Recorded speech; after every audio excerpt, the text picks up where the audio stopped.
a lifestyle. Sports cards and we live now. Jeremy Lee in the building and every guest that you ever needed. Sports cards after hours keep the hobby heated.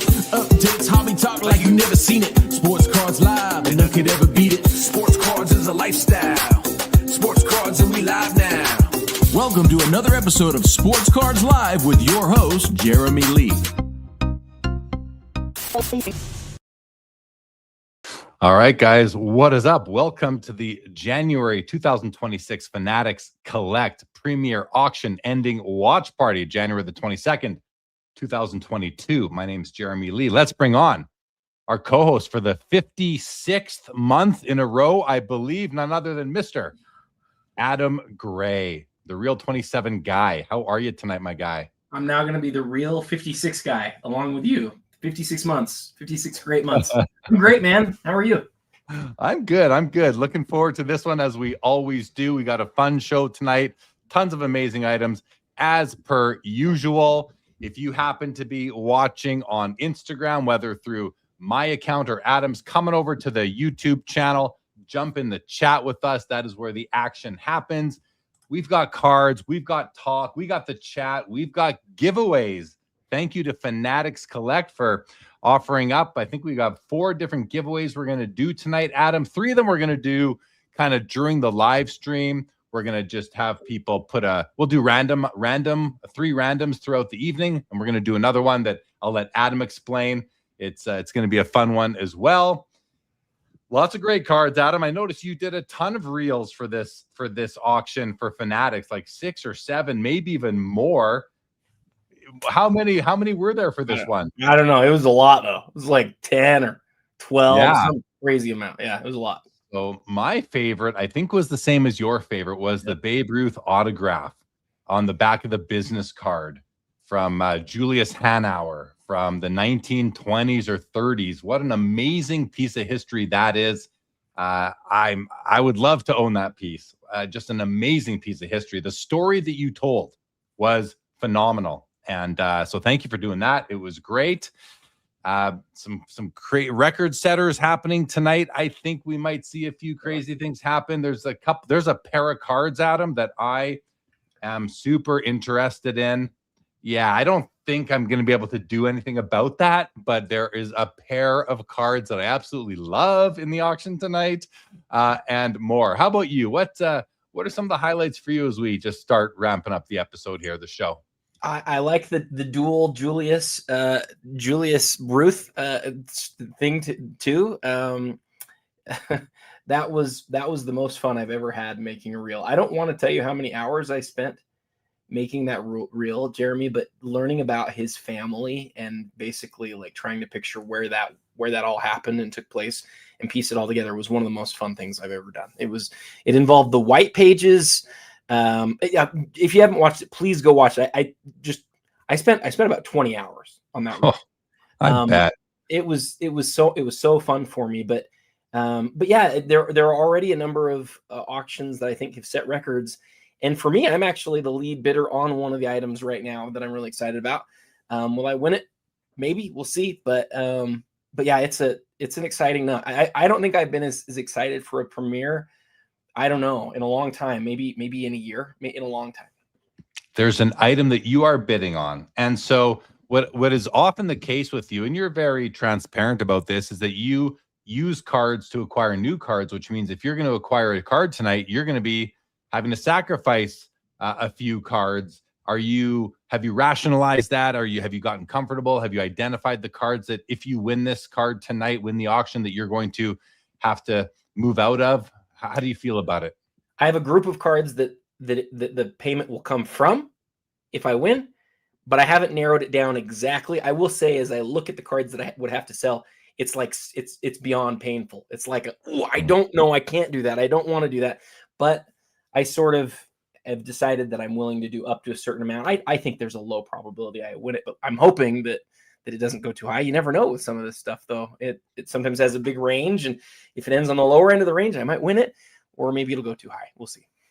Any chance you're going to share this during the evening or not? Or is this something you're going to keep close to the chest until after the auction closes? After the auction is over, I will tell you what it was, how much I bid, and all of that, but not until then. Well, I have no idea. So as far as going through the items, we're not going to have any bias, or at least I won't be able to focus on it any more or less or anything like that. So good luck with that, Adam. Let's say hello to the chat. We got Outlaws with us. Good evening, Jacob Dahl. Well, hello, he says. Heck Tech, good evening. Jeremy Filippelli. It's time to get bid watching. Yeah, there's going to be plenty of bids. Julia May, welcome to the show. John NP3, good evening. Ken Wood, what is up? We have Jeff Hart, Patriot Sports Cards. Good to see you, Jeff. Jack Inc., looking forward to an exciting evening. Yes, we are. Mike Double V. We got Jay-Z. Well, he says, don't say what it is, Adam. Don't say what it is. He says, I always lose if I say anything. In Alpharetta, who's ready to? Oh boy, we're gonna just do a little timeout there because we don't want to taint the show tonight. So, yeah, good stuff tonight, Adam. I am excited for the cards at auction. Again, we have giveaways tonight, everybody. We have giveaways tonight. So if you would like to take part in those, you have to be here in the chat. And maybe now is a good time to introduce the giveaway that's not a random. It's actually going to be, you have to come up with an answer to a skill testing question that we devised. And Adam's going to deliver it and tell you the rules around getting your message in for that. Adam, over to you. So, yeah, we have a total of 53 minutes for you to get your guess in. So what is it that you're guessing on? Well, we wanted to do something that would take some thought from you guys and would reward those of you who are actually here watching the show with us. We haven't mentioned it anywhere else, and that's deliberate so that you can only know about it if you're here. So basically what you need to do is look at all the cards that are in the auction and make an estimate right now, like over the course of the next 52 minutes now, you need to make an estimate of what you think those top 3 items in the auction will sell for. Add those 3 items together. Total, we're talking about the bid plus the buyer's premium. Add all those together, make your guess, and put it in this chat, not in the comments anywhere else, just in this chat. If you can do that in the next 52 minutes now, whoever is the closest will win a box of cards from Fanatics. Jeremy, I don't know if you have any more details on that, but if you do, please share them. If not, no, I would just say that, one guess per person. So, we are going to audit the chat post production and make sure that everyone's first guess is the one that is going to be considered. Whoever comes closest with going over, you can go over. If 2 people are $1 apart on the low end and the high end, then we're going to have to we'll have to randomize the win at that point, Adam, which we'll do. We'll have to figure out when and how to do that. But I'm going to guess that we shouldn't have anyone that close. If we do, we'll figure something out. Actually, if we do, we'll go with whoever didn't go over. Maybe that's the way to do it, Adam. If 2 people are equidistant apart, above and below, whoever is the lower one will win. Let's say that. Does that make sense to you? That, totally. And if 2, I think you already said this, but if 2 people put in the same guess, whoever put in the second guess just is eliminated. It's only the first one that gets it. That's right. Exactly. If there's 2 guesses the same, you have to, we're going to only consider the first one. Jay-Z already guessed 2.2 million. Adam, is there a format you want these dollars in there for? Is this okay? Like the way Jay-Z has it, 2.2 mil. Double V says 2.5 mil. It works. So that works. We're gonna look at it through it at the end. We won't be able to do it while we're still on the live, and then afterwards we will announce it via both of our Instagrams. And so just be on the lookout for that. All right, let's do that. And if you're not on Instagram, then I will announce it on Saturday on Sports Cards Live as well. We'll do it that way too. All right, good stuff. 2 guesses in already. Do you have a list of the boxes that I can show them? I can show the boxes that we have. Yes, I can. Let's do that right now. I'm just going to, in order to do that, I am going to move us over here, and we have 4 items. So we have, this is a box of Topps Heritage 2025. We have a box of 2026 Topps Chrome U.S. Winter Olympics and Paralympic team hopefuls. We have a box of Resurgence football, autographs of top rookies, And we have a box of 2025-26 Topps flagship soccer. So we have those 4 boxes. Adam, we haven't decided which one is going to which. So why don't we make that decision right now? Which one is going to go for the skill testing question and which ones are going to go random tonight during the show? Which is the best one, would you say? Because I don't know. I don't know either. I'm not good. I'm not good on this. I would just say we do them in the order that you just named them is how they'll each go. And the 4th one will be the one that we announce after the show is over. So that'll be this flagship soccer will be the one that is given to the Topps to the skill testing question. We call it skill. It's kind of skill. And then these 3 will be given away throughout the evening tonight. Right. Whoop. Hold on. Where'd Adam go? Oh. Okay. Let's take this off. There we go. All right. Okay. We have a whole bunch of guesses that have come in now, Adam. I don't know if you and just I'm sure I know a lot of people are joining. If you want to be part of the giveaway, what you need to do is make a guess as to the combined total cost of the 3 highest items in tonight's auction. After the whole thing is over, we'll go through, we'll look at all the votes, and we'll see who has the closest guess. And then whoever gets closest will win. Which was the box of cards? The last one? Yeah, the soccer is the giveaway for the skill testing question. Yeah. There it is. Yeah. Quick announcement, though, everybody. Rage has joined the building. Good evening, Rage. Adam Deadhead. Hello, Canada from Detroit. Go Wings. Well, we're going to be about 80% US in here anyway. So Axiom is Pavel Bure, the greatest Canuck ever. Is a Sedin. It's probably Bure. Olympics is a super fun rip, says Mike Flasterstein. Thank you, Mike, for that. I think you should give away the 86 Fleer box. It's in the auction. Hello, Rob Starr. Welcome to the show. Alex just wants an unopened case of 52 Topps High Series. Yeah, who doesn't, right? Who doesn't? All right, well, let's get to the auction, Adam. Let's do it. Look at this. Look at this auction, everybody. Amazing cards tonight. We're sorted by lot order. 296 items in the auction. We're going to start off with the top row. And, 3 amazing cards right out of the gate, including maybe the headliner. Well, there's 2 headliners, I think, Adam. I think we have the Topps Chrome Gold Refractor LeBron rookie out of 50 and the PSA 10. I think is the co-headliner along with this exquisite dual numbers LeBron James Tiger Wood inscribed patch auto out of 3. These are both amazing cards. I mean, it's hard for me to pass on the dual auto patch LeBron Tiger out of 3 as opposed to the Topps Chrome Gold Refractor, which is out of 50 and has no extra bells and whistles except that it's a truly iconic card. Amazing cards, both of them. And I just want to point out that this Topps Chrome Gold Refractor appears to have like perfect centering. Just, it's like the 49-51 type of centering. I think it is a gorgeous copy of the card and love it. And then I want to also just point out on the dual patch auto LeBron James Tiger Woods that if we look at these autographs, they are nice and bright. Like the Tiger autograph is just perfect, bold and blue. LeBron autograph is beautiful, bright blue, a little bit streaky in the long stroke there, which you're going to see on most of his autos, or many of them anyway. But 2 amazing cards, great patches as well. Adam, what are your thoughts on this pair to kick things off? Man, well, obviously all 3 of these cards are huge. We could take a long time on all of them. I'll start with the exquisite, though.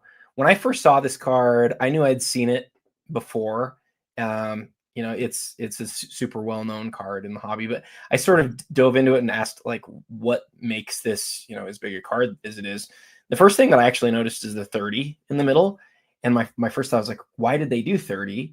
And then I looked at the inscriptions and I went, oh, okay. It's that both of them have their birthdays on December 30th. This is a set that usually is only for players that share a jersey number. So there's a LeBron Jordan of this set, but the window is the number 23 because they both shared the number 23. And then there's other guys in the set where there's like the number 12 in the middle because they shared the jersey number 12. That often yields like sort of a pairing that doesn't really make sense. But here you have Tiger Woods after having won his 14th major, LeBron James after he had just won his first MVP, and Upper Deck, Carvin specifically, was like, hey, let's do something with these two most important athletes really of the day. And remember, Jordan at this point had been out of the league for 7 years and had been away from the Bulls for like over a decade. So these were easily the two most important athletes as of this moment in collecting. And so I think Upper Deck was like, let's put them together. Let's find this common theme. And then the thing that really stood out to me as I was like researching this was like, how do I know that those inscriptions are legit, that they weren't added afterwards? Because we've seen some of that. And how do I know that that patch is like, specifically the Cleveland patch is original to the card? And as I was researching it, the thing that I found I personally think is monumental to understand here is that this card, Jeremy, was one of the cards that they put on the sell sheet for the product. And you can go look at the sell sheet and there's all that stuff. That's everything. It's everything that you want. And so you know that it's all original to the card. And that's pretty rare to find, you know, a card that was like sort of meant to move the product and find that everything about it's original. So I don't know how to even begin to anticipate what a card like this is worth. I think it's impossible. There's no way to really comp it, but I do think it's really crazy cool and super unique. What do you think of it? Do you like it? Do you love it? What do you think? I love it. No, I love it. I love in Upper Deck, the cup in hockey, they do honorable numbers, which is similar to numbers pieces. And then they do dual honorable numbers. Like you said, it's about putting two players with the same jersey number. That's the theme. I like them. But if you're taking like a goalie from the Eastern Conference and a forward from the Western Conference, and the only thing these two players have in common is the jersey number, it doesn't really hit for me. There has to be more. Maybe they're from the same country of origin, something weird like that, like something in addition. This is really cool because you're talking about two players from different sports. One of them doesn't even have a jersey number. The fact that they're born on they have the same birthday, that's the 30th. I mean, that's about as good as you're going to do. And I like that. To me, there is a common theme. There's a link between them that has to do with, you know, them as human beings. So I think it's pretty cool that was the number that they came up with. And I just think it's an amazing card. I love, you know, the images are great. Young LeBron, great patches, like I said, cool autos, and the inscriptions are amazing. The research that you did to prove that this is a pack pulled card in its pack pulled form is invaluable. It's invaluable. I think that was really well done, Adam. So congratulations. Absolutely. Yeah, I think it's a great card. Definitely. What would you rather have? Would you rather have this or that gold refractor, which the centering you were marveling about? Which do you like better? I mean, that's such a good question. This is an early this or that, everybody.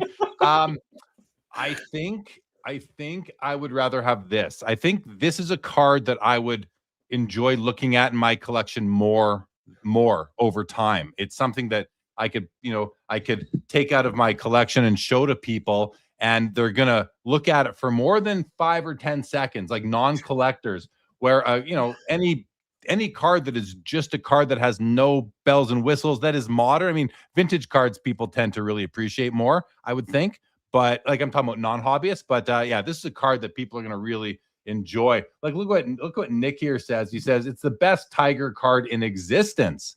That's high praise. But, you know, Axiom says the gold refractor, which I understand that too. It's also worth more money because I guess more people want it. It's like Saba says, gold Topps Chrome, way more iconic, even though I don't collect LeBron. Yeah, it's more iconic, but I don't need to collect cards that are like I like iconic cards. Don't get me wrong, but like, so what? So what that it's more iconic? Yeah, I don't know. That's really where I fall on it. So, yeah. How about you? Which one would you rather have? I asked you because I don't know. The gold refractor, if you can pull that one up for a second, it's made even more awesome by the fact that it's number 6 of 50, which has been LeBron's jersey number for a good portion of his career. And there's only 8 of these. This is, to some people, his most iconic card. It is his rarest version of that most iconic card. It's its highest grade, and it's one of the best serial numbers. I mean, these are two really elite cards to have in the same auction. And I asked you because I don't want to answer the question. I just Give me either one of them. They would both be incredible to own. And for both of them, I mean, with this card, we sort of knew kind of what it would sell for. At least we knew at least the floor, right? We knew kind of the floor on this one. We don't know what the ceiling is, but we knew the floor. With the dual patch auto, we just had no idea, right? People, I don't even want to tell you how many people messaged me like, "What do you think this is going to sell for?" Like, I don't know. I had no clue. I didn't know if it was $250,000 or $3 million. There's nothing to comp it against, but like they made 3 of them. Only one of the 3 is inscribed. This is the one. This is the best one. And like, I don't know who just said it was the best Tiger card in existence, but I think that's the right comment. I don't think there's a better Tiger card than this. Yeah, I can't imagine there is at 460K, which is 550 or so out the door as we sit right now. Moth says I might have to bid up to my number. I'll get the cards and the box. That's the one sort of like not real bidding joke I'm willing to make here is when it comes to winning a couple $100 giveaway. Vintage Card Collector says the LeBron James Topps Chrome Gold, this one here, has been graded 83 times. It's only out of 50, and that's because people want to get grade bumps. They think that if they have an 8, it might be a 9. If it's a 9, it might be a 10, etc. And they don't send the flips back into the grading company. So I call that like phantom population. There's a bunch of kind of ghosts living in the population report. It just goes to show how inaccurate population reports are, and you just need to know more than that when you're buying cards in many cases. Junk Wax Museum, top of the evening to you as well. Morpheus says, for investment, I picked the LeBron Gold Refractor. Jacob Dahl says, so wait on the Tiger LeBron. The patches are only LeBron. Is that correct, Adam? Like, is it? No, not the red. The red one. I checked the back, but I think it's pretty clear that that's a Tiger piece.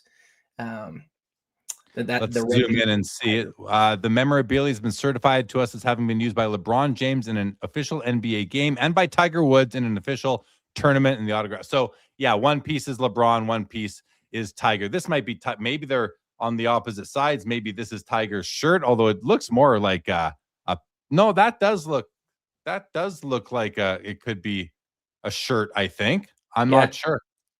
I think it's a good question because it could be for either, but Tiger has that classic red shirt look. That's what it looks like to me, and it's just on the side that his autograph is on. Yeah, absolutely. Cage asks, so is this a golf card or a basketball card? Well, I think it came out of the basketball product. Adam, is that right? 100%. I would look at the back though. Does it have both licenses or does it just have the NBA? Oh, it has both. Look at that. The Tiger and the NBA. So your choice, Cage, whichever one you want to call it. It's licensed by both.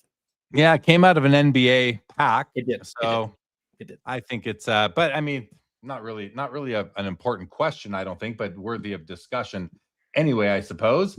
Okay. Well, let's go to the next card, Adam. A couple big bangers to start things off. We have the Topps Chrome MLB debut patch, one of Nick Kurtz at $300,000. April 23rd, 2025 was his game use debut. That's when he wore it. I think these cards are amazing. I think they are an amazing innovation for the hobby. And I think that Fanatics is, internally very proud of this innovation. I think Michael Rubin's been quoted as saying it's one of the best innovations in the history of sports cards. And I don't know that I'm willing to like co-sign that claim, but I'm also not willing to deny it either. I think it is an amazing innovation. Where do you fall on these MLB debut patches, Adam? Oh, I love them. I would change what he said just a little bit, and I would say I don't know that there's a way you can get closer to the game than this card. Like to take it from the very first game, the very first moments that they're playing is really something that's really special. And the fact that the image of him has that same patch that's now on the card, it really gives you everything. I will also point out, I just checked Card Ladder, and this already is the second biggest debut patch of all time. Of course, next to the Skeens. The question is how close it will get to the Skeens. And the other thing that I'll say real quick is on my Instagram today, I did a comparison. I did what I think are the top 4 cards in the auction, each of these 3, and then the Shea Green, put all 4 of those together. And I said, what do you think will sell for the highest? and the Kurtz has actually quite a few votes for it. So we'll see if that's maybe pie in the sky wishful thinking, or if maybe it can catch up to these higher end basketball cards. We'll see. We will see. We will see. I'm gonna go out on a limb, and I'm gonna just take the easy way out, and I'm gonna guess that the Gold Refractor is the biggest selling card tonight, price wise. But do you think there's a good chance it might not be? If you said, put it this way, if you said take the field or take the gold, I think I'd take the field. But I think that the most likely is the gold. I think you're probably right, but I think I'd take the field. All right. Let's keep rolling along. And guys, 34 minutes to get your guess into the chat to win the prize. The guess being what the top 3 cards in the auction combined are going to sell for tonight. And Adam, sorry, I didn't ask you earlier. Is that pre or post buyer's premium? Post buyer's premium. And I did say that, to be clear, but did. Okay, just so, but you're, yeah, that's right. Good. All right, next row, guys. 2018 Topps Chrome Orange Refractor Shohei Ohtani rookie auto out of 25 in a BGS 10 black label, along with Fanatics Collect Eye Appeal, saying top 5% they're saying it's even nicer than just what a black label would say. $140,000 on that right now. We'll take a look at the autographs on these 3 cards in this row. In the middle, LeBron James, first year exquisite 2003 limited logos with a very basic 1-color patch, which I think adds a bit of security for some people, and a 2009 National Treasures Steph Curry RPA in a BGS 8 holder with a 10 autograph. So Adam, I'm going to go through the autographs, and then we will get your thoughts on the cards in the row. And I can already tell that this autograph is just perfect. The Shohei auto, again, I say it all the time, Topps has it down to a science in terms of matching the writing instrument to the canvas. They do the best job at that I've ever seen. We have the limited logos, LeBron. The autograph is graded a 10, the card a 9.5. Autograph seems to maybe have lost a bit of its brightness, its boldness over the years. Maybe it's been out in the sun a little bit, but that is still an on-card LeBron James autograph right there. Game use patch numbered out of 75. And the Steph Curry NTRPA, commonly known now, Adam, as the second best RPA in all of basketball history, right? It goes LeBron and then this card right here. This autograph does grade out at 10, and as we zoom in, we can see it's I think it's had a bit of a sun baking a little bit, so the autograph's a bit faded, but we have a beautiful 3-color patch with lots of breaks in it, lots of angles and stitching. Very nice piece here at $130,000. Adam, I mean, the autographs are what they are. We talked about them, but I don't know that I recall seeing a 2003 exquisite limited logos LeBron with a 1-color dark navy patch. This to me seems like a rare card, just patch wise. What are your thoughts? You're right. For sure, there's far more of them with multiple colors on them. I think we've seen a few of them, but I like your comments about how it provides some security. Also, look at the serial number on the cert. It was graded a really long time ago. And so, you combine the fact that it was graded back, it's in the 8s. We're talking about 12, 15 years ago, something like that. The fact it was graded a long time ago with a really simple patch. I feel like you were, I don't want to say harsh, but I like the autograph here, I think, more than you do. I agree with you. It's spent a little time in the light, but still, to me, that's like pretty blue. I feel pretty good about that autograph. It's pretty blue. I'm just noticing a few lighter portions. It's not consistent throughout, and it's hard to get ones that are consistent throughout nowadays. There's just not enough copies to go around that have been completely preserved in darkness for their for most of their lives. Let me ask you this: and just speaking to color, which one do you like more? Do you like this one better, or do you like the Steph better? Auto. Oh, great question. Let's go back to the Steph and blow it up. Yeah, I think the LeBron. Okay. I think I like the LeBron. Yes, I like the LeBron auto more than I like the Steph auto. Yeah, absolutely.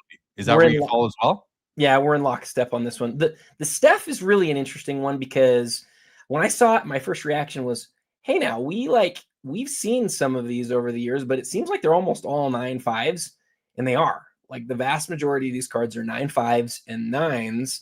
And so seeing this one with a faded autograph and not a high grade made me sort of look at it for a second longer and go, huh, if I was ever going to get into one, you know, being somebody who doesn't care as much about condition, but like loves the card, this sort of to me seemed like maybe it was a good option just because I think it's going to sell for quite a bit less than what these 9.5s, as it should, right? As it should.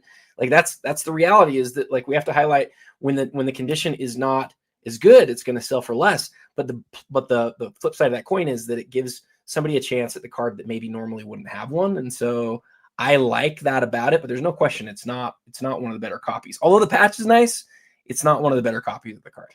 Yeah, fair. All right, let's keep on rolling here. A very nice dual auto patch, Michael Jordan, LeBron James, numbered out of 23 from the final year of Exquisite, 2009. In the middle is perhaps one of the finest Tom Brady cards out there. You know, I'm more and more partial to some Brady auto patches than I am just to the rookie cards these days. Yep. And this is the Flawless Emerald out of 5 with a really nice 3-color patch. The auto does appear to be, you know, close to perfect. A few little streaky parts, but that's not Brady's fault or the previous owners. That's just the ink itself. Nothing wrong with that autograph. What did the auto grade? I'm going to guess a 10. Oh, it graded a 9. So to me, that's a strong 9 auto. I'm not a big auto grade guy. I don't think it makes a ton of sense half the time, but this I think is a beautiful card. I love it, Adam. I love it. And we have a Revolution Kaboom Shai Gilgeous-Alexander, the green, the 1 of 1, PSA 10, $200,000 for this SGA. Can he see? It looks like the head. Oh yeah, there's the eye. The eyes are sticking out there. I don't know that it looks anything like him, but that doesn't matter. This is the these are some of the apex, the premier inserts from the modern Panini era, and this card is very important at $200,000. Let's have a look at the autos on this card, and then we're going to go get Adam's thoughts, which I know everybody loves to hear. Jordan auto looks great. LeBron auto looks even better. Slight streaky, but the Jordan auto, like, I'm seeing a few blemishes here, Adam, but I feel like those could easily be on the slab because that's so often the case, especially with Beckett holders. So I love this card. And there, look at that. This LeBron patch, I think, I don't know, is there a little bit of maroon in the bottom corner? Yeah. There just might be. There just might be. What a great card that is, though. And I love, like, every year of Exquisite is beautiful from first year to last year. This is a great card. What are your thoughts on these 3, Adam? Well, I want to take us into a time machine real quick, if I could, on Shai Gilgeous-Alexander.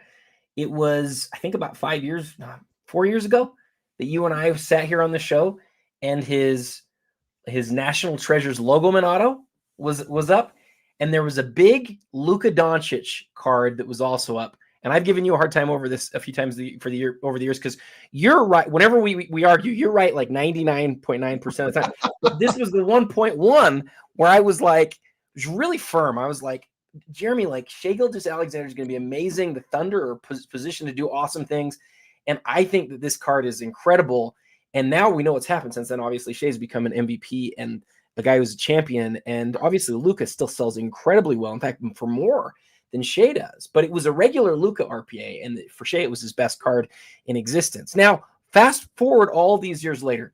And Shai, for some reason, and I don't ask me why, Panini only ever made 1 Kaboom card for him. They could have made up to like 7 Kaboom cards for Shai. They only made 1. And this is it. This is the highest level of it. We know the Panini era is over as far as these go. And so you really only have 1 Shai Kaboom card. And the thing that is really interesting about this comparison is that Logoman RPA, like all of his rookie cards, it features him in a Clipper uniform, which is great if that's what you want, if you want the rookie card. But there's certainly people who want to own the card in the uniform of where the guy is in the uniform that they remember. And he's a champion as a member of the Thunder. He's an MVP as a member of the Thunder.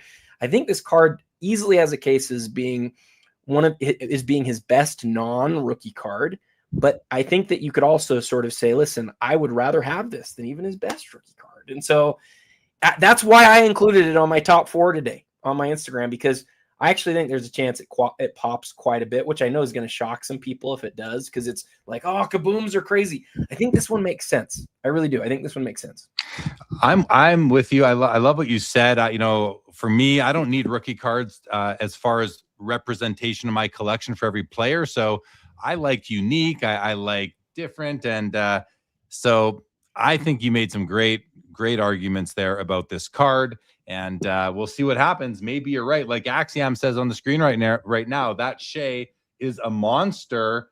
Jacob Dahl says, what's the more important rookie year card, the exquisite LeBron limited logos or the Steph Curry RPA? This is from the last row, but a fun question. I want you to take a stab at this one, Adam. The Curry is either his best or his second best card. The LeBron limited logos, I would say, as far as like just recognizability, it's probably like 7th or 8th. So I would personally take the Steph, but I love both. Yeah. It's a tough decision for sure. All right, let's keep on rolling, guys. We've got a Bowman Chrome Gold Refractor LeBron rookie out of 50, PSA 10, Pop 11. Interesting. 2 Gold Refractor LeBron rookies up tonight, both out of 50. One's at 130,000, being this one right here. And in the top row, we have the Prism Gold. The Topps Chrome Gold Refractor out of 50 at $700,000. So obviously that's an inaction shot. And this one, he's just sort of standing there. But this is an iconic card in its own right. Amazing piece right there. 130K. In the middle is the Panini Revolution Kaboom Gold Wembanyama, number 10 of 10, PSA 9, Pop 2, none graded higher at 75,000. That's a nice looking Kaboom. I think it's a well laid out card. And we have a big brown box on the far right that is filled with Topps Chrome Basketball Factory sealed cases, sets, 6 count boxes, 6 boxes in there, $60,000 for the case. And of course, that is LeBron's rookie year. All right. So Adam, why is the Bowman Chrome Gold Refractor out of 50 in a PSA 10 so much cheaper right now than the Topps Chrome Gold Refractor that we already spent a bunch of time talking about? If you're a baseball fan, that's the best question you would ask, because it would be the opposite in baseball. And I would look at the baseball collectors and say the same thing. Why is the Shohei Bowman Chrome worth so much more than the Shohei Topps? It's just a preference thing as far as brand goes. We've seen it over the last 14 years with Prism and Select. You would look at some years of Select and say, I think that's as good a looking as Prism. You might say that, but is it worth close to that amount? No. At some point, collectors largely coalesce around one brand is like the brand when there's comparables like this, and then they make a decision. But I'm with you, Jeremy. I actually think, like, personally, I think you can make the case the Bowman Chrome's a better looking card. I really do. I do really like the looks of the Topps Chrome above, but this one is a beautiful card too. I think they both look great. Top of the evening to Junk Wax Museum. Welcome to the show. We got a couple. Well, look at this. Axiom saying Bowman Chrome Gold. So, but he also said earlier it was super underrated. So he's consistent at least. All right, next row, Adam, we have the LeBron James Prism Black 1 of 1 from 2002 on the far left. In the middle is a 2007 SP Rookie Threads Kobe Bryant LeBron James dual auto with just a third guy called Michael Jordan on the bottom. And on the far right is the first Ronaldo card of the evening, first soccer card 2015 Panini Flawless Auto. It's numbered out of 25, and it's a PSA 10 on the card and a 10 on the auto for the old double dimes on the label. Fanatics Collect Eye Appeal as well. Top 5% superior. That is heavy praise right there. Why don't we take a look at these 3 cards, Adam? I want to actually get a look at this LeBron Black 1 of 1 from 2022. $95,000. It's a nice looking card right there. What are your thoughts on this piece? Well, he's played the entire Panini era, and they've made a black prism from 2013 to 2024. So my math's right. I think that's 12 copies that they've made. They've made true black prism cards of LeBron. For a lot of people, those are the best LeBron cards of the whole Panini era.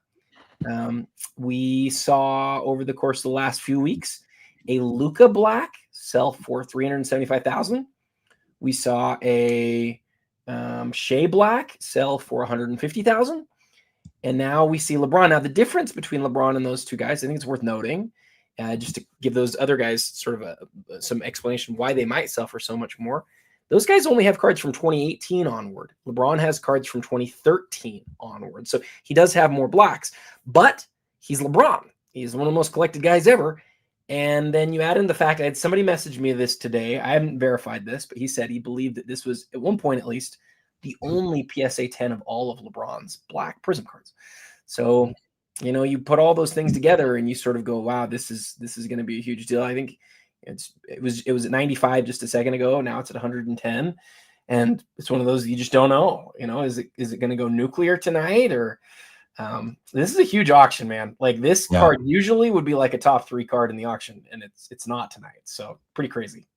Absolutely. Hectech wants to know, is that considered a black finite? I mean, if it was, would it not say that on the label? Yeah, it would.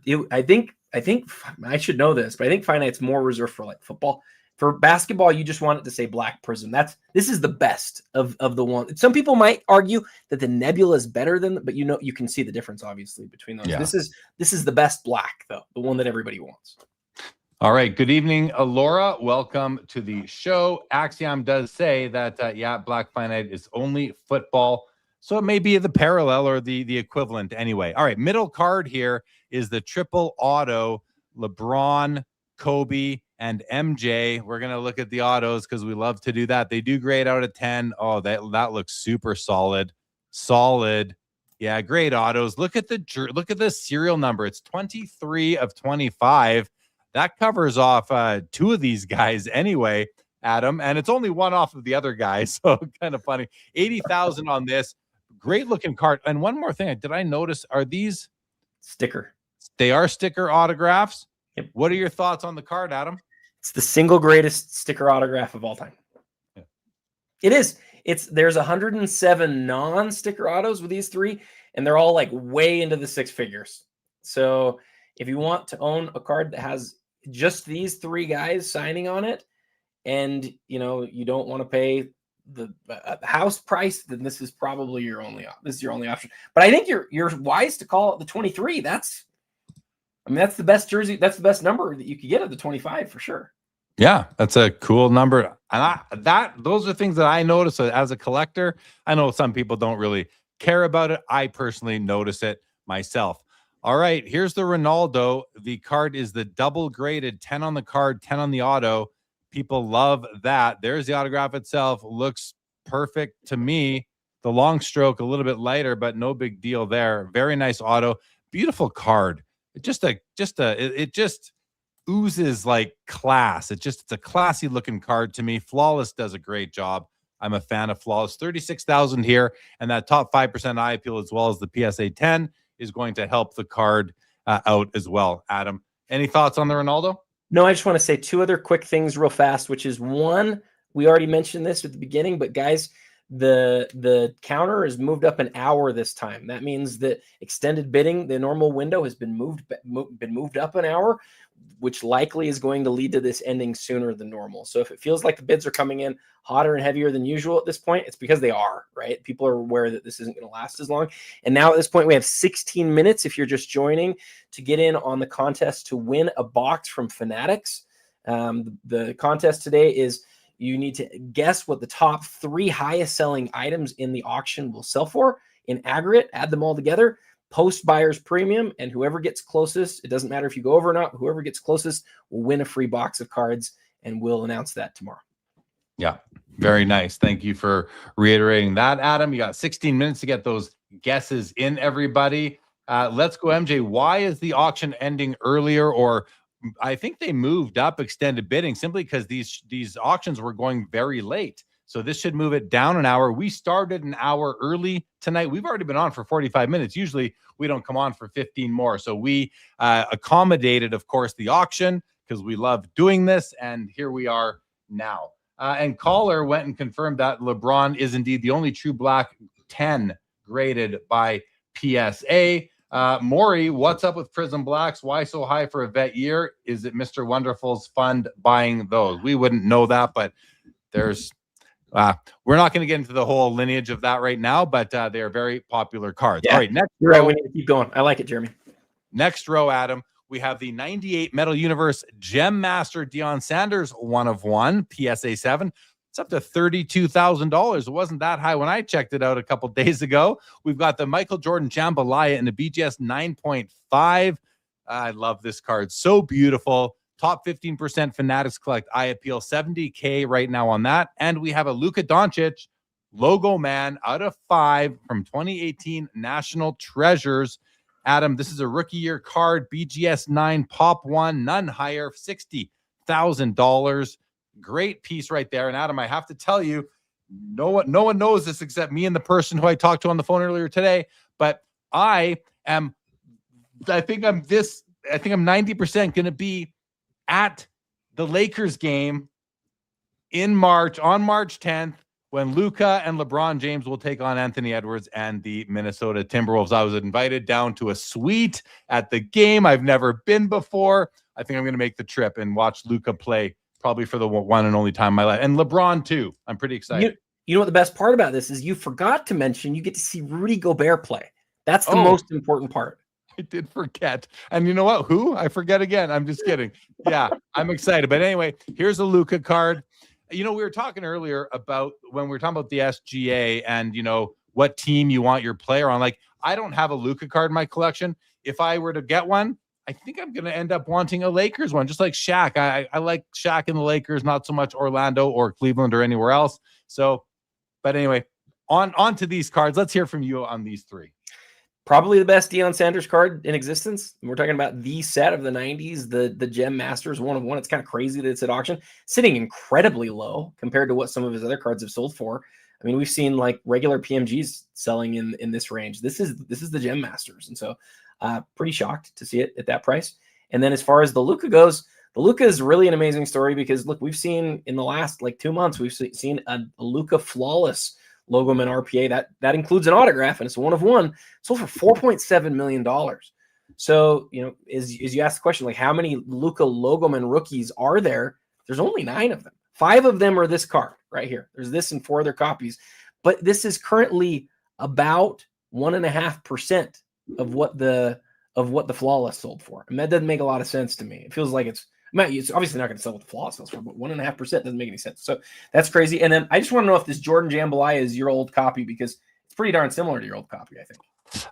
Yeah, it might be. I don't know. It might be. Because yours had at least 1 sub higher than mine. It might have had 2, but yours was also graded in the same range. So this might be your old card, man. What did you sell it for? Do you remember what you sold it for? Yeah, I think I sold it for 50. I think it was 50 or 50. No, I think it maybe sold for 60 at auction, and I got, you know, my 50 and a bit. So something like that, I think it was. Yeah, I'd have to go back and check it's already a couple years ago, but yeah. I would love to reacquire one of these, man. This is a great card. It's one of my favorite cards in the whole hobby. It's the best. Absolutely. Bye baby. Andy says what an amazing Deion Sanders card. One of his earliest 1/1s from one of the biggest brands. Sold recently for $116K elsewhere in October of 2025. Hold time 3 months. So this card sold 3 months ago, is what he said. That's what he's saying. Yeah, it's the biggest mistake that people can make is selling something so close that's a grail like this. But as a buyer, I freaking love that. I love it when that happens. So hopefully somebody does really well because of somebody selling off quick today. Absolutely. Laura, no. Does Mike Petty have a suite at crypto.com center, whatever it's called? I don't know if he does, but no, he did not invite me. Maybe he'll invite me to another sporting event sometime. I hope he does. I would definitely attend an event with Mike Petty. All right, we have a 2004 limited logos Kobe Bryant. Beautiful patch.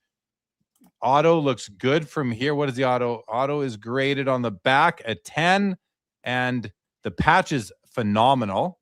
And the auto looks pretty good still. Pretty good. It's got a little bit of streakiness, but a very nice auto on the Kobe right there. We've got a redemption for a SGA Topps Chrome MVP award. Gold out of 4. And we have an Intimidation Nation Michael Jordan from 1998 Skybox Premium graded a PSA 10. And this is a Pop 11 90s insert Michael Jordan PSA 10. That's amazing. I'm actually surprised that this is so low. Adam, I would not have been shocked if this card was at 4 times what it's at right now. What am I missing? Why isn't it? Because of the pop 11? Is it because it's not numbered? Is it that sort of thing? Because this is how is this worth less than the platinum portraits, for example? The night is young. I would take platinum portraits just over this one, just because of how iconic that brand is to be from the first that year of metal. But with that said, I do think this is in the same band. It's just a beautiful card. It's really nice in hand. You know what you're like. It's one of the nicest cards in hand. It's got that little bit of movement created in the background. But the thing that I love about this card tonight, and Mauricio just mentioned this, the MJ and the Kobe, both in PSA 10s, are up tonight. And what is so interesting about that is they're actually the exact same population. They're both pop 11s. So it's all of the variables on the two cards are exactly the same. And we get to see what the multiplier is, the MJ to the Kobe multiplier. We get a real cool data point there. I have no idea what that'll look like, but I think for MJ fans, they'd like to see that multiplier be pretty big. And I think Kobe fans are like, hey, this number's getting closer. I do not know. We will see tonight. Yeah. Unbelievable. I think it's such a beautiful, beautiful card. Next row, we have a SGA Donruss Optic Black Auto Rookie 1/1, PSA 9 at $55K right now. This card in the middle, Adam, I absolutely love this card. I love the patch. I love the shape of the patch window in the O'Brien Trophy. It's a 1/1. You got LeBron being LeBron there, $13,000, BGS 9. To me, the grade on a card like this doesn't really matter. It's about the relic. It's about the game used patch. This card is just beautiful to my eye. Adam, I love this one. And then we have a Tom Brady 2014 Prism Gold out of 10 in the BGS 9.5. It's a pop 3, none graded higher. It's a huge Brady card at $80,000 right now. This is a great row of cards. Let's go back to playing what we usually play. We haven't been playing this lately, Adam, but which one would you take in this row? First, tell us what you want to tell us about the cards, and then let's play which one would you prefer. Well, the Shea is arguably his best optic card. It's between this, the regular black, the gold vinyl, and the gold vinyl autograph. You called up something on the LeBron that I really like. The look on LeBron's face is awesome. Like it's a cool looking image of him, like where it's actually noticeable, right? Like he's making a real expression. Like what? Like he's like, I don't know if he's yelling at it. I think he's either kind of reacting to his own real good play or his teammates' good play. That's what it looks like. It might be his play he's responding to there. Like, whew, but it's a happy look. There's some joy in there. It reminds me of the finalists cards out of Exquisite, which are some of the best cards of all of Exquisite, according to big time Exquisite collectors, because of the patch window there. But it's a 1/1, and then these immaculate cards like this, I think it's an acetate card with the sweeping holofoil.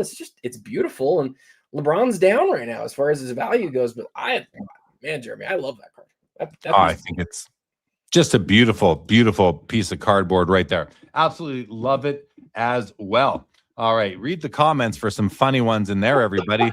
Let's go to we're gonna move to the next. Oh no, which card would you want to own in this row? I mean, it's kind of weird because we're talking 80,000 versus 55 versus 13. So for me, the card that stands out as being most unique is the LeBron. But I love both of the other cards a lot. It's really tough. I like all three of them. Ask me again in a few minutes, I might say the Brady, and ask me a few minutes after that, I might say the Shea. It's tough. The one, the card I'd enjoy looking at the most would be the LeBron, I think, but I might still go with the Brady because of the power of Prism Gold. So, all right, look at this unopened box of 86 Fleer basketball, $90,000 right now. We have a Ronaldo Mega Cracks PSA 10 at $120K, and then we have the Tom Brady Gold Kaboom out of 10, BGS 9 pop 2 none higher at $46,000. I don't remember if one of our this or that's is this Kaboom versus this gold. They're both out of 10. One's double the price of the other. The Kaboom being, of course, a much newer card, so very understandable, and not New England as well, I think. But Adam, what are your thoughts on the row? Dude, obviously 3 huge cards.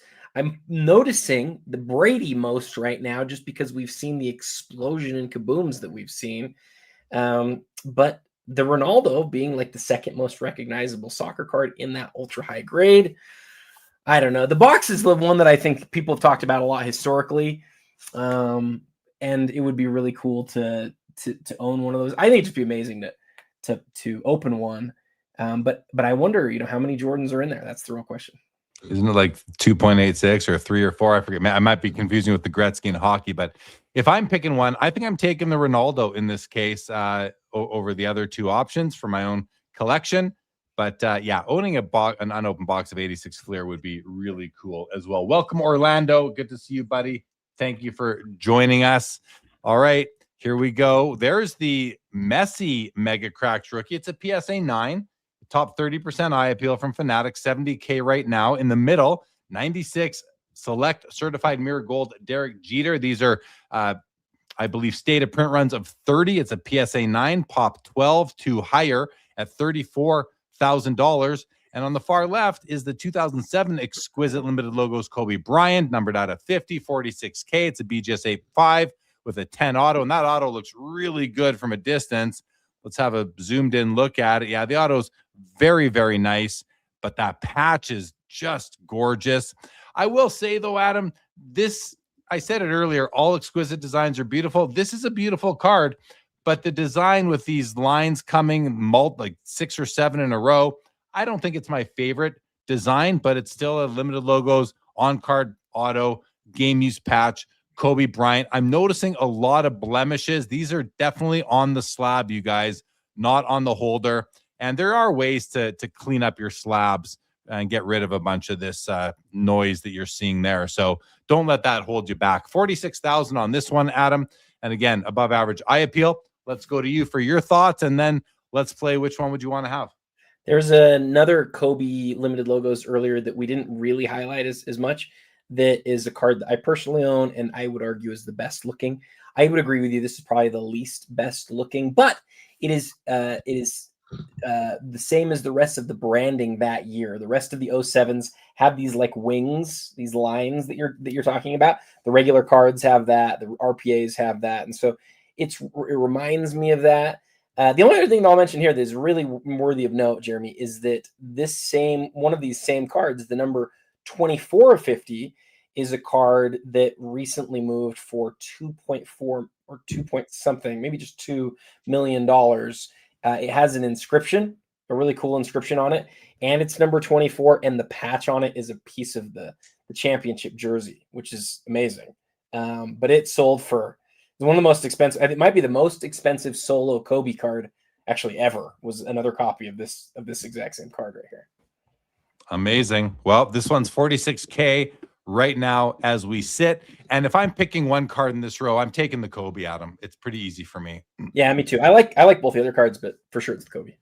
I'm taking Kobe, then I'm taking Messi, then I'm taking the Jeter.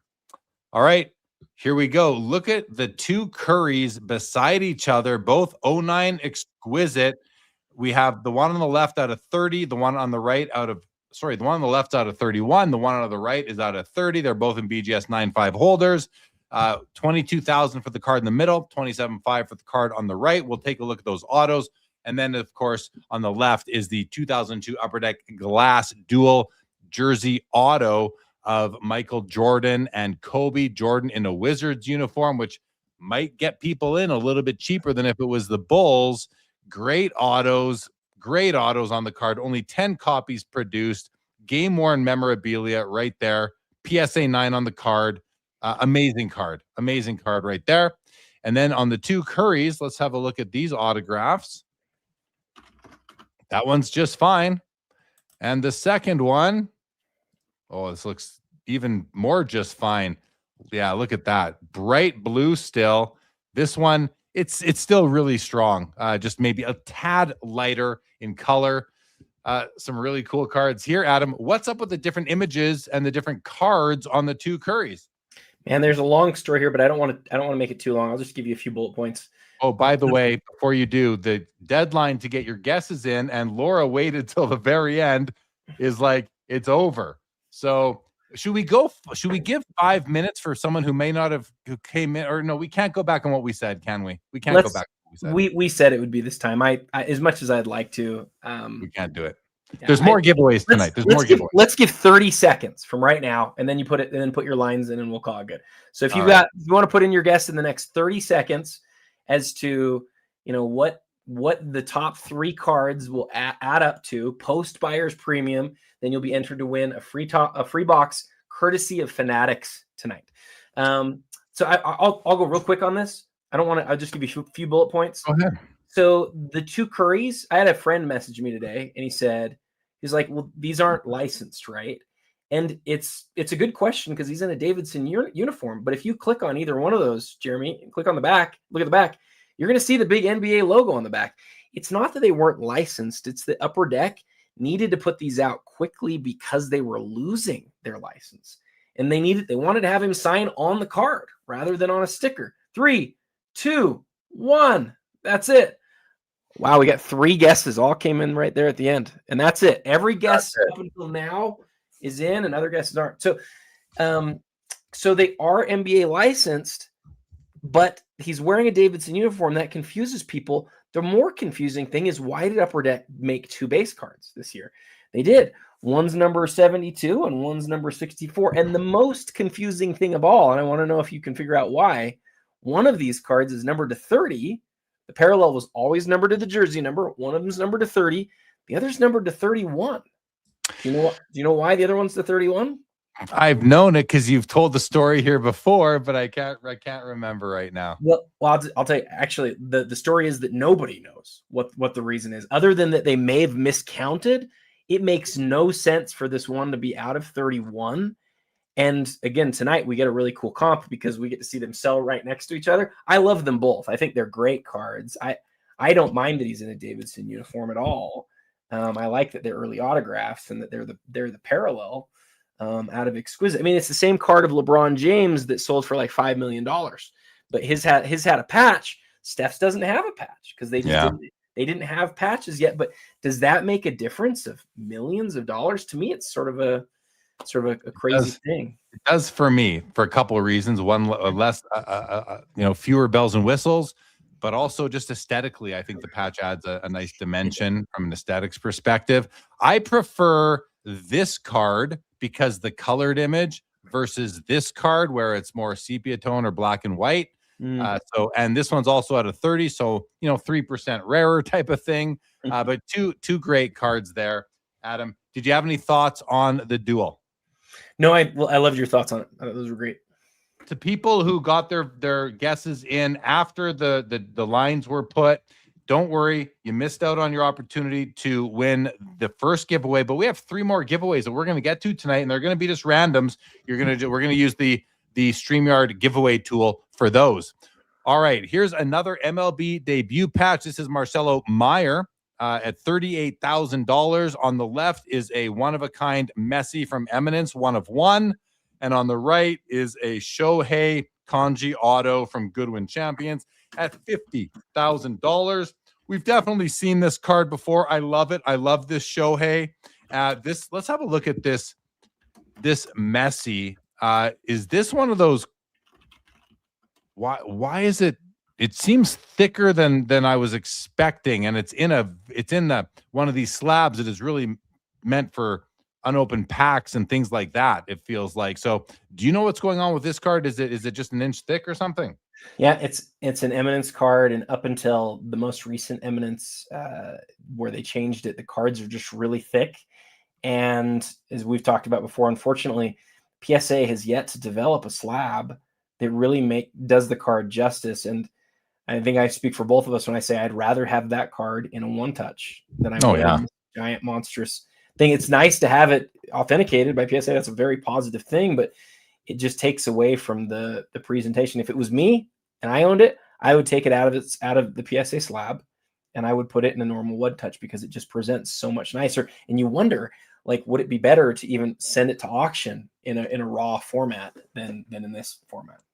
Yeah, I think this is listen, I'm just going to say what I think. I think this looks ridiculous the way in this holder. Doesn't hurt the auction because, like you said, the buyer can keep that flip, or they can wait until PSA has a proper housing for a card like this, which you got to think they'll get to eventually. The card itself, Jeremy, the card itself is awesome. And Yeah. like it's a one of the most popular soccer player in the world. And I hate to harp on the case, but yeah, it does stand out. I actually wonder if you took it, cracked it out, sent it back to Fanatics and said, hey, auction this again. I wonder if it would sell for more. I think there's a real chance that it might. Maybe. All right, let's continue along. We have a Blastoise. We have a gold refractor Topps Chrome Shohei rookie 2018 out of 50 with an auto. Let's have a look at the auto. Looks a little bit light, but that just might be no, I think this auto is a little bit lighter than usual, but it's all there. It's consistent at least.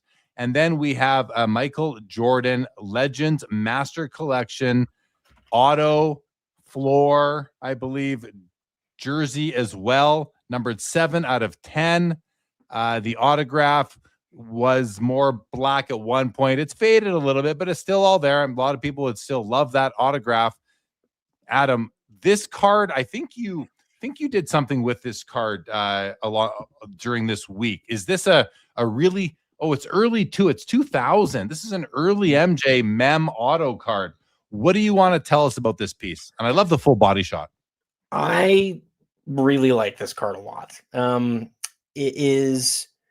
There's a lot to say here, but I'll just condense it. The fact that this card came out of Master Collection puts it in this group of cards that aren't as well known from this year.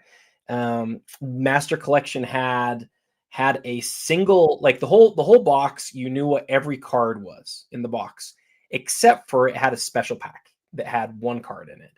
And most of the time the card was something more basic. This was basically the best card you could get in the Master Pack. Numbered to 10, crazy jersey cutout with jersey and floor of MJ.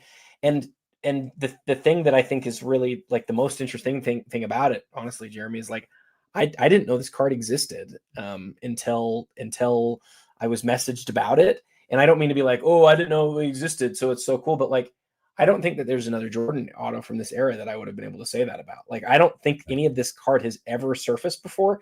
I messaged somebody who is a contact who has a huge Jordan autograph collection. He has all of them. And I said, what are you thinking on this one? And his response was, I've only ever seen one other copy of this card. And if he's only ever seen one other copy and I've seen no copies, I think that tells you something. But the story here is, with all of that said, if this autograph is super blue, the sky is just the limit. But the autograph has faded. It's not ideal anymore. It's just not. It's darkened, it's faded, and it doesn't look exactly like it should. And for that reason, you don't know how much it's going to impact a collector. I look at it and I'm like, I love the design. I love the floor and the jersey that make the MJ. I love how unique it is. Its story, the fact that nobody's seen it before. But then you look at the autograph and you go, oh, how much does that take away? I still wouldn't really say one last thing. I still wouldn't be surprised if this doubled or tripled in price tonight. I really wouldn't. But I also wouldn't be surprised if it stays closer to where it is because of the quality of the autograph. So do you think that this was originally black or blue? You said blue. I think this might have been black. And Bob Boozle makes the comment that the serial number didn't fade, which is interesting. I always wonder, like, I don't think that MJ numbers it. I think these are numbered by Upper Deck staff back in the day. He just so it's a different marker, maybe could be the difference there. I think this was black ink though, Adam. I don't think this was blue ink. If this was blue ink that turned into, and it might be, but if this was blue ink that turned this color, it's been completely baked in the sun, which would make me think that this would be a little bit different than it is. I think this might have been black ink. Do you have any? Let's go. MJ says blue. So maybe I'm happy to be wrong on this. I just don't know. I've seen other blue autographs turn like this, a lot of them. Every other card from the Master Collection that I found was blue until it faded. Some of them fade and they look like this. I'm reasonably certain that this was blue. But having said that, I'm actually not 100% positive either way. And I bet you Let's Go MJ will concur. This is like one of the rarest Jordan autographs in existence. So despite the fact that it's not, that again, we've highlighted the thing that's not perfect. We've said that. Like the design of the card, the story behind the card, the rarity of the card, it is on another level from any other MJ autograph that has ever been at the Premier Auction. I mean that. Like I can't think of another autograph that's been at the Premier Auction of Jordan where I'm like, it's as rare as this one. It's that tough to find. So it has this supreme awesomeness to it, but then it does have a drawback. And I think it's worth, I think just being honest about it, it's probably, and I think it was blue. I do. If I didn't, I really do think it probably was. All right, let's go on to the next row here. Adam, which card are you taking for your collection of these three? The Conconnipple, the Lionel Messi auto mega cracks, or the Michael Jordan Legacy Row 0 out of 150? The MJ. Me too. All right, next row. We got an SGA star swatch from Flawless. And I think a lot of people consider these to be the new limited logos. We've got the 86 Fleer Michael Jordan BGS 9.5 with eye appeal, top 15% for exceptional. Card looks great. And we have a 17 Immaculate Collection boot platinum Ronaldo auto, 1 of 1 at $38,000. This card's pretty awesome. Look at that auto is just stunning. Absolutely beautiful. 38K on that. In this case, Adam, I think I'm taking the Ronaldo. I mean, I said that, and then I looked at the price. I'm like, well, why would you do that, Joe? That's kind of stupid. You're taking a card that's worth 40 grand less than the SGA over there, and 20 less than the Michael Jordan. But if they're all the same price, I'm taking the Ronaldo. What do you want to say about these cards? I don't want to choose because I think they're really tough, but I believe the green on the Shea is holofoil. Check the 360 if you guys want to look at that. The holofoil does make it just puts it on another level. It's a really nice look, and it's jersey numbered, which is kind of cool. Oh yeah, very cool. All right, we're gonna increase the pace here a little bit, guys. Here's a Kobe Bryant impeccable auto at a 13. That auto looks wonderful. Luka Prism Black, first off the line. Nebula auto, 1 of 1, 22.5. The Kobe auto here is at 36K. And we have an SP Game Used significant numbers Michael Jordan jersey auto. It's a PSA 10 on the card, 10 on the auto, double dimes. It's a 1 of 1 population wise, 44K. The auto looks amazing. Hold on, let's just confirm. Yeah, that auto is basically perfect. A well-designed card, nice piece of game used jersey, 1 color bred, still very nice. 1 of 1 on the pop report, Adam. Pretty cool row right here. The other autos look good. I think the Luka's a sticker auto, but the impeccable Kobe auto also looks to be very strong. Yeah, very just solid, gorgeous autograph there by Kobe. Adam, anything on these three you want to talk about? Really going between the ones on the side. I probably take the Kobe. I like that he was the 13th overall pick in the draft, and the fact that it's numbered to 13 is pretty cool. So I'd go with that one. I would take the MJ. That was the one. It's tough. It's a cool card. Nice. Yeah, I like the looks of it personally. All right, there's the end of page 1, guys. That's 46 cards we've gone through out of just under 300 in an hour and a quarter. So we're going to keep on going. It's this or that time. We got to do this or that time. It's this or that time. We're gonna put page 2 up right now. We're gonna do our first this or that of the night. And Adam, maybe we'll wait. We'll get halfway through this page, then we will do our first randomized giveaway of the evening. This or that. Here it comes, everybody. 1, 2, 3. Boom. There we go. We have a couple of Kobe's facing off against each other. The 1999 Fleer Mystique Raise the Roof in a PSA 7, serially numbered on the front out of 100. I love those cards, by the way. I have the Shaq. It survived the Joe Jackson maneuver. And on the right, we have a Kobe Bryant logo man, numbered 1 of 2. Adam, these are both great cards. When I set these up, the prices were similar. I don't know what they are right now. We haven't seen. Adam, let's go to you first on this one for this or that. Well, this is a really good question. I do already have a Logoman tag of Kobe. If it was a straight up Logoman, it would be the Logoman by a mile. Since it's a tag, it's tougher. Mm-hmm. Because that's off the laundry tag, not the big one up here, but the laundry tag. I've wanted to Raise the Roof for years. I've been close to it a million times. It's not the rarest card, but it is maybe, as you highlighted, the nicest looking. In this case, for me, I'm taking the Raise the Roof. Oh yeah, like I'm a little bit torn because I do love Raise the Roof, but I have one already. I have Shaq, but it would be great to pair them together. I love pairing cards together. That is one of my favorite things to do, is to find a loner card in my collection and find it a brother, a sister, a compatriarch, whatever you want to call it, someone to hang out with. So for that reason, I like the Kobe, but that's why I like the Raise the Roof. They're both Kobe's, but the tag logo man, I like the layout. It's simple. It's all about showcasing the memorabilia, yet you have a full body shot of Kobe on a horizontal card that really works well. The grades are irrelevant to me on these cards. The Kobe's just beautiful in any event. I think I'm taking the tag. I think I'm taking the logo man tag, which is surprises even myself. And I don't know what they're priced at right now. Let's see what the chat is saying about these. Mr. Manos is going to kick us off and saying Kobe. DJ Lebron is taking the Raise the Roof. So is Found Treasures.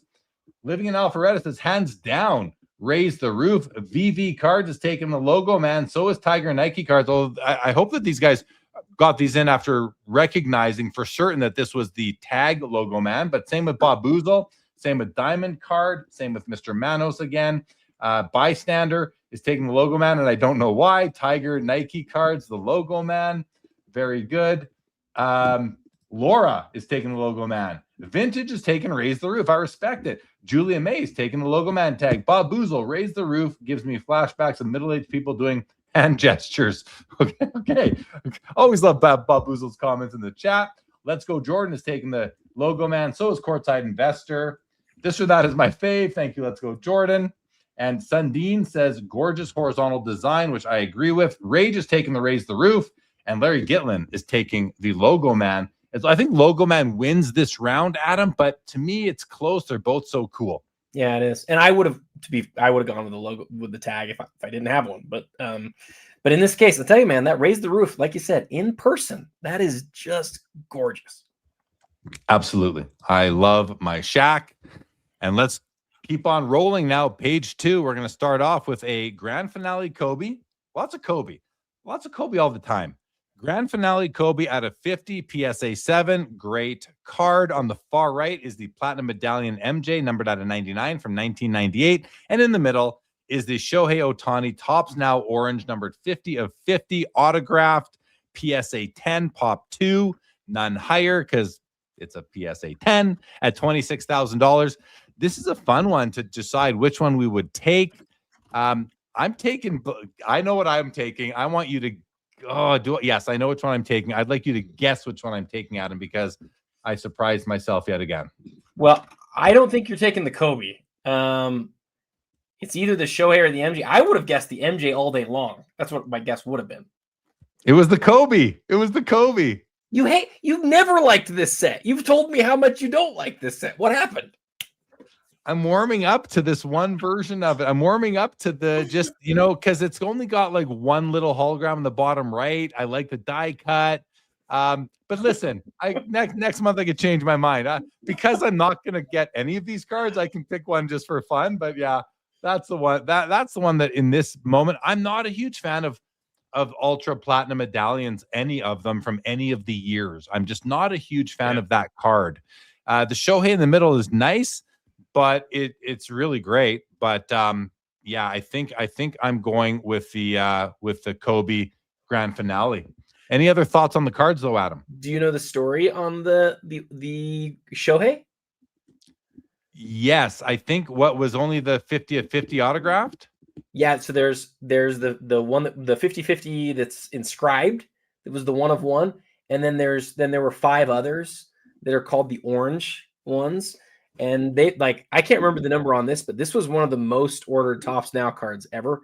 I can't remember if it was 100,000 or something, but huge numbers. I think it was more than 100,000. I don't remember how many it was, but there was only 6 people who got autograph copies, and this is one of those 6. And it's PSA 10 cards. It's pretty cool. That's mind-boggling, unbelievable. All right, next, look at that MJ auto on the far right. 1999 Upper Deck MJ Athlete of the Century, numbered at 23. The auto looks amazing. Look at that full body shot. I love the pose. It's kind of the mouth wide open. autograph is wonderful. 9 of 23. Great card there. In the middle is a 2004 Messi rookie. It's not your typical Mega Cracks. It's a Mundi Chromo Liga. I think I said that right. And on $32,000, by the way. And on the far right is one of the coolest Gretzky cards. Wow, this card was at $8,000 earlier today. It is a 2000 Upper Deck game patch auto, but it's numbered 99 of 99. It's all-star. This card, I'm in a hockey chat together, and at $8,000 earlier today, those guys were saying, wow, that's a lot of money. These are hockey collectors, so they're sometimes not used to the big money in basketball. Some of them are, but and football, baseball for that matter. But this card at 25.5 is an absolute record breaker here. This is Adam. I have this newfound appreciation for special cards, whatever that means to you. But this to me is a special card because of the patch. Not all 99 of these are special. This is a very special card, and it's at $25,500. If I'm picking one card in this row, give me the Gretzky, Adam. What about you? Your thoughts on the row, and maybe you have some insights into this beautiful Jordan auto as well. There's 2 Jordan autos from the Athlete of the Century that are numbered to 23. They're both really cool. This one's really well preserved. I'm a basketball guy, so I'd go with that, but he sure talked me into the Gretzky. I love when it was made. Love the serial number. Love everything about that card, but I don't collect hockey. If I did, I would take that one for sure. It's an amazing card. I can't wait to check out this group chat I'm in later and see what they're saying about that one, as they were already kind of losing it over $8,000. Now it's more than tripled. All right. Next row, we have a Topps Chrome Update Alter Ego Superhero Superfractor Shohei. 1 of 1, $75,000, Adam. This is a neat card, and it's sort of a sign of the times, the way card design is going. When you look at the manga cards, now you have this card here. It's a bit of a trend, I would say. Maybe this is Topps' answer to manga. In the middle, Bowman Chrome Green Refractor Shohei rookie auto at a 99. And on the far right is a Topps Chrome Refractor LeBron rookie BGS 10 at $34,000. We have the gold parallel at the top of the auction, which was last we saw 700,000. Maybe it is more. And as Let's Go Jordan says, why is that Shohei so much? I think that's a reasonable question. Let's look at it. It's a 1-on-1 Shohei from a new sort of set, early into this design motif, I suppose, Adam. But what do you think? Do you have any thoughts on it?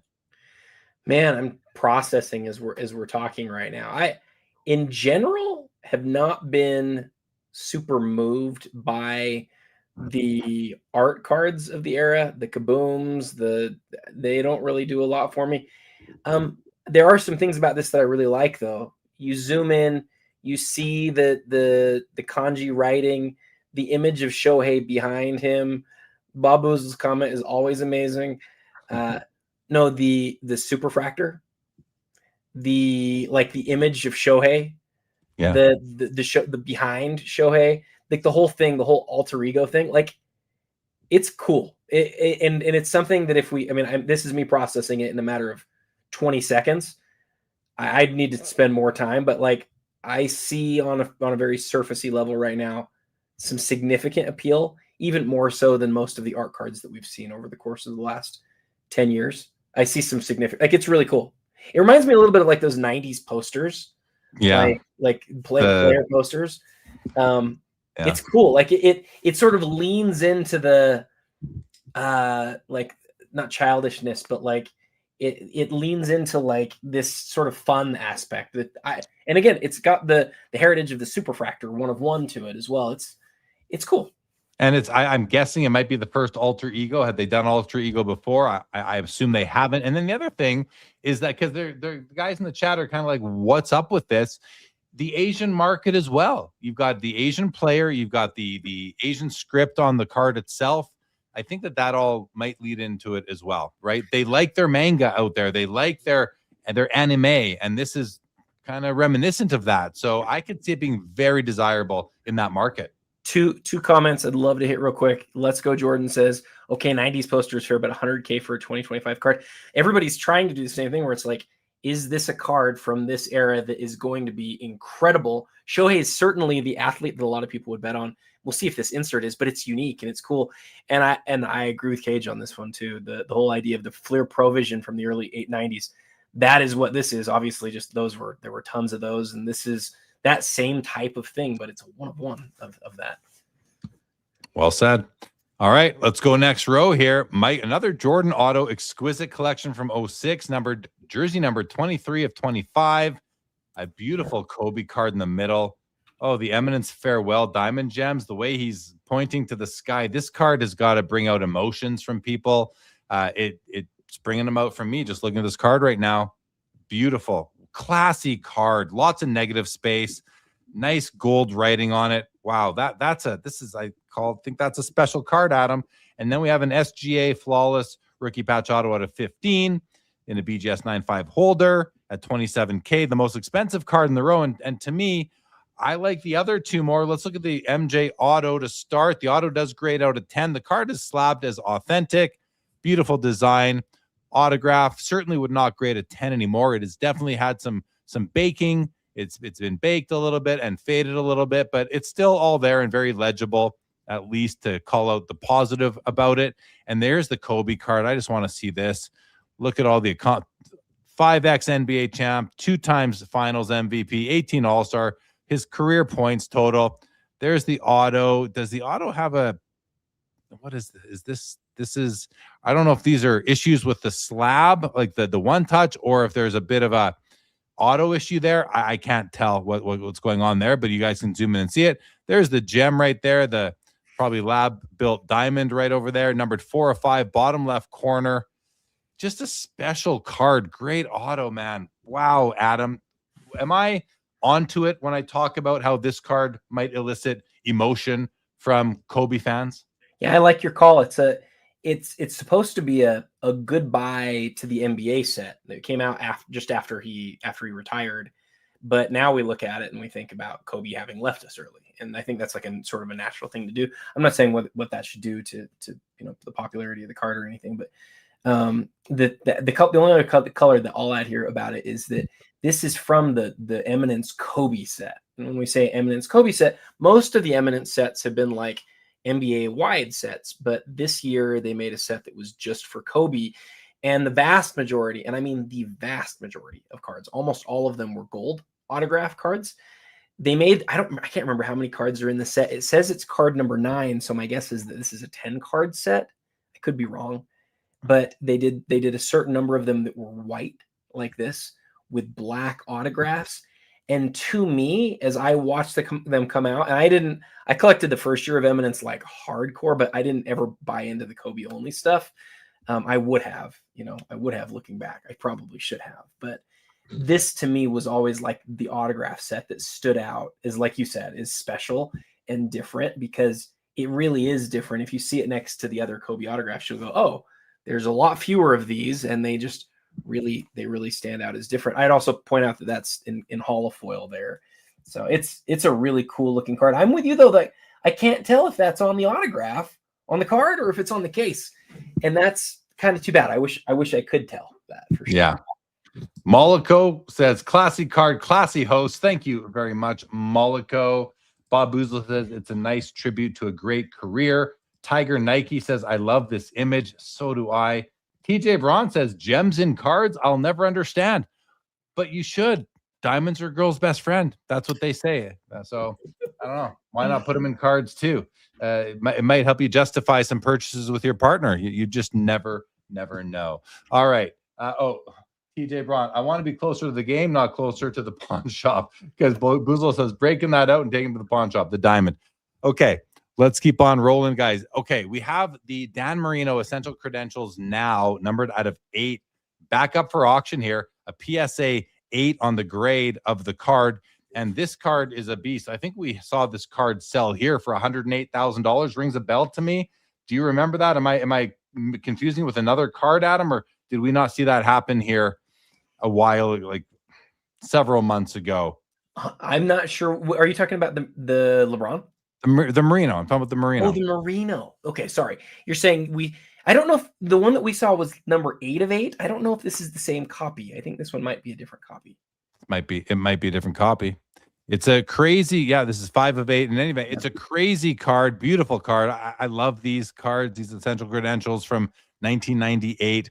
33,000 right now for the Merino. On the left is a Kevin Garnett National Treasures Logo Man auto. Beautiful card. 8 on the card, 10 on the auto at 25,500. And on the far right, 2018 Prism Gold LeBron out of 10 PSA 10. Pop 5, 32K. Adam, great cards in this row. Let's play which one would you want? And I'm a little conflicted on this row. I'm taking the Merino. I'm taking the Merino as well. I'd love any of them, but I would take the Merino, I think. Crazy. Great row here. Okay. Actually, let me say one quick thing, because I'm sort of holding back here because I don't know if it's whether it's appropriate to say, but the Garnett autograph logo man, there was a Garnett autograph logo man that was similar to this one. I don't know whether it was this one. Is this one a 1 of 1? Yeah. I can't remember if it was this one or not, but there was one that had a logo man tag off the jersey that somebody had pulled out and replaced with a stitched logo man. And that's obviously like a huge no-no. PSA had authenticated it, and there was a big hubbub about it. This was several months ago. I don't think this is the same. I could be, but I don't think it is. If it was the same thing, obviously I wouldn't be interested in it. But if it's legit, if it's like legit, like what we believe it is, then I think I might go with the Garnett on this row, even though it's not game used. I just love KG, and to get a logo man auto of him as a 1 of 1 would be really cool. The one thing about what you're talking about in terms of the patch itself, I would say that the window for this card would not be. It's almost too big for a tag logo man, which makes me think that this might be the right piece in there. I understand why you're saying that, but that was also the case on the first one, where it was like, they put a tag in a thing that was just the size for a logo man. And so I don't even know why I bring it up, because it probably isn't the same one, but I would recommend, if anyone's looking at bidding on that, go double check that it's not. Go double check that first. Absolutely. Always a good thing to do. Here's the Kobe. There's the Kobe tag logo man that we talked about in the first this or that of the evening. It's sitting at $48,000. Green Kaboom, CJ Stroud 101 from 2023 rookie year card, pop 1. It's a 101. It's a pop 101. Is $24,000. And we have in the middle a Stephon Castle out of 4 unfulfilled redemption, 36K. I mean, I'm taking the Kobe in this row all day long. It's like it's very easy for me. Adam, any comments on any of the 3 cards here? I do want to hit the Castle. We didn't really talk about it with the Shea earlier, but this is going to be one of the primary things that we look back at from 2025 Topps, where they somehow got the NBA. I think Topps had something to do with this, where they got the NBA to say, yeah, we're going to make the previous year's award winners logo men's gold. And then they sort of celebrated that by the next year, or by that year, putting out a chrome product where you have 4 logo men cards where they're all gold. It really symbolizes their accomplishments from the prior year. They are super rare. They're not 1 of 1s, but like Castle was the rookie of the year, and that he has a card like this that's made because he won rookie of the year is going to be really cool, because it's a gold logo man. I think they'll be really popular. But that's the Castle, I think, is definitely a significant step down from the Shea.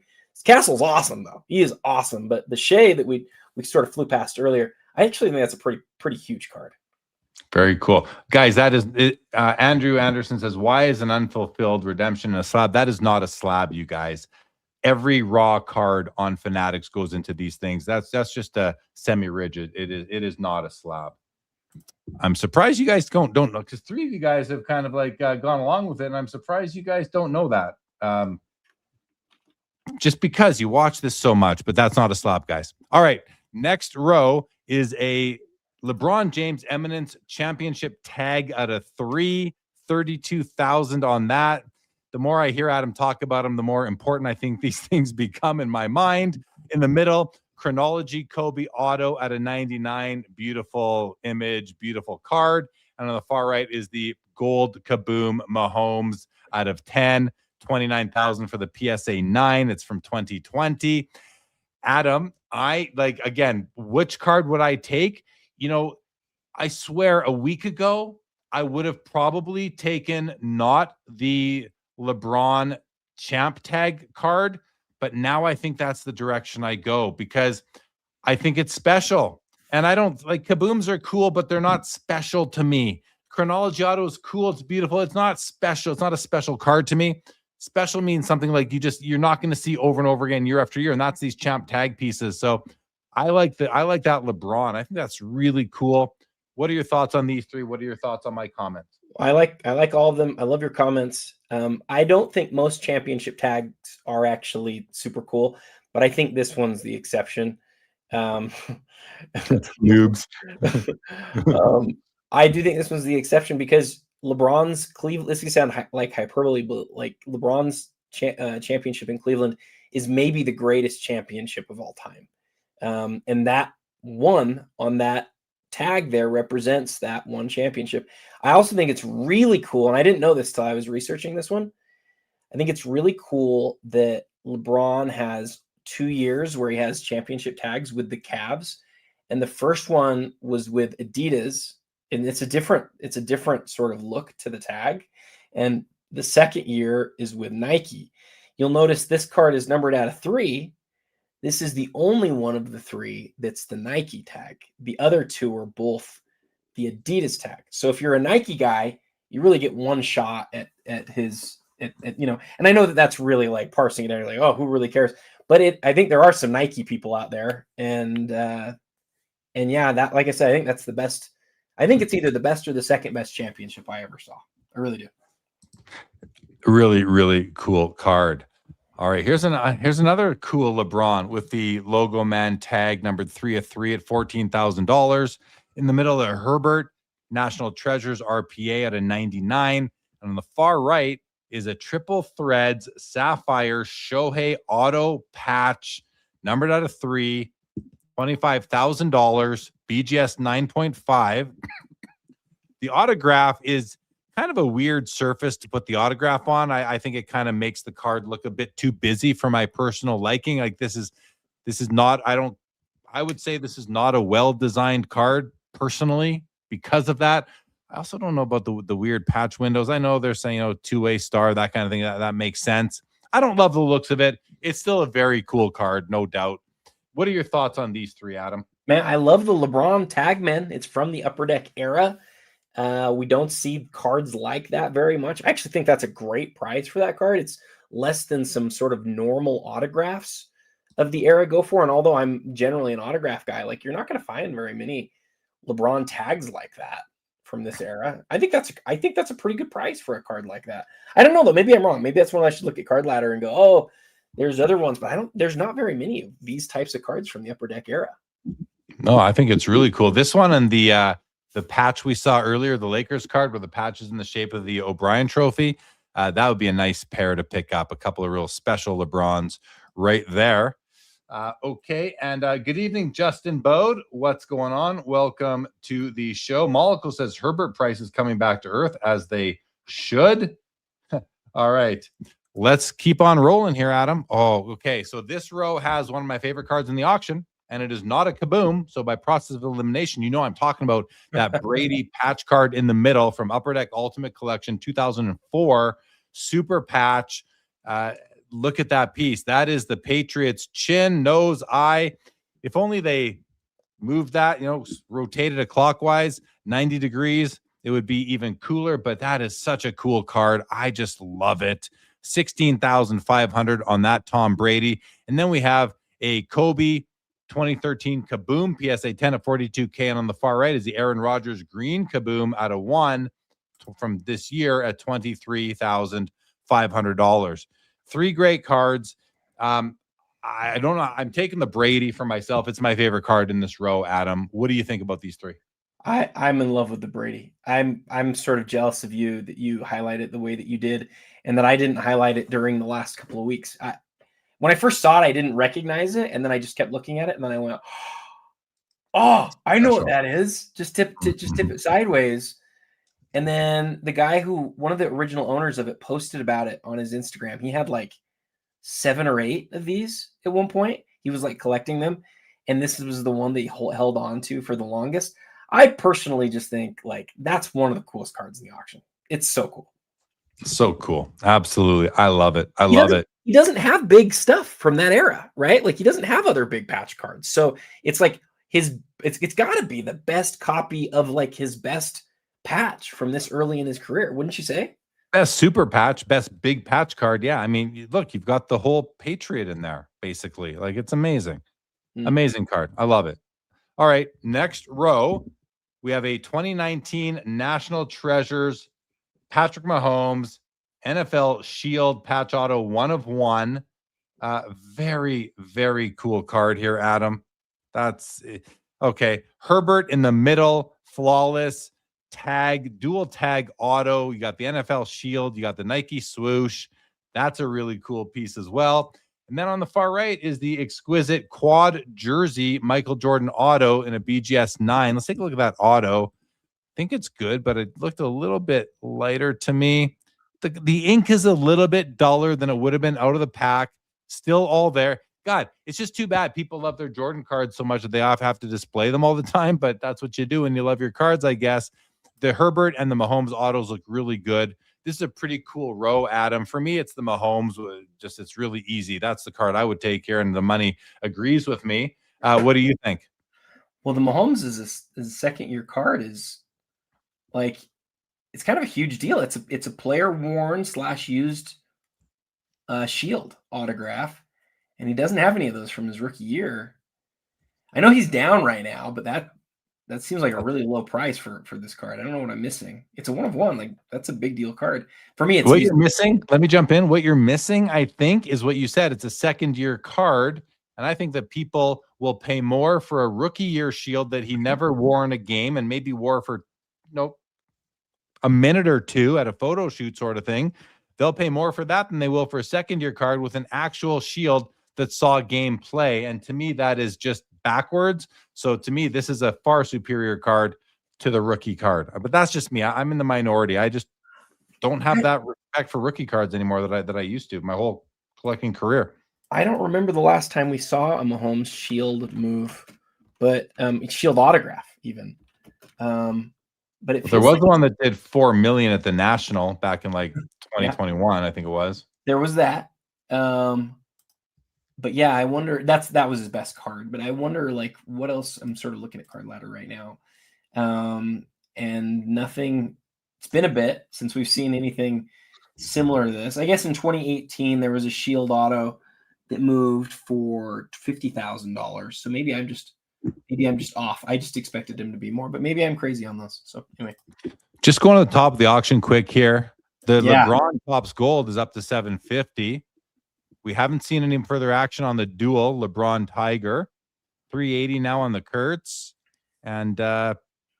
Look at this Shea. What was it, 280 when we were looking before? Or 200, I mean? It was 200, yeah. 200 before. That's right. It's up to 280 now. Look at that. That's right. Look at that. All right. Just wanted to take a quick peek there. We'll do that again soon. Okay. Here's one of my favorite cards of the auction. The card on the far left, the 2004 Topps Super Bowl MVP football patch autograph, Tom Brady out of 99, BGS 8.5 on the card, 10 on the auto. The football piece actually has more than just the football, the leather itself. You're actually getting some of the, the OF from Official, I think that is, on card auto. These cards to me are unbelievable. I think they're some of the coolest cards in the hobby. This and the first year that it came out is in this auction. Actually, there's 2 of these in the auction. There's this one from 04. There's also the one from 02, his first Super Bowl. That card happens to be the final lot in the whole auction. This one here. It comes up a bit earlier. This is lot 65. The other one, I'm just going to show you the other one too, guys, because I want to make sure that we give it some love because it's probably my favorite card in the whole auction. I just love it. And it is this one right here at $33,000 is this one, not a $150, which this is a card I think is more familiar to people. You recognize it more easily than you do this one over here. this one over here. But what a pair of cards, Adam. This is a superior pair of cards. Oh man, I love them. It's really I'm neat drooling. to see them. It's really neat to see them both in the same auction. Some people will say that the other one, the O2, is worth more because it's vertical. I think it's worth more because of its place in history. It's not quite as rare though as the 04, and this 04, boy, that premium piece of ball there is worth noting. That's really cool. I love the 02 because he doesn't have any other autographs from 01. Like no other autographs came out in 01. And of course, the Super Bowl is just after 01. So it's like he's got a few rookie autos. He's got no autos in 01. And then in 02, that card comes out and it's like you can see him on the podium sort of like shaking his head like, I can't believe that this just happened, that iconic moment with Brady. Like he was never supposed to win that Super Bowl. It was just this unbelievable run. And then Topps was like, okay, we've got to make this card because the previous 2 years they had made MVP Super Bowl ball autographs. First was Kurt Warner, then was I can't remember who it was now, but like that was the third one. This one that we're looking at was the third one ever, and then you know there's another one, and then the one that's numbered out of 99. And I just what more could you want out of a football card? No, like, this is crazy. They made this. This is Brady's best card, according to this guy right here. This is his best card. It's better than his champ ticket auto rookie. This is way better than that to me. Like this is a superior card. I love it. Living in Alpharetta says that this exact card sold 2 months ago for $18,300 when it had a BGS auto 9 grade. Someone cracked it, resubmitted it, and did no auto grade, and now it's going to sell for more than $18,300 without the 9 grade. And I actually was talking to the person that consigned this card. They actually offered it to me because they heard me talk about how much I love it. And I've actually gone as far as finding a partner. The first time I've ever done this, I found a partner in the last couple of weeks in the event that I was going to make a play at the pair. Both of them, they're over my limit, so I'm not doing it. But I was very seriously trying to figure out how the partner's my dad. Okay, he was like, "Hey, if you say so, son," sort of thing. You know, he's taking an interest in the hobby. Doesn't have any cards or really any experience. He's come to probably 7 or 8 nationals with me over the past 20 years, so he likes the hobby. But he was willing to go in with me on this pair of cards. That's how much I like them, was that I actually called in a little bit of financial assistance and co collecting and investing, if you will. Well, when you find that time where you're picking it up, I know that one of the main things that you will look at is what actually both of these examples have really going for it. And that is that both autographs are just as blue as when they were signed. And that's a big deal on this card because I think it's a beloved card. It's a card that's been displayed a lot, and that leads itself unfortunately where a lot of the autographs they don't look like they should anymore. Unfortunately, I would still love one of those personally, a faded autograph one, but you know you're paying a fraction of the price on those ones. Absolutely, yeah. Yeah, just great cards. I love them. So that's obviously the card I'm taking in this row, and it's not even close. Yes, I recognize a Peyton Manning Fleer Brilliance 24 karat out of 24 is an amazing card. Probably Peyton Manning's best card right there. Best rookie card anyway, 26K. And in the middle is a scripted swatches Kobe. I don't think we've seen this card on the Premier. I don't think I've ever seen this card before on any Fanatics auction, Adam. Maybe I just haven't noticed it, but that's a really nice scripted swatch where the autograph fits nicely, the silver on a purple background. Great shot of Kobe.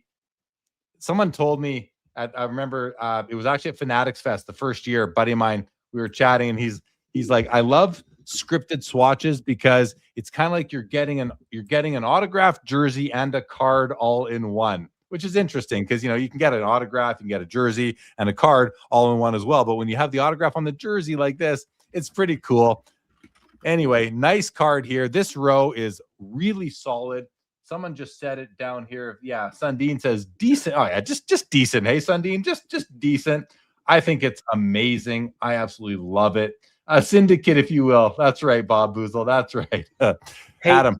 Hey, yeah. Jeremy, Are you ready for our next giveaway? I'm ready. I'm Let's do ready. it. It's really the first one. We've got the entries for the first giveaway have been received, but it is now sealed and finished. So that winner will be announced on Instagram like tomorrow, mine and Adam's Instagrams. And if we'll respond to either of us there, guys, or both of us, whatever it is. Where do you say? Oh, there he is. Hello, Ryan Tedmus. Good to see you. Welcome to the show. Okay, we're going to do a giveaway, guys. So here's how the giveaway is going to work. First of all, the giveaway is going to be for, and let me just bring it up. We're going to just do that. And we're going to do this. Our first giveaway is for a box of 2026 U.S. Winter Olympics and Paralympic team hopefuls, Topps Chrome, 2 Chrome autographs per box. And in order to win this card, in order to win this box, you are going to put a hashtag into the chat.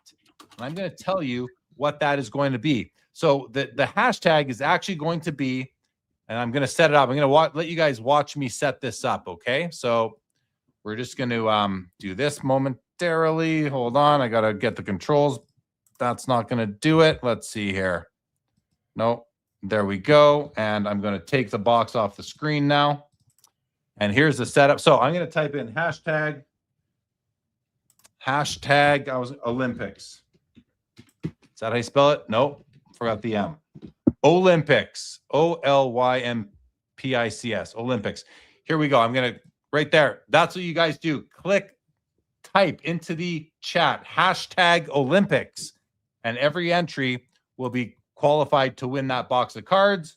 And we're going to do 2 more giveaways, probably an hour for each, 1 hour from now in 1 hour gaps. So get your hashtag in there, guys. Everyone is eligible to win this. That's right, Justin Bode. There we go. Rage is in, Laura's in, Shaunak Molico, James Filippelli's there, Robert Allen, Munson, Bystander, Tyson, History. Keep them coming, guys. Get your hashtags into the chat. We are playing for, right now, this box of cards, Topps Chrome Olympics. We have, okay, I'm showing 171 viewers right now, and we have 28 entries. 171 viewers, 28 entries. Now, 36 of those viewers are on Twitter, so maybe they're not able to comment. I'm not sure. 31 entries now, guys. Get them in there. We're just gonna let this run for a short amount of time. If you are behind in the chat and you miss out on getting an entry in, because by the time you see this is over in live. You know, it's over because it's happening live. Could we come back to it in a couple of minutes or no? Well, but then we're going to take this off the screen, and we can come back to it. But what I was going to say was, if that's the case, at least you know for the next 2 giveaways, you might just want to get current with us and get live with us here. But we're at 37 entries now. Get those in there, guys. Adam, what do you think? Do you want to just sort of go back to the cards and come back to this after? I think we should come back in like 5 minutes, because I know sometimes people get really far behind, and even if somebody's like a minute or 2 behind, they might miss this right now. That's what I would do. Yeah. But okay. No, that's fine. Let's do that. Oh, there's Greg at Midlife. He's here. Alpharetta's in the giveaway. Ice Baby, Andrew Anderson, Wanderlust, Rusty is there. All right, Big Hit D-Gen is there. K-Pop Demon Hunters is in the competition now. Everyone's in. We're getting there. We're up to 43 entries. All right. In the meantime, you guys, we're gonna go back to cards now, Adam. Okay, we got through this row. We've taken a look at the final. We'll go through maybe a couple rows here, see if we get more entries. Okay, another great auto mem card, Tom Brady, 2004 Ultimate Collection out of 25, BGS 95 on the card, 10 on the auto, pop 4. It's at $28,500. This is a great Brady card. He has some great cards. Like, it would be nice if that was a patch for sure, not jersey, but it's still pretty cool. The auto looks good. One pretty big streak right here in the long stroke, but that, again, that doesn't bother me. It happens on the long stroke autos. We see it a lot with Messi. In the middle, is a pretty cool 2024 Deca Black Shimmer. First off the line, LeBron, 1 of 1. That is not a slab, you guys. That is not a slab. And on the far right is a 2006 Topps Chrome Gold Refractor Kobe Bryant, numbered at 25. BGS 9.5, Pop 2, none higher. 21K on that one. I'm taking the Brady on this row, Adam. That's the card I like the best here for me. What about you? Any comments on the Deca, the Kobe out of 25? What do you think? I really love the Brady. Is his only autographed jersey or auto mem card for the first like 12 or 13 years of his career. I love that. I think that's so cool.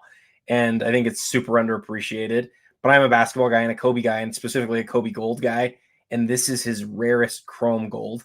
This is rarest chrome gold refractor. I know the guy who has the PSA 10 of this card. There's only one of that card. But as people put together runs of things that one of the things that a lot of people have done is like the chrome gold run. This isn't the most expensive. The 08 is more expensive, but the 08's twice as plentiful. So I really like that Kobe a lot. I'd probably go with the Kobe, but the Brady's pretty close. The Brady is I like the brand. Cage says it's his first on-card jersey auto. Didn't have any before this one. So I guess the Super Bowl card that we looked at over here is not a jersey card. It's an on-card auto. It's from 2 years earlier, but Cage is calling that out as a first jersey auto, but it's certainly not his first on-card relic auto, which is, I guess, the distinction that Cage is talking about there. Victory Investments, Sean, great coverage, gentlemen. Some big cards tonight. Loved hearing about how Jeremy almost talked his dad into going in on the Brady. I met Jeremy's dad. Yes, you did. He was at the National with me last year, as he is many years.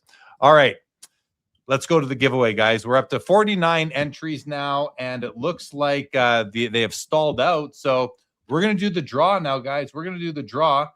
Let's see. Anyone else want to get in? You got right hashtag Olympics into the chat. I'm going to go 1098 765 432 and 1 and draw. Oh, Ryan Tedmus, you just Ryan, you're not eligible anyway, Ryan Tedmus. And the winner is Jack Inc. C1. Yeah. There we go. Congratulations, Jack Inc. C1. In order to claim your prize, and this is going to go for the next 2 giveaways as well, you need to email me, guys, and I'm going to put my email. It's on the ticker right now, sportscardsliveshow@gmail.com. Send me an email, Jack Inc. C1. Send me an email, and I will then connect you or send your information to Fanatics Collect, who will send out the box of cards that you just won. And Jack Inc. C1 has won the Olympics box of cards. Congrats, man. That's awesome. Yeah. Very happy for you. Very fun. Congratulations. Thanks again to Fanatics for sponsoring that. We really appreciate it. Yeah, we heard from Fanatics last week. They said we want to do some giveaways, and me and Adam said, of course, we're happy to accommodate. Let's do it. What? Who doesn't want giveaways? Congratulations to Jack. It's Jack in KC. It's not Jack Inc. C1. That's what I called him. Jack Inc. C1. It's Jack in KC. Well, okay, Jack, don't take this the wrong way. I don't know if that's like my fault or your fault the way you wrote it, but I'm just kidding. Congratulations. That's a lot of fun. Okay. We will continue along, Adam, on the next row. Oh, speaking of Michael Jordan Platinum Portraits, which we talked about a bit earlier, here's his BGS 9.5 on the far right. It's a 28K, a killer card. We have a Messi Mega Cracks Barca in the middle, rookie PSA 10 Pop 9 at 32K in the middle, and a Bowman Chrome Refractor Brady rookie BGS 9 at $38,000. This is a good row. It's 3 really cool cards here. But for me, it's easy, Adam. I do love the Chrome Refractor Brady. That's my favorite Brady rookie, but I'm still taking the Jordan in this case, and I think I'm getting a good deal because it's not in the PSA A holder and it's in the BGS 9.5 holder. I think you're getting about $100,000 off for one gem mint over a BGS 9.5 is gem mint. So is PSA 10. gem it. The PSA 10 in this card recently sold for, I think, 140K. And this one, it was 120 plus BP or 100 plus BP. I forget. But it was here on the Premier. This one's 28,000. I think that's a steal for this card. Now, I'm not saying it's a steal relative to BGS 95 comps. I'm saying it's a steal relative to PSA 10 comps. Great card. I'm taking that one. Adam, your thoughts? Top 5 most iconic insert, not talking about parallels, insert MJs ever. I'm going with that. I love the Brady too, but give me the MJ. Give me the MJ. Absolutely. Okay. I took a lot of time there. You took very little. So no. It's usually flipped. It's usually flipped. We balance each other out there. All right. Next row. Here's the Griffey certified mirror gold stated print run of 30 with an NBA gold diamond sticker. It's a PSA 9 pop 12, 36K. In the middle, Aaron Judge, Topps Dynasty Gold Rookie Patch Auto, 1 of 5. That's an amazing card. Like, I don't think in baseball rookie patch autos get the same love as in other sports. And then on the far right, you've got the National Treasures, Giannis RPA at a 99. Adam, let us know, what is that SG? I see Cage's comment. What's the SGA gold at now? The green? I appreciate Cage calling it out. I did say at the beginning of the show, I suspected something. It's a 310. It's a 310. Pre-buyer's premium. Inching up on $400,000, Cage. Good call out. 310. So 200 to 280 to 310. It's gone up 110K in extended bidding. Yep. Most expensive Shea Gilgeous-Alexander right now by a mile.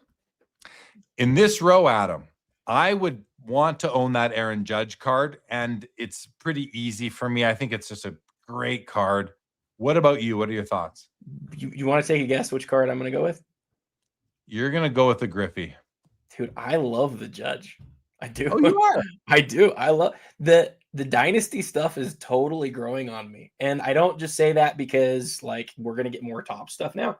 I say it because I haven't, like, you guys know I'm not, like, a big baseball guy, but some of these autograph patches out of Dynasty are really sweet looking. And that is that card right there is gorgeous. It's a beautiful card.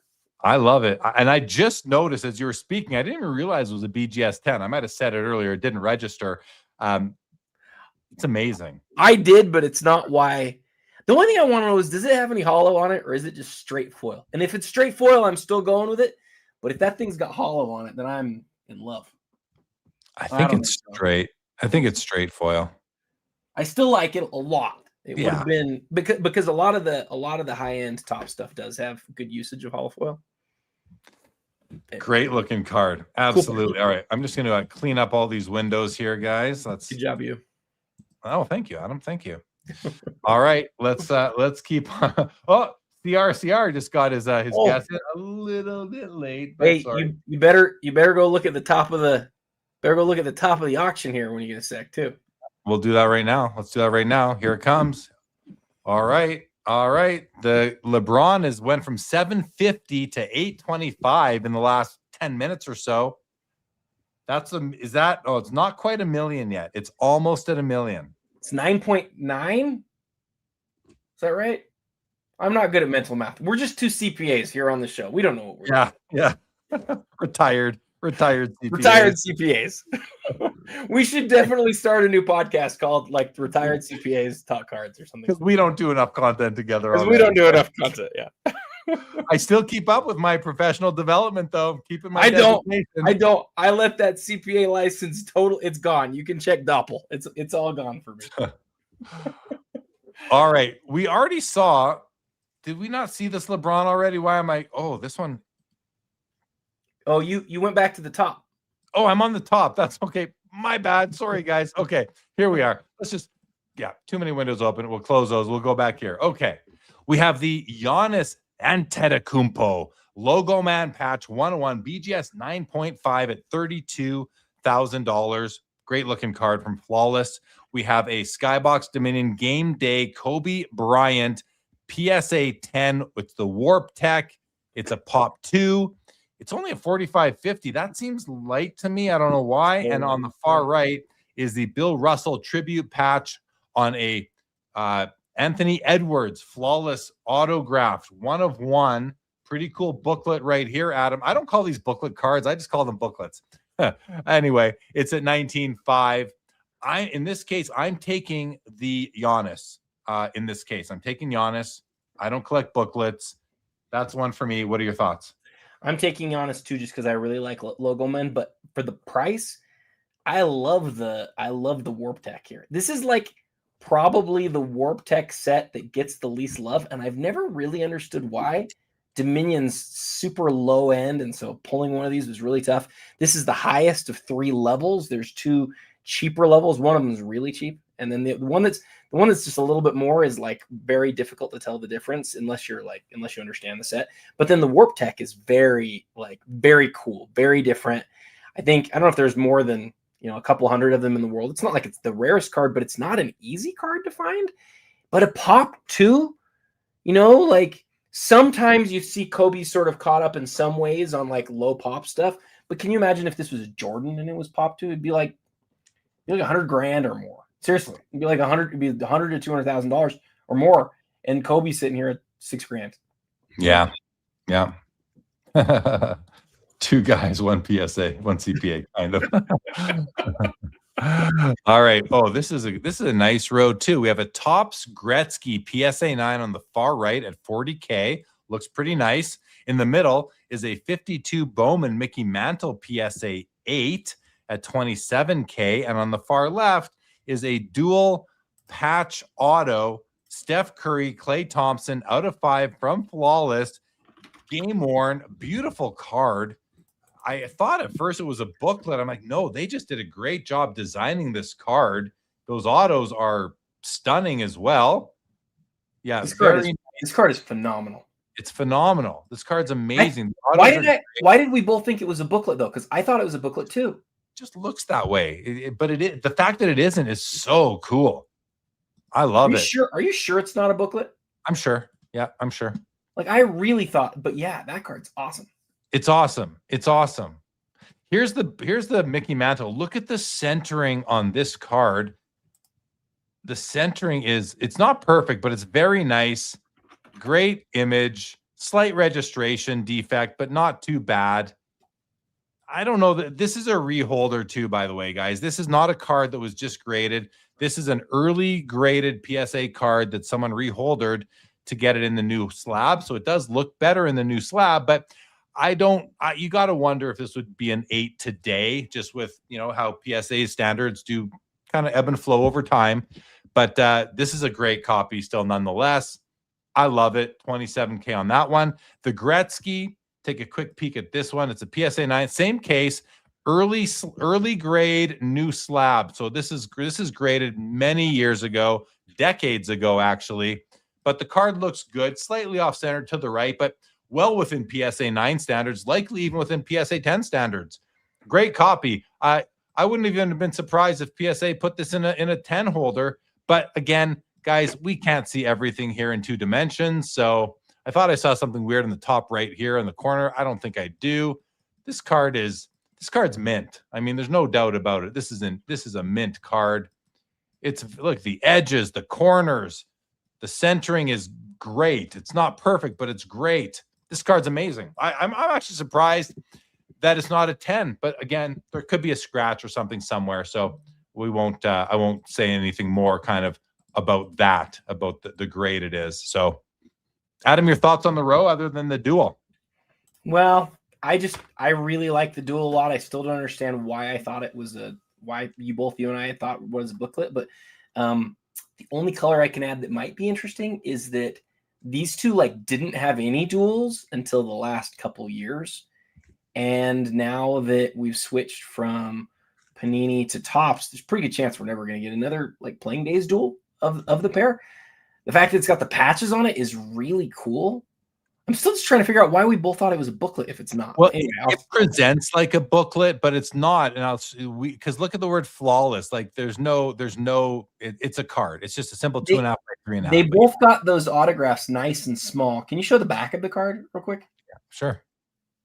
I mean, you're right. It's definitely not a booklet, but no. Game worn, game used. Yeah, it's an amazing card. It's just beautiful. The autos are perfectly placed by both players. I love it. I love everything about the card. It's amazing. Cool. All right. Oh, that's the end of page 2. It's time for This or that. This or that. This or that.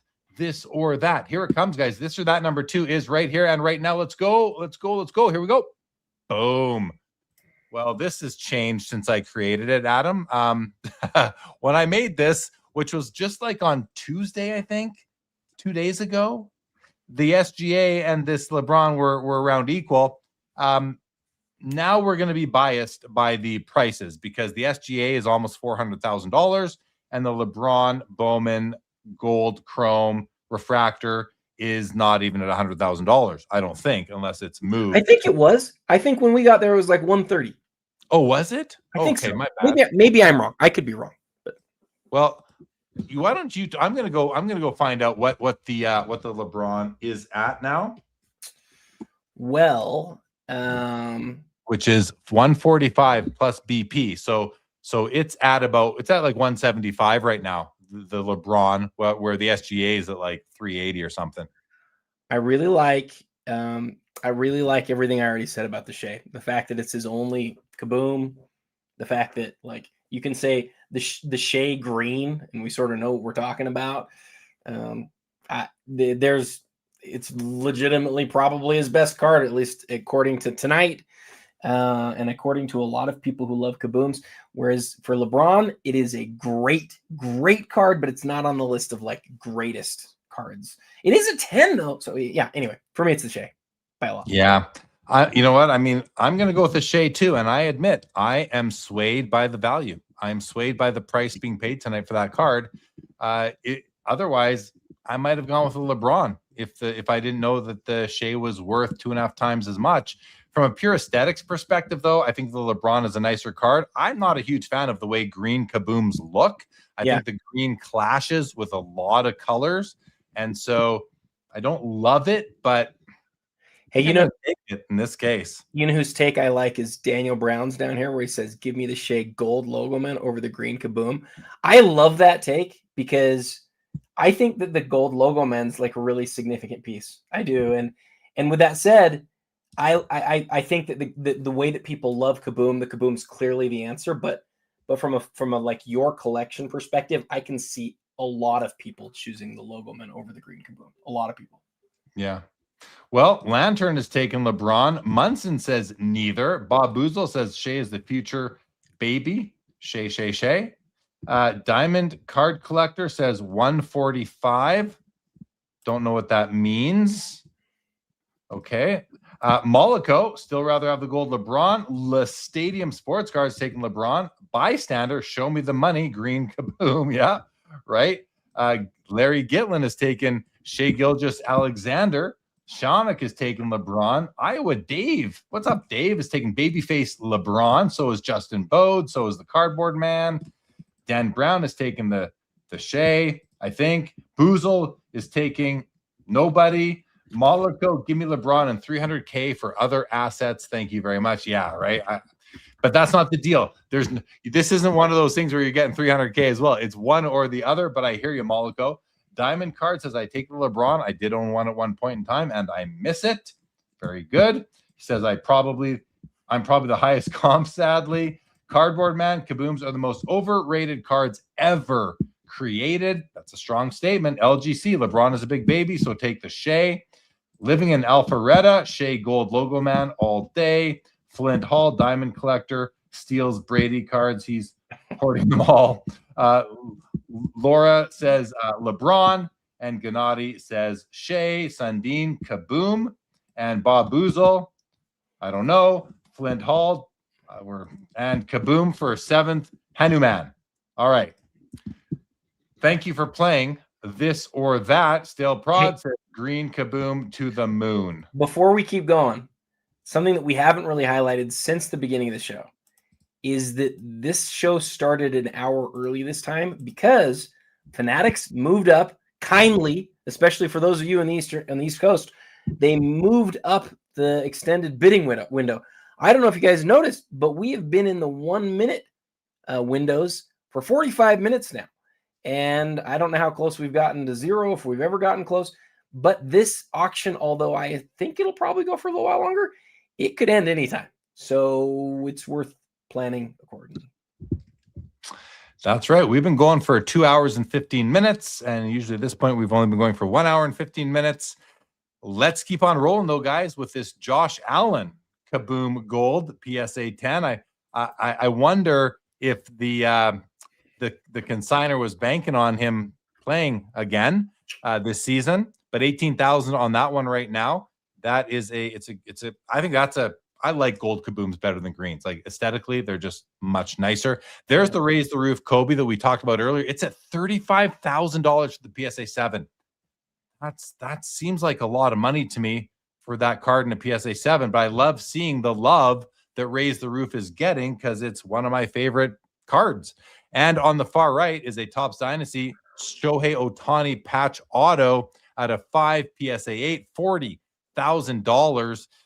That's a cool card too, Adam. What I don't like about it, and this is just nitpicky, it almost looks like there's horns coming out of the top of the patch window. I know it's not, but that's a Dynasty thing, but I don't like the design. I'd rather just take those off. The card would look cleaner. Still an amazing card. Great auto. The auto is in perfect condition right there. Beautiful auto. Nice patch. It's called the sponsor patch. Must be from a sponsor logo on the uniform. Great card, Adam. This is a tough row. It's between the Kobe and the Shohei for me. I'm probably gonna go Kobe. What about you? I've wanted the Kobe for years and gotten close to it a couple times. Given the chance, I'd definitely take it here. Yeah. It's a beautiful card. All right. Next up, we have a Topps Cosmic Star Clusters Dual Super Refractor, Sasaki and Shohei 1 of 1. It is not slabbed, everybody. It is raw, but it is in a holder. And it's at $14,000. We have a authentic Michael Jordan 86 Fleer rookie card with an auto that I cannot see from here. I cannot see there's an auto on there. So let's open that one up and find the auto on the back. Oh, it's on the back. Okay, that's why I wonder. Yeah, it is. I can't see it because I cannot see through cardboard. That's why. Okay, but here's the autograph on the back, and yikes, that is just not nice. I just don't like it at all. And you know what? Neither does the audience because we're at $17,000. Adam, what's going on here? Like, I don't know. I just don't like the card. Let's hear from you on this one. The world currently on these cards really values aesthetics of the autograph, and you feel the same way. There are people who would prefer to have an older autograph over something that just looks really nice. And I'm not going to tell people what's right. I will say that there's a better chance we're going to get more really good looking autographs than there is we're going to get older autographs. Older autographs are not going to increase in quantity. Newer autographs will, especially for these guys that are still alive. So I really like it from that perspective. I actually always really like this card with the autograph on the back. I've always felt that way. You and I have talked about this 100 times. The autograph generally gets lost on the front, whether it's signed in black or blue, like it just gets lost. Or this one was signed with so up in our playroom for my kids, we've got a bucket of markers, and the kids often leave the caps off. This looks like it was signed from a marker that had the cap off for a couple days. That's why I don't like it. Yeah, I mean, I get that. I totally get that. If it was in pen, it'd be significantly more money. I think so. Yeah, I think that everybody probably feels that way, or at least the general audience sort of feels that way. It's definitely unique and different looking. I would like to know when it was signed, and if you could do the research to discover when approximately it was signed, and you discovered that it was likely from when he was playing, I could talk myself into that pretty quick, honestly. Yeah, I'm sure. There's still cool factors to it for sure. I recognize that he held the card, he signed it, he touched it. That's all pretty cool. Card looks nice itself. I want to show you a card that I just talking about an early auto. I'm just going to spotlight myself for a second. Check this bad boy out. 89 Donruss Ken Jr. autographed. And that is, I mean, you don't have to, no, you might not take my word, but that's a legitimate autograph right there. Ken Griffey Jr. I've had it looked at actually. Anyway, awesome. Yeah, pretty cool. Okay. Came in a collection. All right. So we have the Michael Jordan 98 game jersey, PSA 10, Pop 7. That's pretty cool. Really cool. I love that card. That might be the one I'm taking in this row. It is the one I'm taking in this row. Adam, your thoughts? I'm taking the 86 with the autograph. Okay. Despite your hatred for the card, Jeremy. No, you know what? I don't, Adam, I accept that. And I'm not like, why would he do that? I don't have any thoughts like that. I get it. I totally get it. All right. Kobe, Brady. That has been a theme tonight in this auction. Kobe's and Brady's 97 Flair Showcase Legacy Collection Row 0 out of 100 PSA 10 Pop 6, $31,000.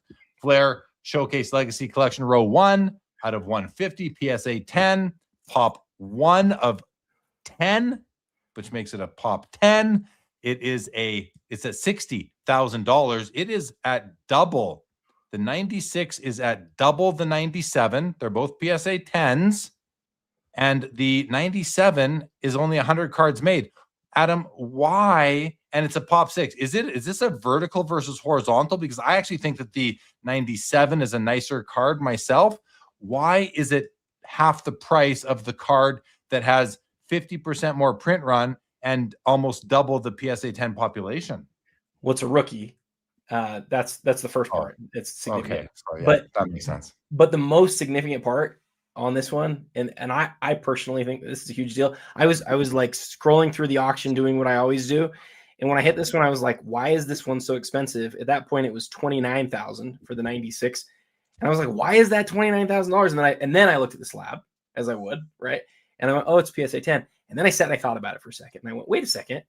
It's a serial numbered Kobe rookie that's a PSA 10.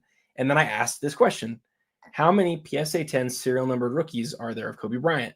And then when I researched it, there's 25 total, Jeremy. There's 4 credentials. And then between the three Kobe legacy rookies, because that's it. Those are the only 4 serial numbered Kobe rookie cards, the 3 legacies and the credentials. Well, the credentials in a PSA 10 is like several $100,000. It's like getting close to $1 million. The last one sold for like $600,000 or $700,000.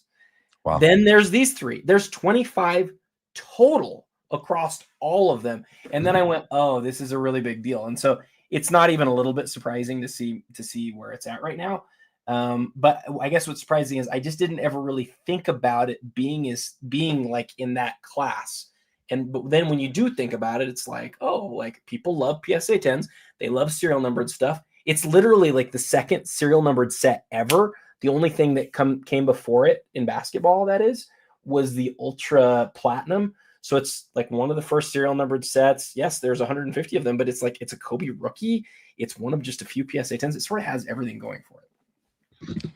Amazing. Yeah. And I'm still embarrassed that I didn't realize the rookie aspect of it until you mentioned it. You and I have always agreed the 97 horizontal is gorgeous. It is gorgeous.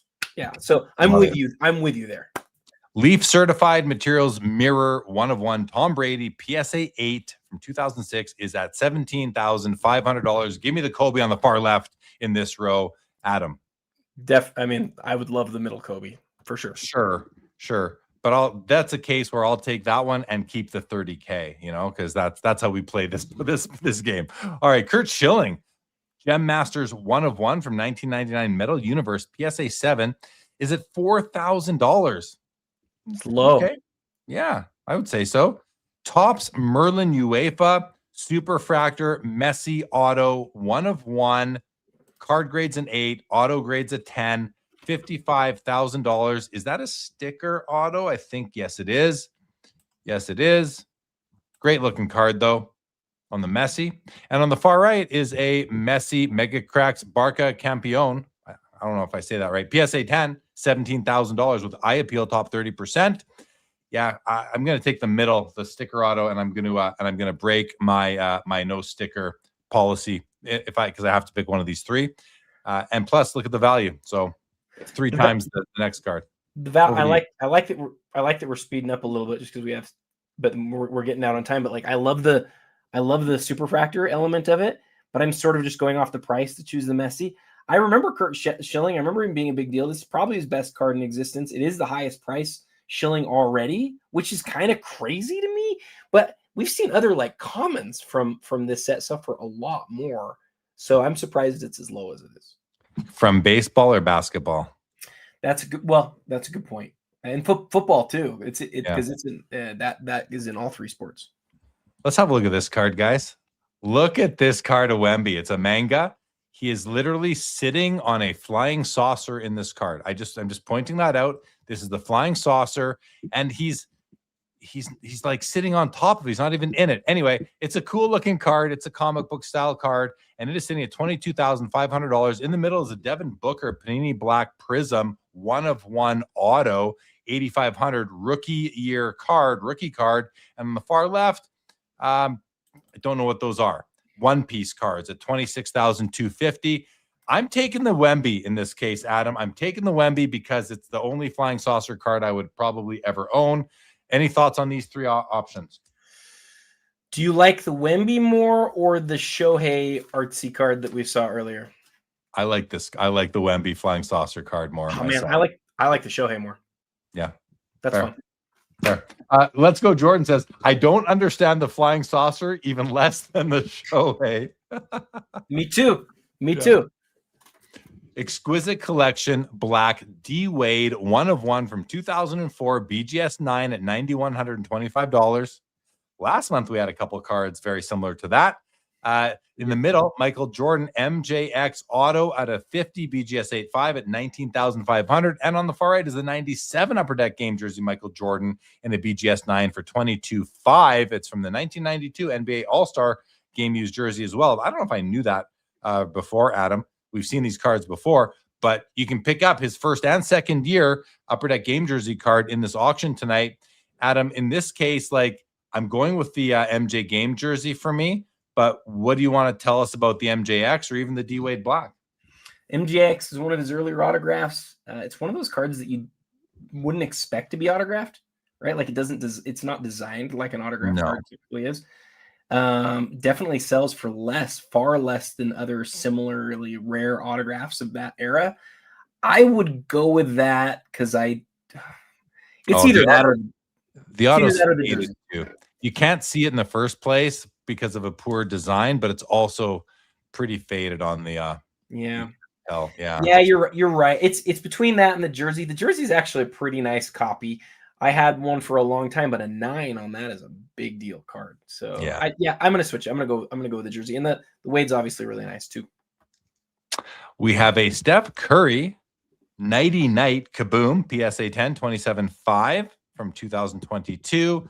We've got the Carlos Alcaraz rookie patch auto that one of those did some crazy dollars about a year or so ago, I think. 30,000 on that, and then a Charles Barkley 84 star. This is not the Jordan 101. This is the Barkley 202, you guys. And it's a BGS Pop 9 and 9.5. Good looking copy at $28,500. Are we starting to see, Adam, because of all the excitement over the Michael Jordan star cards, is that starting now to drift into other players as well, more so than maybe earlier on in that run up? Oh yeah, for sure. I think we've seen that for a while. I know that the big star guys have gone after these guys for a while too. Stockton, we've seen a massive run up. The question, of course, on this Barkley is what would it cross to? It seems like everybody wants their stuff in PSA grades, but I mean, look at that pop report. Like, there's none graded higher than that, and it's already really rare. With BGS, I would probably keep it like it is, but that's a lot of money for a Barkley. There's not very many Barkley cards that are that expensive. I'm picking up the Alcaraz for myself in this row. I just like that it's autoed. I like it's got memorabilia, and I like that he doesn't have 1,000 cards coming out every year. So that, and I think Saba agrees with me, says Alcaraz all day. He's playing as we speak, generational talent. Bystanders taking Curry. Yeah, it's a good row. Which one would you take, Adam? I would take the Barkley. Yeah, I'm not surprised. And that makes sense to me. And I get it. All the above. All right, next row, we have a Prism Gold Steph Curry out of 10 from 2019, PSA 9 at $25,250. A Jordan Exquisite Patch Auto in the middle, BGS 8, one color patch, on card auto at $19,000. Say a quick look at that autograph. Autos, it's not perfect, but it's still good. Patch is very simple, but that's it. Guys, this is a legit 2-color patch. A little bit of white right there in the corner. that does make it a legit 2-color patch.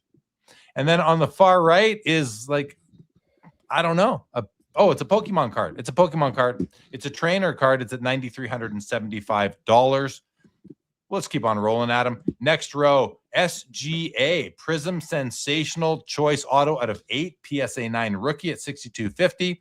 We have a box of 1980 Topps unopened packs, 36 of them in a BBCE authenticated wrap, $12,750. That's a cool box with the panels, the Magic Johnson, Larry Bird rookie, of course. And on the far right is a Metal Universe Championship Hardware Kobe Bryant PSA 10 Pop 8 at $12,000, which is the card I'm taking in this row. It's the item I am taking in this row. Adam, any thoughts?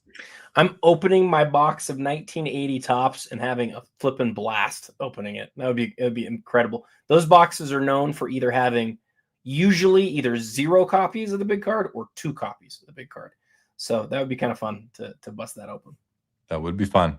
Look at the card on the far right. Yao Ming, emblems of endorsements out of 15. The auto looks like it's held up amazingly. Let's zoom in. Oh, yeah. That's just a great auto right there on the Yao out of 15.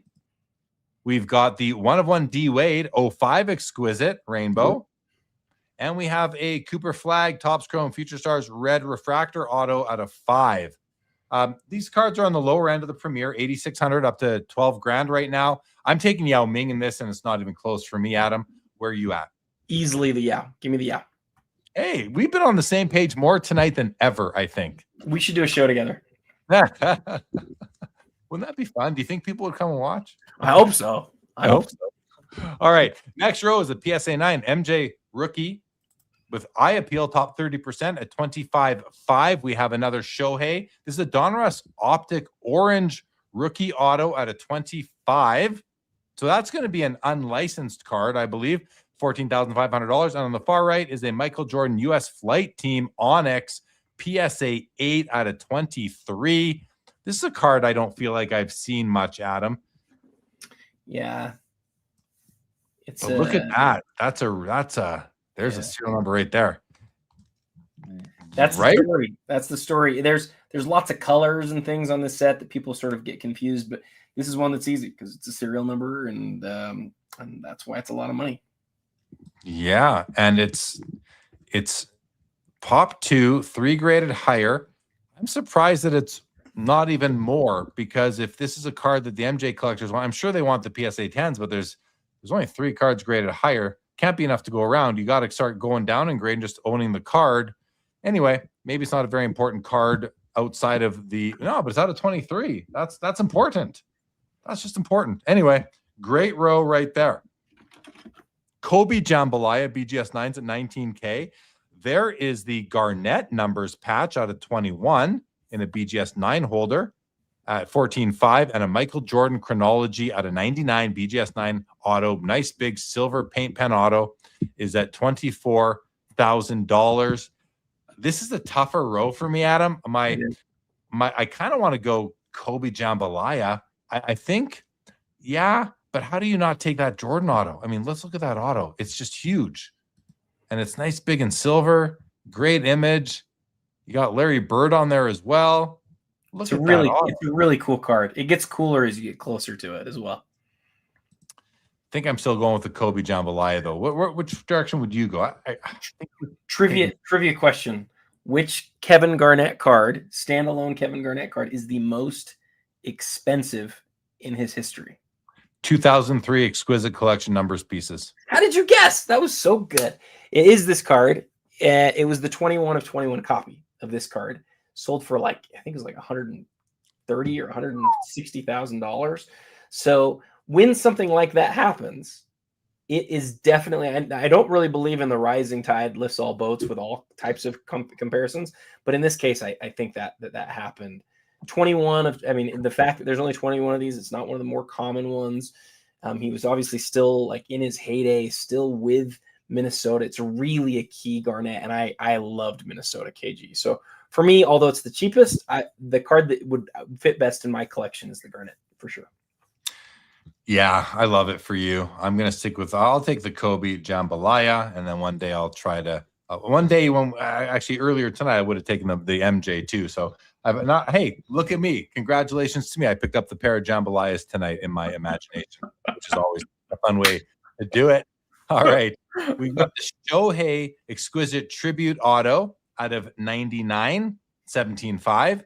We've got a Steph Curry 2020 Flashback Prism Gold out of 10 at 29,000, and a Kobe Bryant Topps Chrome Gold Refractor out of 99. PSA 10 from 03 at $22,500. Oh, this is a tough one, Adam. This is a tougher one. I mean, first of all, I love the 2012 Prism design. This 2020 is the flashback in the same design for Curry. Makes me want that, but then I think I'm going with Curry in this case, even though I don't have a Curry card. And if I do, I don't know that I want it to be a flashback card. So maybe I retract that. I say, no, I'll take the gold chrome Kobe, but I don't like the looks of it as much. I don't know. I might. What do you think? What do you think about this row? Well, only the most handsome, best, most incredibly cool people hold a Steph 2012 gold in a PSA 10. Just kidding. I have one of those. I'm just being silly. I really like the Steph. I do. I think that's a really cool card. I'm not a big fan of flashbacks in general. I do really like the 2012 design though, and it would look really cool next to mine. So I'd grab that one. Very fair. Good evening, Kinger. Welcome to the show, buddy. Good to see you. Welcome. All right. We have a CJ Stroud Gold Kaboom out of 10. We have a beautiful Jordan SP Signature Edition Auto. And then we have, I love these Contenders Kobe autos. We see them with different images on them. This one is just beautiful. I love these cards, Adam. I love the layout, the dual image, especially with the Mamba mentality image sort of right there. Look at that autograph. Oh, look at that autograph, you guys. That is just beautiful. Well done, Kobe. The MJ auto. Oh, that looks really nice too. Look at that. Just perfect. Holy moly. Wow. This is a tough row. The Kaboom isn't even in the running for me. I guess, I don't know. I like both the Jordan and the Kobe. Adam, what do you think about the row?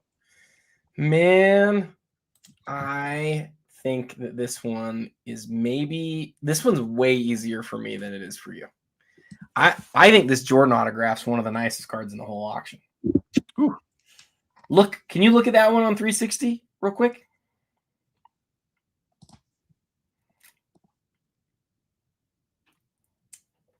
Okay, it's not working. It's not working. No. It's on holofoil, and it's really, really nice holofoil. We don't see a lot of autographs on holofoil. That one's it still presents exceptionally well, despite the fact that it was signed 21 or 22 years ago.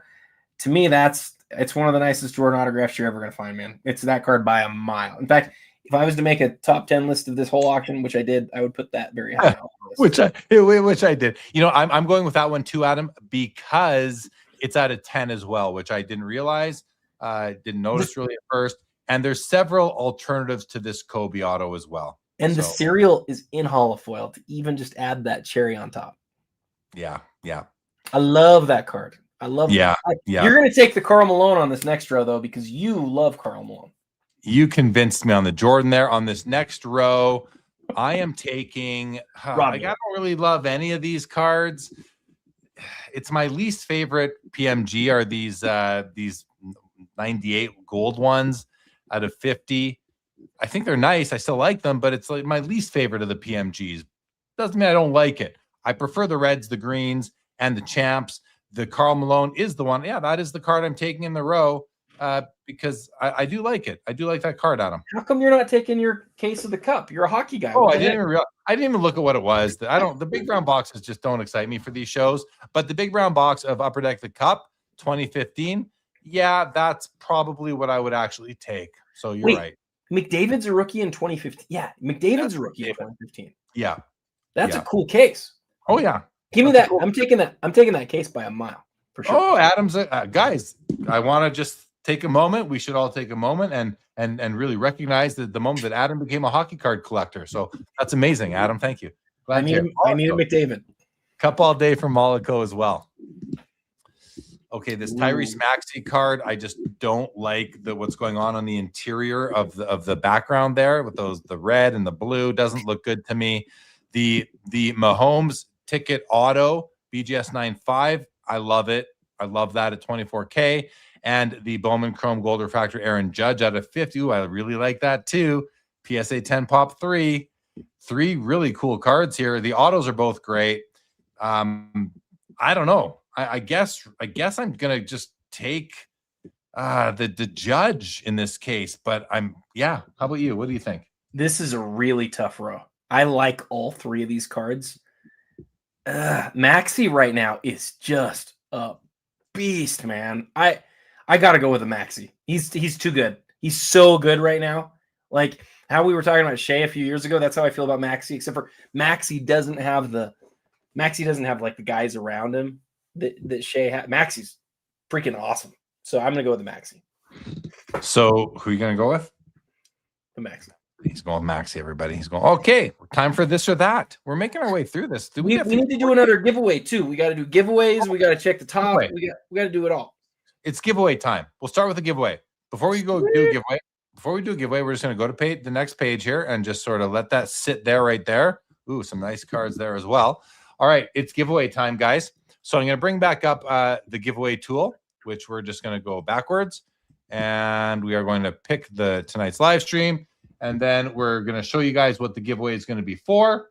And this one is going to be for the box of Topps Resurgence Football, everybody. Topps Resurgence Football. Look for autographs of top rookies, Caleb Williams, Jaden Daniels, Drake May, Bo Nix. What a class right there. And I haven't done the giveaway yet, but you guys are already putting some. So it's not going to be Olympics. It's not going to be. All right. Boozle for president. The giveaway is going to be. I'm going to make this one really easy for you guys. I'm going to take this off the screen. We are now collecting comments. Hashtag football. Hashtag football into the chat, everybody. And we're going to give you a bit of time to get your entries in, especially for the people who might be behind. Get them in, everybody. I just put mine in there, but just to be clear, I am not eligible. If Adam wins it, oh God, Adam, you better not win it because then we have to rerun it. Sorry, I need to stop being so silly. I just wanted to say, Fanatics, thank you for sponsoring this. Seriously, it is awesome. I hope I don't win. I won't do that again. Something came over me and I had to put my name in it. If I win, can we just give it to Boozle? He's so funny. We just gotta give it to him if I win. What do you think? No. Okay, fine. I tried, Bob. Tyson Card Corner. Your entry likely did not register. You misspelled football, so go. You can get that one in again. And by the way, everybody, if you only need to put it in once, the system will only recognize your entry once. So do not flood the chat, please. But get your entry in hashtag football. And if you are watching on Instagram or Twitter or Facebook or anywhere else, you need to come to YouTube, I believe, to get the entry in for this to work. We're up to 37 entries and we have 189 people watching us right now across all platforms. The card man, that will not work. But we got Random Esports in there. Zach Miller. Andrew Anderson says, hey, Adam, I won one of the copies of your book. Did you send them out yet? Yes. Yes, he did. And I'm going to take a moment, guys, to shout out the Hobby Spectrum new project that I built on the internet. The internet's this weird place where we can all live. Check out Hobby Spectrum. You take an assessment. It spits out your hobby identity, archetype, and a score. You can join the directory, which is all about discoverability. Check it out, guys. Go to hobbyspectrum.com, and you'll need an access code, which you don't have yet. There's a place to request one. Do that. You will receive an access code within about 48 hours, and you'll get to be a part of the whole Spectrum initiative, if you will. It's all about building community. Yes, Adam. I just want to say go Hobby Spectrum. And should we go away from this and come back after checking the leaderboard? Let's do that. We're at 49 entries. So guys, And just again, so everybody knows what we're giving away, we are giving away this box of Football Resurgence. And that's why you are typing in hashtag football into the chat. One lucky winner is going to win this box, courtesy of Fanatics, who did contribute 4 giveaways for the episode. This is the 3rd of 4 that we're doing. We will do one more later on in the show still. 192 of you and 52 entries. So the entries are still coming in. That is great. Keep them coming, everybody. Bob Boozle says hashtag Hobby Spectrum. Thank you, Bob Boozle, for that. Okay, let's go back to the auction now. We'll let that sit for a few minutes. Adam, we have a 1996 Topps NBA Stars Finest Atomic Refractor Michael Jordan BGS 10 Pristine. $15,000. Do not listen to this episode at 2x because you won't be able to hear what I just said. I was talking so fast. We have a 1998 Noise Boys Kobe PSA 10 at 26,250. Amazing card. And the Showcase Row Zero Kobe out of 250 PSA 10 at $17,000. Pop 12. Adam, this one is so easy for me. Do you want to take a guess which card I like the most? I think you really like the 97 Row Zero. No. Noise Boys. Yes, of course, the Noise Boys. Of Well, course. you said of course, but we just got done talking about how much you like the 97 Row Zeros. Like I do, but there's ones out of 100 and there's ones out of 250. If there's a better, I'm always going to go with the better version, the rarer version. You know. Yeah. So, I love Noise Boys. This is arguably, though, and I mean arguably, the first serial number base card ever. Doesn't move you. No, it doesn't move me. Okay, doesn't fine. move me. Then let's move on. Okay, all right. Good. Hey, weren't you going to go back to the top of the auction? What happened to that? Oh, let's do that. Well, you know what? We got carried away. So let's go Premier. I know you like that SP signature. Thanks for showing that again. Thank you. Okay, here we go. So Look at Nick Kurtz. Look at Nick Kurtz past the 500,000 mark. Wow. He went from 300 to 420 tonight. We still haven't seen another bid on the LeBron Tiger Woods, but the LeBron gold is at 825. And there's a few others. Not a ton of move. I think the LeBron went from 80 to 90 here. And this isn't sorted by highest. I thought it was, but it's not. It's not. Sorry, let's do that. You're right. That's what makes sense. Here we go. 1, 2, 3, 4, 5, and 6. A redemption card is in the 5th spot. Shea at 4 and 5 in the Fanatics. I mean, that's a thing, Jeremy. Shea is at 4 and 5. But Shea's that good. He's good. He's that good. These are two of the biggest Shea auctions ever happening at the same moment. Kind of crazy. Absolutely. In the giveaway, we're at 57 entries. We're gonna. It better not be me. Okay. 58 now, guys. Orlando just got in. Sonny Christensen just got in. We're gonna give you guys another minute from right now to get your entry in. A minute from now, I'm looking at my clock. I just hit the 30 on my second hat. I have a second hat on my watch. I just hit the 30. We're going to do a couple more looking at cards here. Get your hashtag football in. Topps Mercury Superfractor Wembanyama 101 auto. Nice looking card. We have a debuting Michael Jordan auto. PSA 10. 10 on the auto as well. We got to look at that. Make sure we agree. And we do. That auto is beautiful. I love it. And then we have a show. Huh? Sticker, but cool. I didn't realize that actually. So thank you. And then a black Shohei Optic out of 12. PSA 9 rookie at 11.5. This is an awesome row, Adam. I know what card I'm taking. How about you? Yes, I do know what card I'm taking. What card are you taking? I am taking the Shohei, believe it or not. Oh, cool. Yeah, it's out of 12, which is really cool. I love Optic. On card auto. Yeah, I'm taking it. I'm taking the Wemby. I like the old Bound for Glory $2 insert set out of Topps.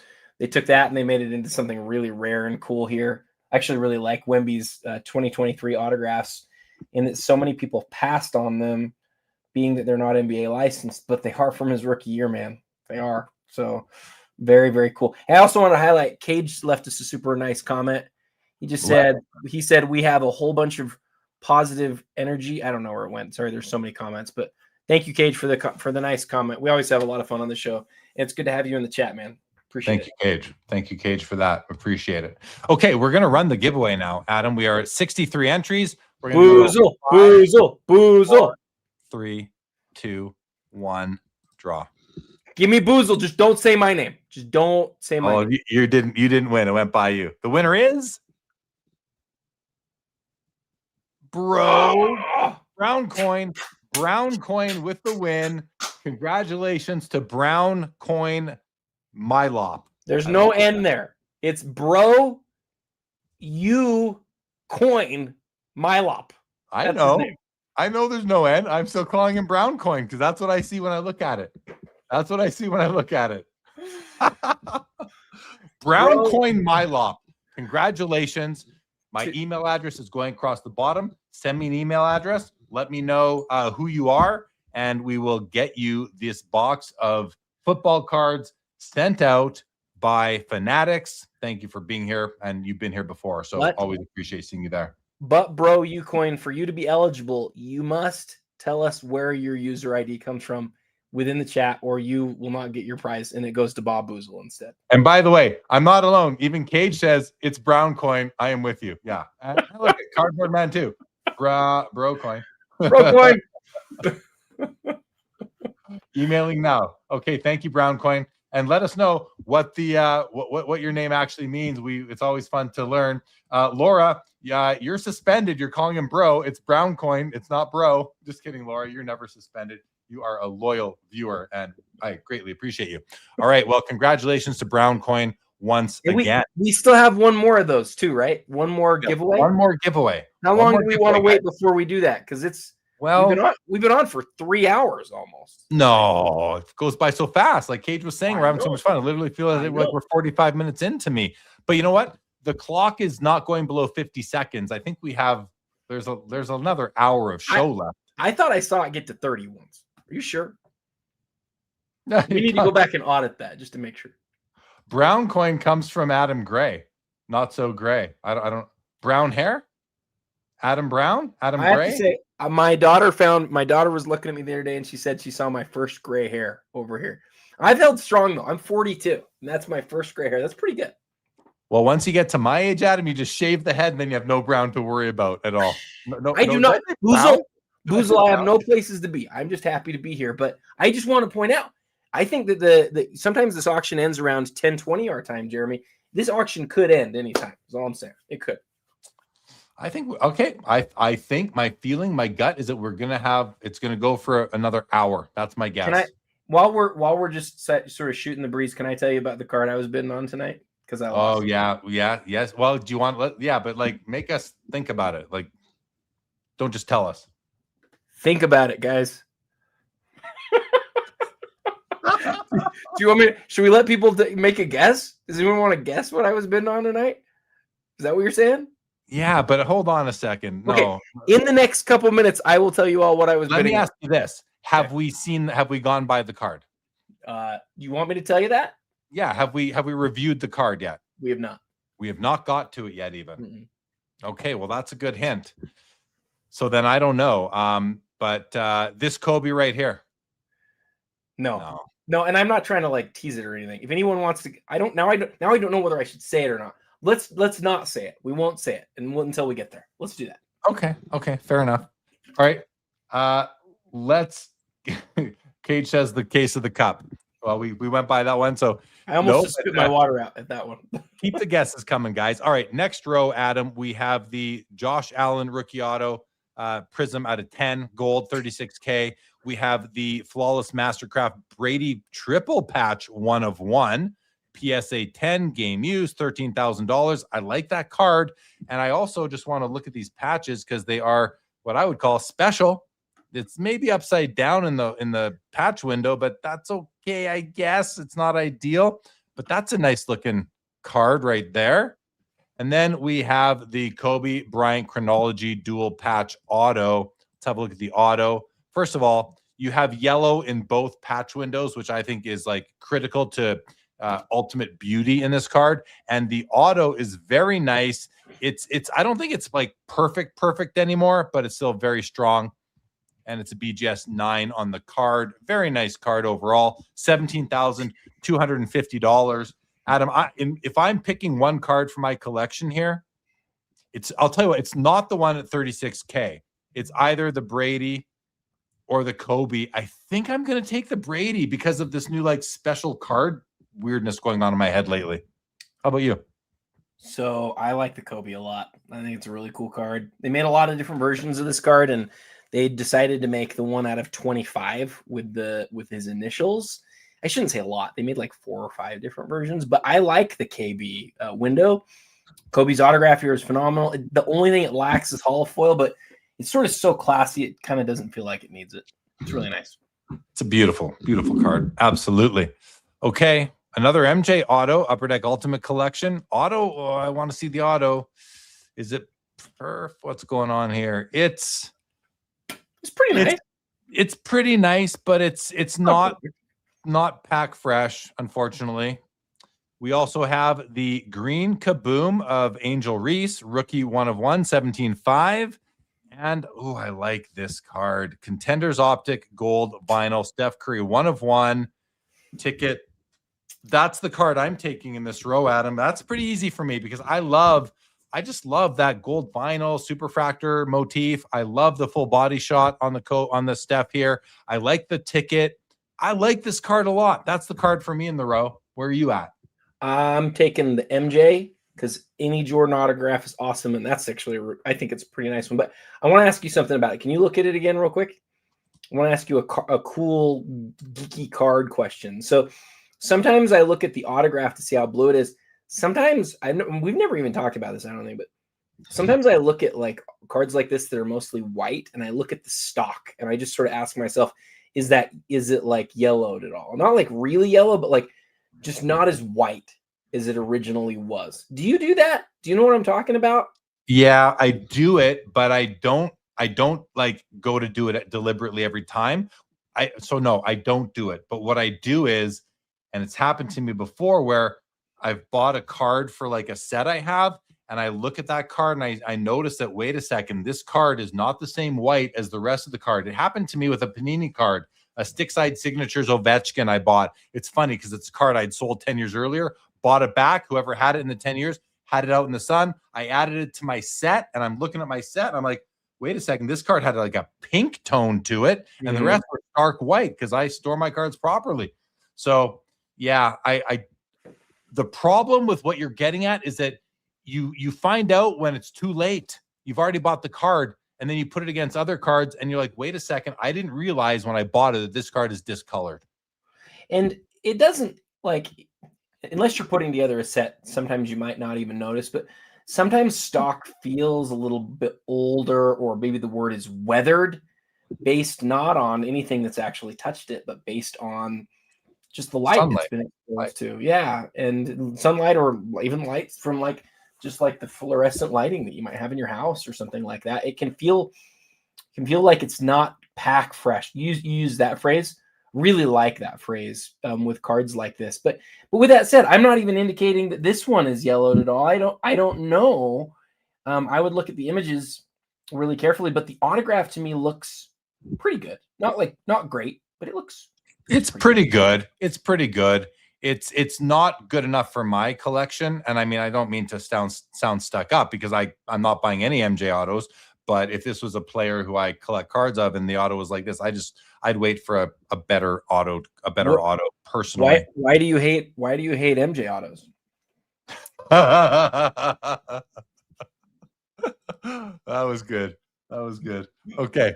Let's go on. Let's move on here. We have a BGS Black Label Bobby Witt Jr. prospect out of 5. That's a very nice card. $28,750.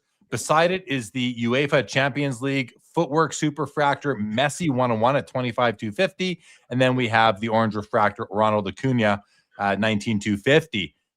Pretty cool row here, actually, Adam. For me, it's that middle card without a doubt. Any thoughts from you? Acuna's had an amazing career to date. I'm going with Acuna. Okay, very good. I'm not anti-soccer, but Bob Boozle puts out a CLTLTLT alert. Jeremy Lee calls MJ Auto a trinket. All right. Whoa, a debut patch auto down this far in the auction. What the heck, man? Louis Angel. This is Ronald Acuna's brother. I learned. Is it really? Yeah, it's his brother. Did you just make that up? You just made that up. No, I did not make it up. I'm serious. I'm serious. So we've got the Acuna MLB debut patch, 1 of 1, 13.5. We got the 1980 Magic Bird Julius Irving triple auto, 24K, PSA 8 on the card, 10 on the autos, and a 2017 finest finishes Superfractor Barry Bonds auto 101 BGS 10, 13,750. Adam, interesting row here. None of the cards scream out to me as cards I'd really want to own. However, I would take the MLB debut patch. That is Acuna's brother. It's an Acuna. And listen, I like the triple auto. I love that card, but that's not a rare triple auto card. It doesn't really doesn't tickle my fancy too much. I know you don't care about what I'm about to say, but it is in that grade. Like, that's a really high grade on that card. Really high. In fact, a 9, which is higher than this. I know this is an 8. That was a 9. A 9 recently moved for like, it's like 160 grand or something. Go look that. That might be wrong. It was certainly 6 figures. I thought it was 160. Maybe it was like 110 or something. But that's a really big card in that grade. But I'm with you. It would be really cool to own a debut tag auto because, this Acuna dude, maybe at some point he wants it, or maybe he ends up being awesome, or I don't know. It's just he only has one best of all cards, and I don't know if this guy's going to be any good because you guys know I don't know anything about modern baseball, but I think that's so awesome. I'd definitely go with that. Pretty cool. Jeff McMahon backs me up, says it is his brother. Facts. I know Jeremy doesn't make things up. I'm just maybe once in a while. 3 hours in. 3 hours in, we have to find a way to just make fun of each other a little bit. We've hit the 3-hour mark, and this is where I start to get a little bit loopy if I haven't already. So I forgive you, and I ask for your forgiveness in advance. All right, 2007 Topps Chrome White Refractor Kevin Durant rookie at a 99 PSA 10, 22K. Bowman's Best Picks Refractor Kobe PSA 10, Pop 12, Eye Appeal 11,750, and a redemption for Topps Chrome's the Cy Young Award winner gold is Tarek Skubal out of 4, scratched $8,500. I don't know. This row doesn't do much for me, Adam, but I have a feeling that's a really important KD rookie card right there. And the Kobe's cool too. If this was the Atomic Kobe, it'd be a slam dunk for me. In this case, I'm probably going to take the Kevin Durant, actually. Any thoughts on the row? I'd take this baseball player, but I don't know who he is. The KD looks like a regular refractor, but it's the white. And this is that crazy year, Jeremy, where they didn't make a gold. For some crazy reason, Topps was like, we're just going to pick 1 year, and we're going to not make a gold refractor. They made it years before. They made it years after. For some reason in 07, they just didn't make it. So the white ends up being a really important card because the only one that's rarer than this one is the black X-Fractor. And I don't know about you, but I just would rather have a clean refractor than an X-Fractor. So this kind of has a case of being like his best chrome refractor. Yeah, well said. I wonder if there was just like a global gold shortage in 2007, maybe. Okay, we have a Immaculate Collection Logo Man Auto Dirk Nowitzki, 17,250. Seems too cheap to me. I don't know why. Steph Curry Donruss Optic Gold out of 10, BGS 9.5 from 2016. I like that card personally. And an 04 SB Game Used Wood Impressions MJ Auto Relic Auto on the Relic. This auto looks good. Grades out of Beckett 10. Oh, yeah, that auto is adhered nicely to the wood. That auto is adhered nicely to the wood. Only on a sports card show would you hear that sentence put together that way. I like all three of these, actually. I think I'm taking the I was going to say the Dirk, but then I saw the MJ auto again. Then I'm going, yeah, I'll take the Dirk in this row, Adam. Where are you at? I love all three of these. I think this is the first year of Optic. So I like first year things. There's not a million parallels that year. Gosh, it actually is tough for me between that Steph and that Dirk. I want to just go with the Dirk because I like Logoman autos and I love Dirk. I think I got to go with the Steph. Maybe at some point people view like first year Optic is really significant. And if so, other than like the best 1-of-1 card, like that's the Steph card. I go back and forth. I will say the Cage let us know that the timer got down to 23 seconds. So it really could end anytime, like I said. And somebody else asked a question about, shoot, I lost it. Never mind. I'll get back to it. Was it this one here? Yes.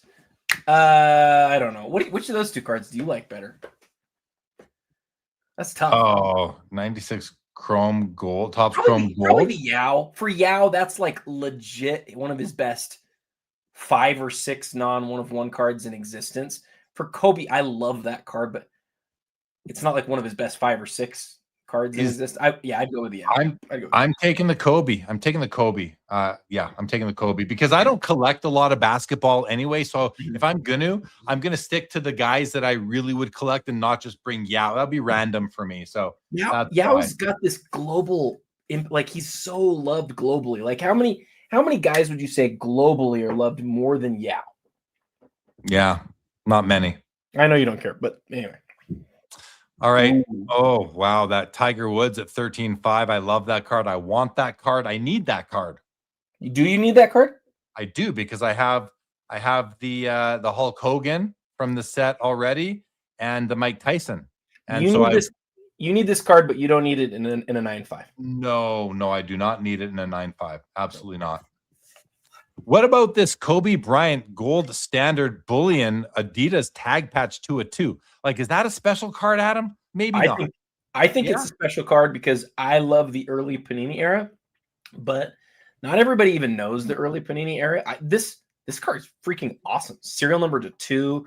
It's part obviously of the laundry tag back when Adidas still had the jersey, right? They changed in like 2016, like 4 years after this, to Nike, as we talked about earlier. But yeah, I love this insert. It's one of the first years of this product. It's super low numbered, and this is still playing days for Kobe. I think this card's criminally undervalued. I do. I really do. I love it. Criminally undervalued. $9,750. I think it's a cool card. I think it's special. It would be more special if instead of Adidas, you saw the NBA logo man or something, even if you saw the Lakers logo. I just have this thing where when it comes to like apparel logos, it's like Nike swooshes, Adidas logos. It's like one level below for me. I'm with you. The only thing that I like less is like when it's like a jersey, when it's like the number off of the jersey, like the big 48. Like the size number, I just don't care. At least this is better than that. But you're right. It's not the best patch. To me, it's more about the rarity of the card. Still cool. Yeah. And Funk says, did Adam announce his card yet? If not, it's either the Kobe tag or the Embiid. Oh, I think you got it. I think he got it right. By Adam's face, I think he got it right. Do you want to know? Yeah, you can tell us if you want. It was the Embiid. It was the Embiid. I was willing to go to $100,000 on the Embiid. And shit. That's his best card, man. And I talked to so many people about this thing. Like, I think that card should be $300,000-$400,000. And we haven't even seen it yet. Now I want to see it. Okay. Joel Embiid is okay. Go ahead. In this row, I'm taking Tiger Woods, is what I was going to say. This Kobe auto on the 2012 Prism. I don't know. I don't love 2012 Prism, the silver color. I love the golds for whatever reason. But anyway, I'd take the Tiger here if I have to choose. No, easy for me. Well, yeah, I would. Okay, next row, Adam. Triple auto, Cooper Flag, Dylan Harper, Ace Bailey, 1 of 1. Look at that, $25,750. We have a Jordan auto in the middle from 06, Fleer, MJ Greatest Moments. It's a 1 of 1, I believe. Is the card a 1 of 1 or in the grade it's a 1 of 1? Which one, the triple? Yeah, no, the MJ. Oh, I don't know what that is. I do not know this card at all. I don't think it's a 1 of 1 itself. It says 1 of 1 in the title. I think they're talking about the population though. And a box of 72 Topps basketball. That's the Dr. J year right there, I believe. That's a pretty cool box. Let's keep on rolling though. Can we go? Can we? I'm sorry to interrupt, and if we can't, that's okay. But can we go look at the Embiid real quick? There's like a bunch of people chatting about it. Yeah, for sure. Hold on. Let's just do this. So the story on the Embiid is it is legitimately, you got to go to Premier. Oh shoot! Oh, sorry. You're okay. This is his best card, like in existence. You could argue that it's the Prism Black. It's either that or this. I think it's this. I love this card so much. I was shocked to see this flashed, not only in the auction, but flashed into the auction. I had a conversation with a friend in the hobby. He may or may not be on this chat right now, and he may or may not have been also bidding against me on this card. Like, I think this is a top 10 Logoman autograph from the Panini era. I think it's also awesome because it's before you had all the other like different Logoman autographs. You only have a few. I know that Joel Embiid is always hurt. I know that he has not become what some people think he thought he might become, but he's going to be a Hall of Famer. He is the best thing that's happened in Philadelphia since the days of Allen Iverson. He is the process. He is one of the characters of the NBA over the course of the last 10, 20 years. And yes, his peak wasn't as high as we want it to be, but he was the MVP. It wasn't as long as we wanted it to be because he hasn't been able to stay healthy, but he's one of the most talented bigs we've ever seen. He's the face of Philadelphia. He's beloved there. I think it's culturally significant. I think it's everything.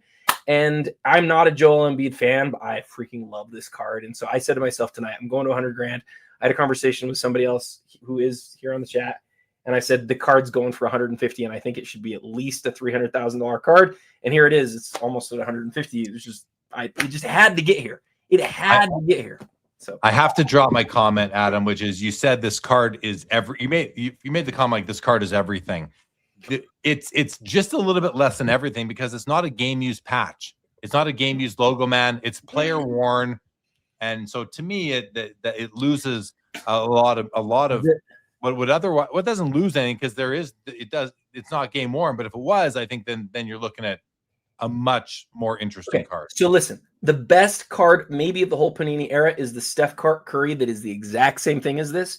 It's the Logoman auto out of National Treasures. It's not game used. It's probably an 8-figure card at this point. It's certainly many, many millions. The Luka sold for $4 million. That's the same as this.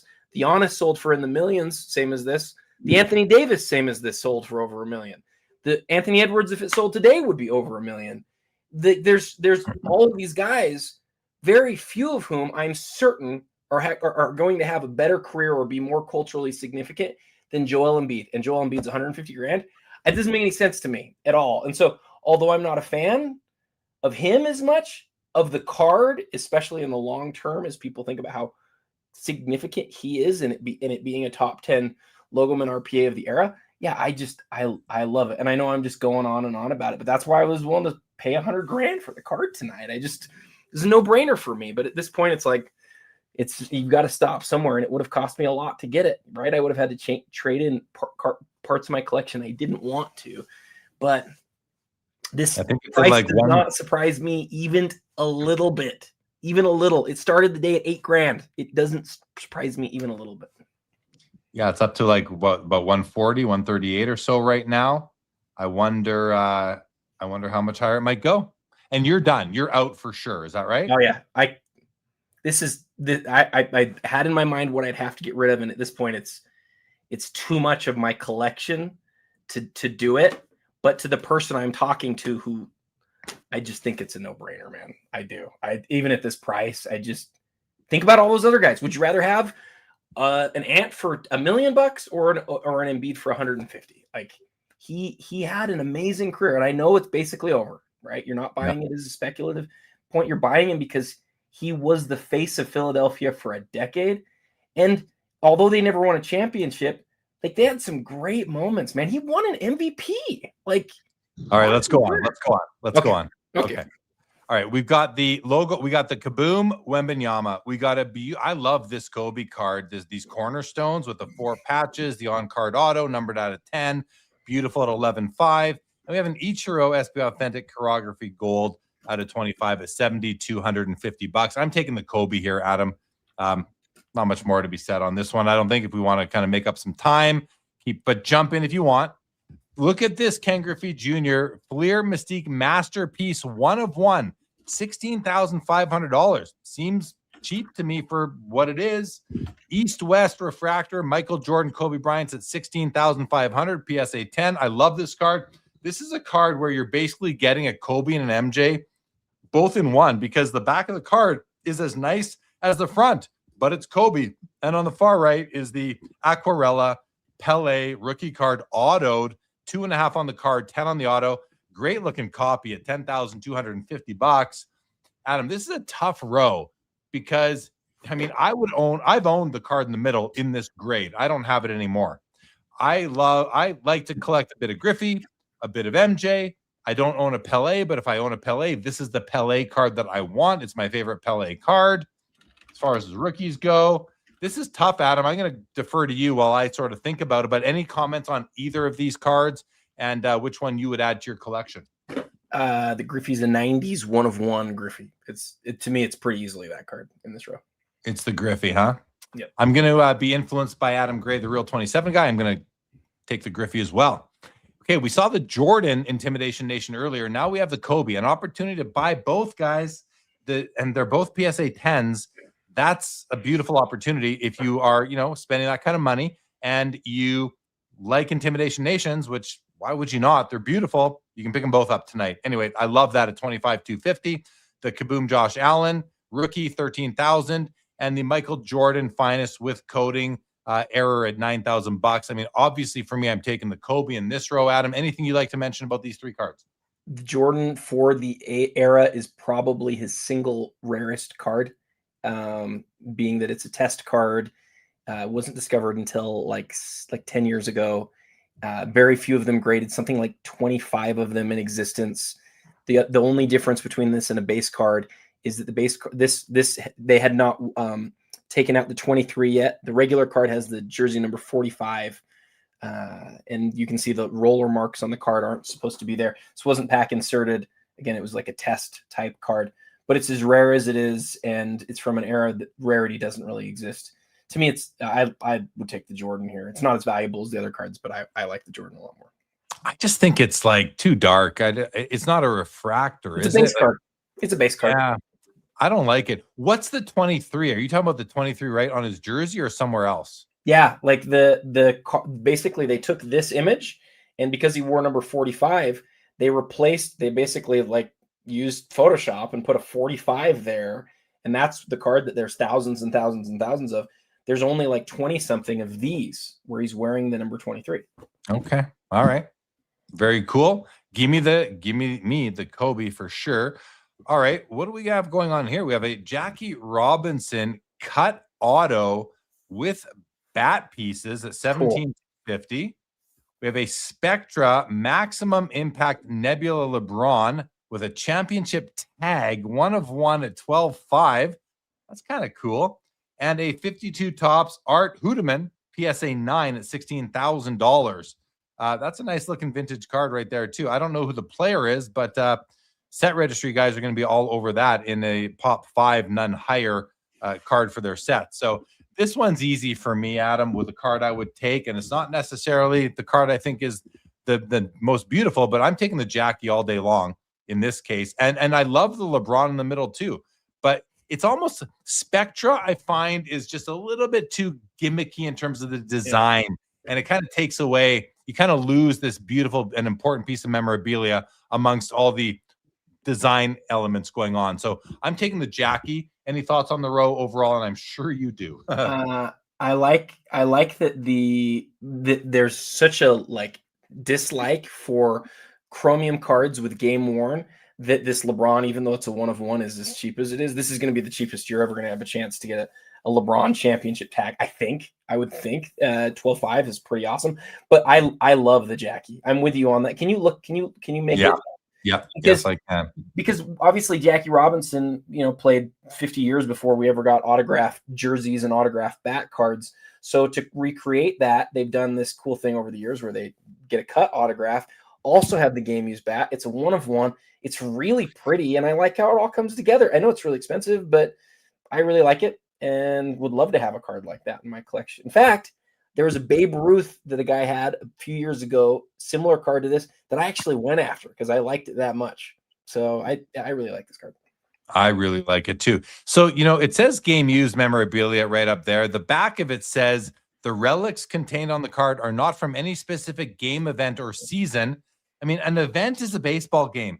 So I just don't understand what it really is, but it's amazing anyway. And I think you probably let the front of the card override. Maybe not. I don't know, but It's a leap of faith for me that they're actually game used Jackie Robinson bat pieces, because it actually doesn't say who it's game used by. So I'm just nitpicking, but I think these details are worthy of conversation. I think Victory Investments Sean actually nailed it, saying the guy on the far right looks like Adam Carolla. That's really does. He really does. If you would have asked me beforehand, who does this guy look like, I would have said the same thing. Yeah, he nailed it. Michael Jordan, Upper Deck Pro Sigs, gold auto out of 23. We have another Aaron Judge Dynasty. Not as nice of a patch this time, but this one's out of 10. Great card, 18,250. And a gold refractor, Topps Chrome Kobe out of 99 from 05. PSA 10 at 10,750. It's a pop 14. Let's take a quick look at the Jordan auto, grades out of BGS 10. And I think it looks pretty darn good. It's a weird, it's a sticker, so it's harder to tell, but very nice design. I think that the card's beautiful. Great row here, Adam. In this case, though, I'm going Aaron Judge. I love the Judge. I'm going to go against my normal rule, though, and go with a sticker autograph, because I just love all the holofoil. I love the Pro Sigs that it's from, basically like one of the lowest end products. And I think it's before sticker autos weren't cool. At this point, they still felt cool. So give me the Jordan. All right, good pick. Okay, last row of the page. Then we're going to do another this or that. We have on the far right, the President of the United States of America from the Leaf Fans of Ali product. The bronze Donald Trump autos at $9,000. It's a BGS 9. In the middle is the Larry Bird Magic Johnson rookie in a PSA 9 for $14K. And on the left is the Topps first edition LeBron James rookie PSA 10 at $16,250 with Fanatics Collect Exceptional Eye Appeal and an NBA Gold Diamond sticker. It's a good row here, Adam. I'm taking the card. I think I'm taking the card in the middle. How about you? Really tough. I think I'm going to take the LeBron. There's like 120-ish of these in the population in a PSA 10. And, you know, for being such an iconic card that isn't that rare, even in the first edition, I kind of like how low that pop is. So I think I'd take a flyer on that guy. Fair. I like your choice. We're going to move on to page 5, and we will do a this or that while we sit right there. Adam, are you ready? Let's do it. What is it? What did we? Okay, wait. We did? Was that the last one we did? Or is this? That was the last one we did. There we go. Here's the next one, guys. It's this MJ versus MJ, two of my favorite MJ 90s cards. We are putting the Intimidation Nation squarely up against the Jambalaya. Intimidation Nation versus Jambalaya. The Nation is a 10. The Jamba is a 9.5. This is tough, Adam. It's tough. I'm gonna pick the Jambalaya, I'm gonna pick the Jambalaya, but I really like the Intimidation Nation also. I know you are. You? I think you and I both love the Jambalaya. Are you picking the same card in this case, or is the grade of that 10 gonna sway you on the Nation? Well, I already have the Jambalaya, so I'm taking an Intimidation Nation. I would love to have. I don't need a second Jambalaya, but if I didn't have the Jambalaya, for sure I would take that. I don't care that I would prefer PSA, but I don't care that much. It wouldn't be shocking to me to see the Intimidation Nation sell for more. They're two of the all-time great non-serial numbered MJ inserts, though, either way you look at it. Yeah. Well, the Jambalaya is currently sitting at 72,500 and the Nation at 55,000. Sounds great. So it's not really, it's not too close right now. You're looking about a 50% differential there, depending which direction you're going. But yeah, so I'm taking the Jambalaya. Let's see what the chat says on this one. I think this is easy for you guys. Cardboard Man, Jambalaya. Same with Sundin. Same with Bomboozle. Same with Justin Bode. Heck Tech. Oh, we got one different. LD Munson is taking the Intimidation Nation. I like to see it. Kate says, Adam, check out the price on the LeBron Chrome Gold Rookie. We have 7 figures. You're right. We do. Sports Card Dinner and Nation for Iowa Dave. So let's just take a moment here and we will take this off the screen and we will go to the top of the auction. Oh, we're well over $1 million now. Isn't that almost 1.1 now? Yeah. It's over 1.1. So that's it's over one, yeah. $1,110,000 now for this LeBron James. Is it Still the first? no further action. It might be the first $1 million card of the year. Is it? Maybe not. I could be wrong. Anyway, awesome.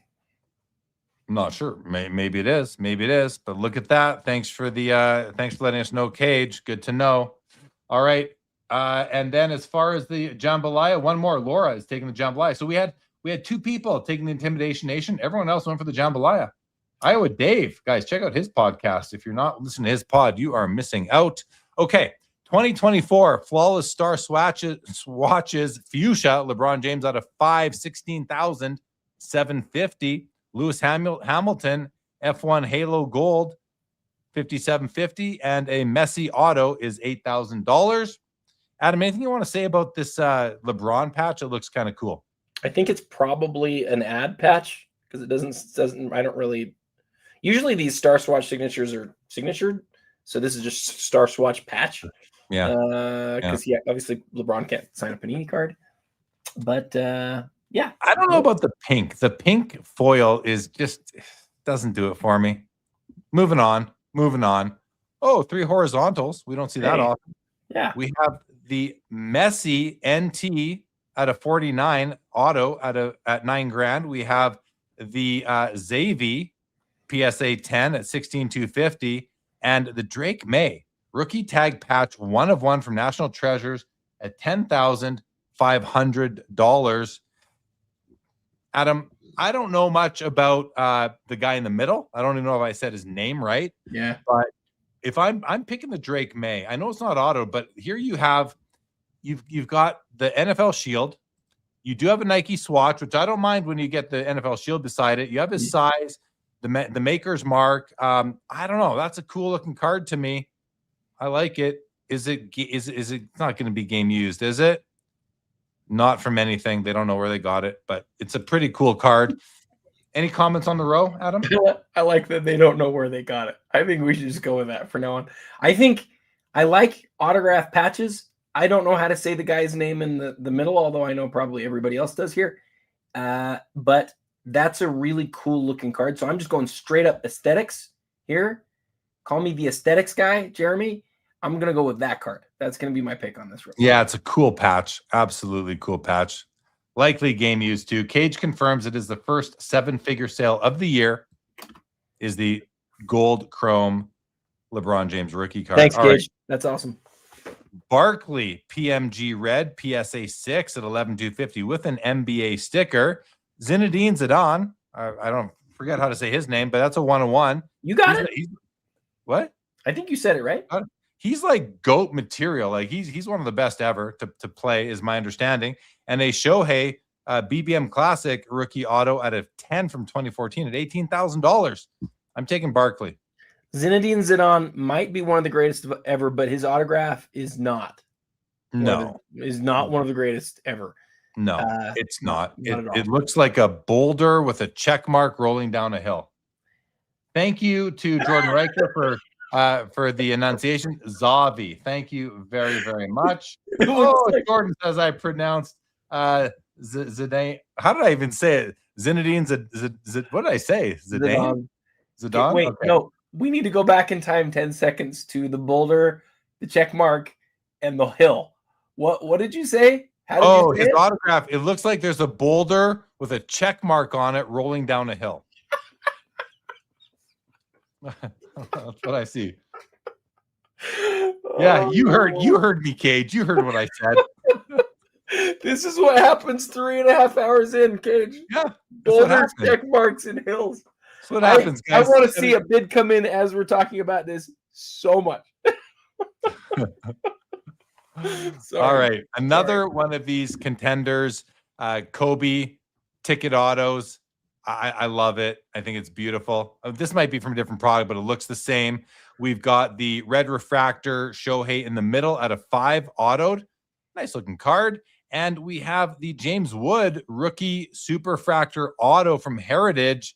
That's a nice looking card right there at $9,000, Adam. I'm taking a Kobe in this row. Any thoughts you're thinking? Anything? Yeah. I like Kobe, and that's a really cool looking autograph, so I'm going to go with that one. But the superfractor of James Wood, I don't know if that guy's any good. I can tell you that card is sweet looking. So if he's good, and I found that out, I would like that card. But I don't know if he's good. I agree. It's sweet looking. The only thing is when it comes to Topps Heritage and they do a different year design, like a different throwback, I think that collectors kind of would just rather have the Superfractor in the design of the year he has his rookie. So I think they take a bit of a back seat, but I kind of disagree. I think these are beautiful. Like you were saying, I love them. In basketball, they only have 1 year where they had Superfractors that looked like they were on older cards, and it was for the 52 top style set. And they're cool. Like they're some of the best Superfractors ever, I think. That's what I think. As far as aesthetically, they're awesome. So I like that a lot. But in baseball, it does seem, I think you're right. They have like a lot of different remakes of past years. And I don't think that's as good for that reason, but it's just different. Yeah. Still a very nice card. Here is a Shohei Ohtani first Dodgers home run inscription autograph on a Diamond Icons iconic first card. It's out of 5. It's BGSA 5. It is $35,000. I think it's a really cool card. Let's go to the far right now. A dual auto, not auto, sorry, a dual MLB logo patch of Hideo Nomo and Hideki Matsui, PSA 8. That's really cool. This is like a cool card, man. Are these game worn? Game worn, Jeremy. Game worn. Oh, wait a second. What's going on? 01 of 1. There's a serial number at the top there. This is unbelievable. What a card here. Wow. 04. I had at least 3 people message me and ask what I thought that card right there would sell for. And you know what I told them? What? Between what it was at, which was like $6,000 and $100,000. Yeah. Because it's the first. Here's your first for you. It's the first dual logo man set in the history of baseball. We saw a dual logo man from the first set of basketball recently sell for $3.2 million. Kobe LeBron, a little bit different than Hideki Matsui and Hideo Nomo. But with that said, first dual logo man set in baseball, the only licensed Nomo logo man ever to surface publicly. Nomo has parallels from the 90s that have sold for over $60,000. This is his first logo man. I wondered, my only question on this card was, do collectors view Matsui, who's another one of the greatest Japanese baseball players of all time, do they view Hideki Matsui as accretive to the value of the card, or do they think that it takes away? Because if it's just Nomo, I think it would be a lot more than this. I would think, but I think right now Matsui's maybe working against it. I think so. I don't know. I doubt it. I think he might help it. I thought so too, but I'm telling you, if it was just Nomo, I think it's more than this, less than $30,000. I think it's more than it might be working against it. It might be working against it to the Asian community, the buyers out there. Maybe they would just, and a lot of people like single cards, but I think it's a great combo. Great combo. A couple of comments I want to read quickly. Justin Bode says there's a 25% chance that Cage is drinking whiskey, to which Cage ups the odds to 100%. Actually, so we know what's going on there. Tropic collects. Aaron, what is going on? Welcome to the show. Victory Investment says Jeremy and Adam are on fire tonight. Well, our brains are, at least. And Ripley says, can you do an analysis of the top 5 auctions? We will at the end of the show. We're going to get through as many as we can first, but thank you for the suggestion. And Cage says Matsui is underappreciated. Great Yankee, had a great career in Japan. Great nickname too, Godzilla. So, but Rome Rant says he agrees Matsui hurts the value. So okay, let me just say this real quick though. The fact that both those guys have the commonality of they have the same home country, which is something that defines a lot of people's collections, right? And they don't have not a lot of players with cards from those countries. Right. Like that's cool. Most of the duels end up being not super helpful. Most of the duels end up being like 2 guys that played together for a few years, and you sort of look at it and you go, oh, but this is from the first dual logoman baseball set. The 2 guys I think together matter. And I don't know whether Matsui should bring down Nomo here, but it does feel like maybe that's happening. But it's up to the collectors of like important Japanese cards, right? And yeah, that's what they've determined. Great. Again, from the first set, that to me is really cool. Anyway, I'll shut up. I love it. I think it's a great card. I love it as it is. Molten Metal Fusion Titanium, Scottie Pippen out of 40, 77.50. Those are great cards. We have the Michael Jordan Hoops USA Auto PSA 9 at $42,000. What? That seems like a lot to me for a pack. It's a pack pulled 91. Like this is a junk wax era base card that got autographed and it's worth 42K. Adam, why? But first, just to finish off the row, Matt Stafford game you shield card 101 auto. Great Matt Stafford card. Yeah. I know 42 grand on that Jordan auto. I know there's a couple people who've put this set together as an autograph set. And I kind of have to give it to him because I think it's pretty cool. The original USA team is beloved. They don't have really anything from that era that's really rare because that stuff just wasn't rare. So by finding autographed copies of these guys, it is rare, but Jordan is still signing today. And so to me, you know, maybe you look at it and you say maybe it's an older style autograph, or maybe what it's all about is like the population report. Maybe this is a situation where like this is the highest graded or one of the highest graded, and there's enough people putting together the set that's what's driving it. But I'm with you. That is a bigger number than I was anticipating. Yeah, and Aaron at Tropic Collect shouts out and says Jeff Wilson did it. No, and is this the set that Jeff was working on? Yep. Yeah. I thought that myself too. I remember seeing a video where he had a bunch of the Olympic stuff on it. So who knows? Anyway, I would just say, I would add real quick, the proliferation, the excitement that people have about autographs on cards like this have allowed the collector, the hobby, as it were, to sort of determine there's a rare version of the thing that people really liked. And that is continually growing, but those guys are still alive. And so it's kind of a weird thing, that weird dance that we're doing, but I get why it's so popular, but it does seem kind of expensive. It does. The finest gold refractor Kobe with coating, PSA 9s at 11K. We have a Messi patch auto, 14,000, and a Pikachu in Japanese, PSA 10, 14,000. We have a Messi auto. We have a Shohei Future Stars auto, orange, and a 1976 Topps Football unopened wax box. That is the Walter Payton rookie year, everybody. $9,125. Kind of cool items on this row, I would say. We have a Kylian Mbappe, 2022. Mbappe was the talk of the hobby in like 22, 23, I believe. I don't hear anything about Mbappe anymore. I haven't heard much about him. I haven't seen much about him on Instagram. Maybe I'm not following the right accounts. I don't know. But what happened to Mbappe's hobby love? Is it haven't seen his cards much in the premiere? I don't know. Just where I'm at. Luka Green out of 8, auto, and another Pikachu. Adam, any thoughts on these? No, sir. No, sir. Cage shouts out, believe it or not, I think he's talking about this one here. Messi's first on-card jersey auto. That's pretty cool. Thank you for that tip, Cage. Okay, continuing along. One of my favorite triple jerseys in the history of the hobby is this card here. Upper Deck, SP Game Used, Authentic Fabrics, Kobe, Jordan, and LeBron. Out of 25, like just a simple jersey card, but you got those three players. $4,050 right now for that card. A Tiger Woods SP Authentic Sign of the Times auto, and a Cooper Flag Topps photo shoot out of 5 auto as well. I mean, hard not to take the Tiger Woods. I do like that triple jersey card though. Adam, any thoughts on these three?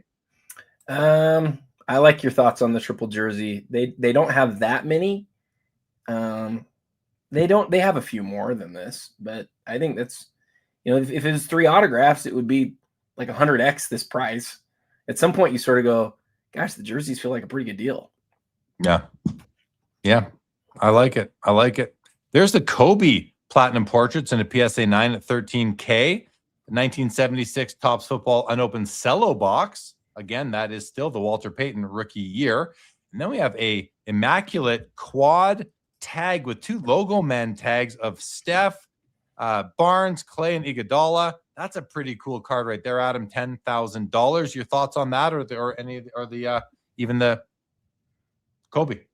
Like the Kobe, we talked about the Jordan earlier. I think some people at this point would like a PSA 9 more than the BGS 9.5, and this one's about half what the Jordan was. So that's interesting. And we're hearing in the chat that from Bleached Wolfhard says Mbappe is killing it at Real Madrid, a goal-scoring machine still. So good to hear. Good to hear. Maybe people are holding the cards in anticipation of the World Cup. Tops basketball, Steph Curry rookie, $10,000 for the PSA 10. That's just the paper copy right there, 10 grand. We got the Steph Curry Innovation Kaboom at $9,000 and a premier level Black Snake Pulsar first off the line Chet Holmgren rookie 101. That seems a little cheap to me for a 101 Chet at under $4,000. Adam, any thoughts? The Steph Tops, I believe, is the first regular Tops modern card, not paralleled, that we've ever seen at the Premier. I think it's the first one. And it speaks to, I think, what people think about the importance of the card. I once upon a time told people they were crazy for paying $400 for this exact same card. So it shows you that I'm an absolute idiot, because the same card now is worth 30 times, literally 30 times what I told people on the blowout forums. People were paying $400, and I was like, you are crazy. There are going to be so many of these. Well, all these years later, there's like 370 or something.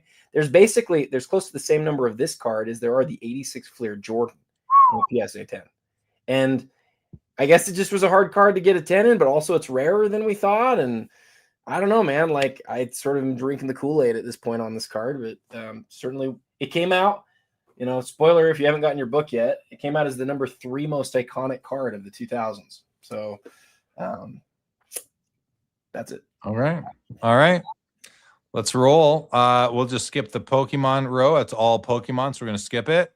This is Sports Cards Live, not TCG Cards Live. All right, we have a Jordan LeBron James dual relic auto out of 23. We have a CJ Stroud NFL Shield 101 at 3,300, and a Jerry Rice Ultra Platinum Medallion out of 98.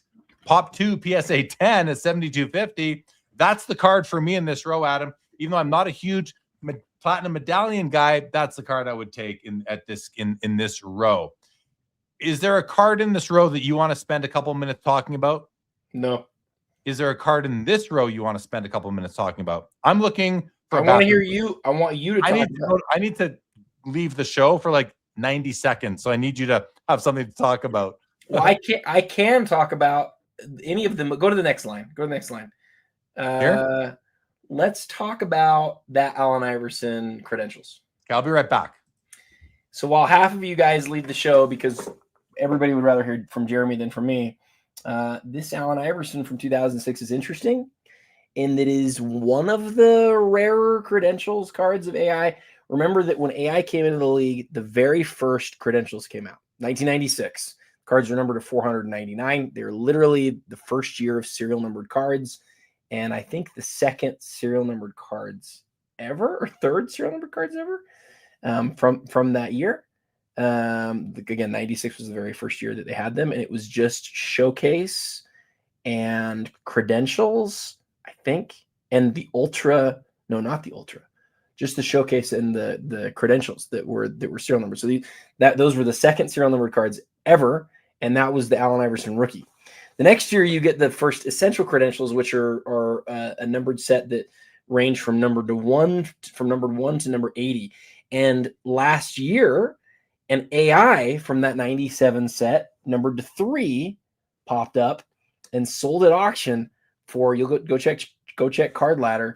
I think it sold for, it was like 600,000, maybe 700,000. I'm going to look and see. I'm just going to find it real quick. I won't be able to share it with you guys. $701,000 is what it sold for. So this card is not that card because it's not as rare as the one from 97. But we're talking about still when he was with the Sixers, numbered to 29, similar sort of design. I would say not as cool as the original, but instead of paying $700,000, you're going to pay basically 1% of that. So kind of a cool card. Thank you, Adam. Yep. Hello to Joe Perot at Pleasure Point. You late to the party, better late than never. Welcome. All right. Let's do another this or that, Adam. This or that. When are we going to do our giveaway? We need to let the people know what the story is. We'll do the last giveaway in 15 minutes at the 4-hour mark of the show. How's that sound? Do we how long do we go for? Because 4 hours is a long time. And let's revisit that idea after the next giveaway. How's that deal? sound? Because Awesome. tough to tell. Tough to tell. Okay. Here's the next this or that, guys. We're putting up the Michael Jordan Platinum Portraits in a BGS 9.5 holder against a 1961 Fleer Wilt Chamberlain in an SGC 8 holder. And by the way, this SGC 8 Wilt Chamberlain is nicer than the PSA 10 Wilt Chamberlain that got downgraded to a PSA 9 Wilt Chamberlain. This is nicer than both of those, than that card in either higher grade holder, in my opinion. Look at that. It's beautiful. The registration is like bang on. And it's got the NBA silver sticker, which means it's like as strong for the grade as you can get. The gold NBA gold sticker means that it would be a grade higher. I think sometimes those are even underutilized, in my opinion. I think they should mean more than they do sometimes. But in any event, it's the Jordan versus the Wilt in this round of this or that, Adam. And I know what I'm taking. And I don't know what these prices are at now, but when I created this back on Monday or Tuesday, they were neck and neck. Where do you stand, Adam? What do you think? And talk it through if you want. Well, it's really tough. It's really tough because the Wilt I would buy because it's in such nice shape.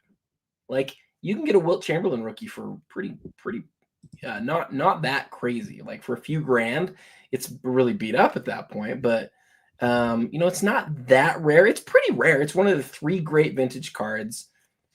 I really like it, but I'd be spending the money on it here because of the grade. The Jordan, you're also spending the money on it because of the grade, because the 9.5 is so rare, but finding any of these Jordans at this point is tough. And I sort of am, I can imagine myself keeping the Jordan for a long time, and the Wilt I could imagine selling when I needed to consolidate for something. I think I'd take because you can replace it easier, right? So yeah. Get this. Yeah. Get this. I just checked the prices right now. The Wilt is at 29,500 and the Jordan is at 28,500. So they are neck and neck. Give me the MJ. Give me the MJ. Yeah, so I have a Wilt already. I used to have the MJ. I don't have it anymore, so I would replace it. I would take the MJ too. But if I didn't already have the Wilt, Adam, it's hard not to take the Wilt. Yeah, because this one's a banger. Like when I moved out of some cards, well, my Wilt is my Wilt didn't net me as much as my Platinum Portraits did, or it wouldn't have netted me as much. So, but if I didn't have the Wilt, yeah, I think to me the Wilt is it's a foundational card, but the Jordan is too. Let's see what the chat is saying about this one. We're going to start with LD Munson. He's taking the Wilt. Bystander's taking MJ. Tropics is taking Wilt. So is Justin Bode. Lantern and David Pastreba are both taking the Jordan. Rome Rant says Wilt. So does Sonny. So does Heck Tech. Laura's taking Wilt. So is Anthony Aiello. LGC, I think he's taking Wilt based on his record with the ladies. Tropics is agreeing with me. Thank you. Joe Perot says, I'd get a different Wilt. Give me that Platinum Portraits. Fair. Junk Wax is taking the MJ. Anthony, Lakers 70s, Wilt Goodrich West Hairston. I don't know what that means. Diamond Card Collector is taking the MJ. And Justin says that the Wilt looks good in that SGC case. Yeah, it looks fine. I'm not a big fan of the black inlay, but that's besides the point. But yeah, so that's it. I think that's good. Thanks for playing this or that this time, guys. I think we got through it. All right. Sweet. We will remove it. I still have 2 more. We only had 6 ready to go. That's about all we need on these shows. I have 2 more ready to go. And should we check the top of the auction too while we have a sec? I think we should, Adam. I think we should. So let's go to here and let's sort by highest price. So the Lebron hasn't moved yet since we last looked. It's moved tonight. The Tiger LeBron has not moved. Oh, it has not moved all night, Adam. But look what's happening at Kurtz. It's catching up on the Tiger LeBron, which is pretty amazing. Shea is at 330. We were 310 last time, weren't we? Yeah. This is $4,000 away from being a $400,000 card. If I did my math right, 66. Yeah, I did. You should. I did my math right. Did you guys see how quickly I did that math? Are you faster at that or debits and credits? I'm still waiting for answers if they saw me, how fast I did my math. I'm sorry. I Just heard kidding. you. I saw. I'm pretty good. I will admit, Adam, I'm pretty good at my debits and credits. I know those things inside and out. Okay. There's the top of the auction. And to whoever asked earlier about looking at the top 5, there's the top 6 for you right now to see. We haven't mentioned the LeBron Black. That's gone up a bunch while we've been on. It's now, over 200,000, and that's sort of commensurate with where we saw the Shea and the Luka, that same sort of range. Black prisms are definitely having a day. I don't own a single black prism card, Jeremy. Not one. Not a single one. Not one. Cage says you're still the high bidder on the 15 case of the cup. The only thing I bid on tonight was the Embiid, and we all know how I feel about that. Even way more than you wanted to know about that. I don't know what this question's about. Maybe you do, Adam. But Zach says, what do the base verticals comp at now with this new sale? Is he talking about the is he just talking about the LeBron?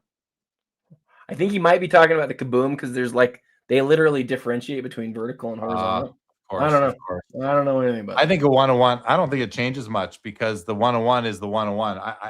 But who knows? LGC. Jay Lee's better at LIFO versus FIFO. Hey, do you like LIFO or do you like FIFO? Depends what kind of inventory we're talking about, actually. Okay. All right. Let's go on to the next page here, Adam. So I love this Babe Ruth autograph, the story behind it, the research you did was amazing, Adam. Loved it. Yeah. Kevin Garnett, Essential Credentials, now at a 13 at 78.75. And another one of these Aaron Judge dynasties. This is a tag patch auto 1 of 1. Really cool card. 11,500. Like, how is this so cheap? It just doesn't make sense. It doesn't make sense at all. Is it because the other ones we were looking at were rookies? That's got to be the difference. Oh yeah, for sure. But still, it's an autographed, really cool tag. It's really cool. Hey, can I spend? And yeah, Cage just confirmed that too. Can I spend 30 seconds on the Ruth? You can, but first let me tell you, that would be my pick in this row, is that Ruth. It's one of my favorite items in the whole auction. I think it's amazing. But yes, please go ahead and tell the story, which if you haven't listened to Adam's reel on this, it's his finest reel of all time, in my opinion. Go ahead. I like I said, I spent legitimately like 20 hours on that reel. So there was a man named Julius who lived in Germany and had to flee Germany because of anti-Semitism. He's a Jewish man. This is his business card. Jeremy, if you'll just show the other side of the business card. And so what I was able to do is basically take his name and this address, go find him in the white pages. There's only one white pages from this era that you can find. There's not like a whole bunch of different years. There's one from 1940. I was able to basically tie his address in the white pages to his address here. And then I opened Family Search, and I was able to find his draft card in 1942. I was able to find the list. This is crazy. The list from the boat where he came over from Germany in the 1920s, and just basically learned about he and his family. They, like so many Jewish immigrants at that time, set up a place there in Manhattan, and that was their business, and that's the business that you can see the card here. He was able to find, learn about his kids, his posterity, found him and his wife on the census. He ended up living a really long life.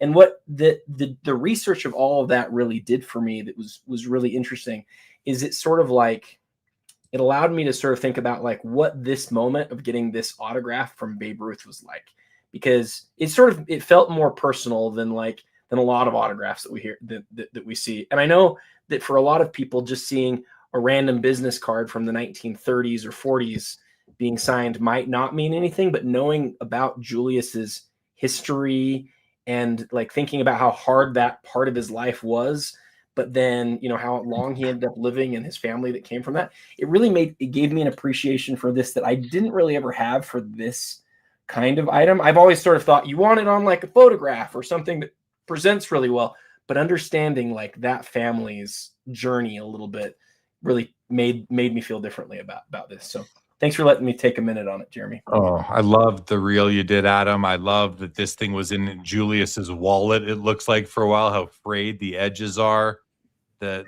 you guys have to watch his reel because you see all the documents that Adam found that really show who this guy was. It's an amazing, just like it's incredible what you did, Adam. It's absolutely incredible. Thanks, man. Okay. Yeah, I love that's the item for me in this row. How about you, Adam? You after all the, not even close. It's one of my favorite. It's one of my favorite things that we've ever seen at the premiere, and it sort of made me think differently about how I should collect. Truly, it did. It's an amazing artifact. All right, there's the Cooper flag, Topps flagship Real 1 foil fractor 101 with a patch. That's pretty cool. I like that. 20,250. Topps Dynasty UEFA Champions Luka Modric 101, 15,750. Jordan Riker, how'd I do there? And we have a flawless Devin Booker Logo Man 101 at 7,750. I like the flag in this case, Adam, because I think that the new Topps flagship, those patches are pretty cool. I'm a patch guy. I like patches, so I would take that one. I'm taking the Booker. I like the flawless, knowing that it's game worn. I think that's a really sweet looking card too. Yeah, I hear you. We have a super fractor of Erling Haaland. We have Lamine Yamal, gold refractor out of 50. And we have the Topps Project 70 by the shoe surgeon, gold rainbow foil, Shohei Ohtani auto 101. Wow, is there a Project 70 card worth more than $20,000? I didn't think there was, but apparently there is, and this is it. 20,500. Not really the row for me, Adam, but any thoughts that you might have? Nothing for me here. There's another Shohei Project 70 auto out of 5. We have a Magic the Gathering, pretty interesting card, and a SP Authentic Tom Brady rookie PSA 9 at $13,500. Now, this Shaquille O'Neal Logo Man, these to me are the, I'm just going to say it, ugliest Logo Man cards I've ever seen. It looks like you got it out of a cereal box, which might not be the end of the world. I mean, I like cards out of Cracker Jack boxes, so who might have talked? But this is a Shaquille O'Neal Logo Man at 6,250. In the middle is a Skybox Premium MJ larger than life. And we also have a Cade Cunningham rookie patch auto out of 5 from Flawless in this row. Adam, can you do you know why they made this card? Why the design is just so poor? Or was it literally just to, even if it was just to showcase the Logo Man, could they not have done more with the white space in the background? Or is it kind of cool because there's additional jersey involved here? What are your thoughts? Well, if this had a picture of Shaq on the front, and it was designed more like a normal Logo Man, it would be worth 10 times what it's worth. Maybe more than that. This is a set where you really have to put it in context. Think about who Topps was. There he is.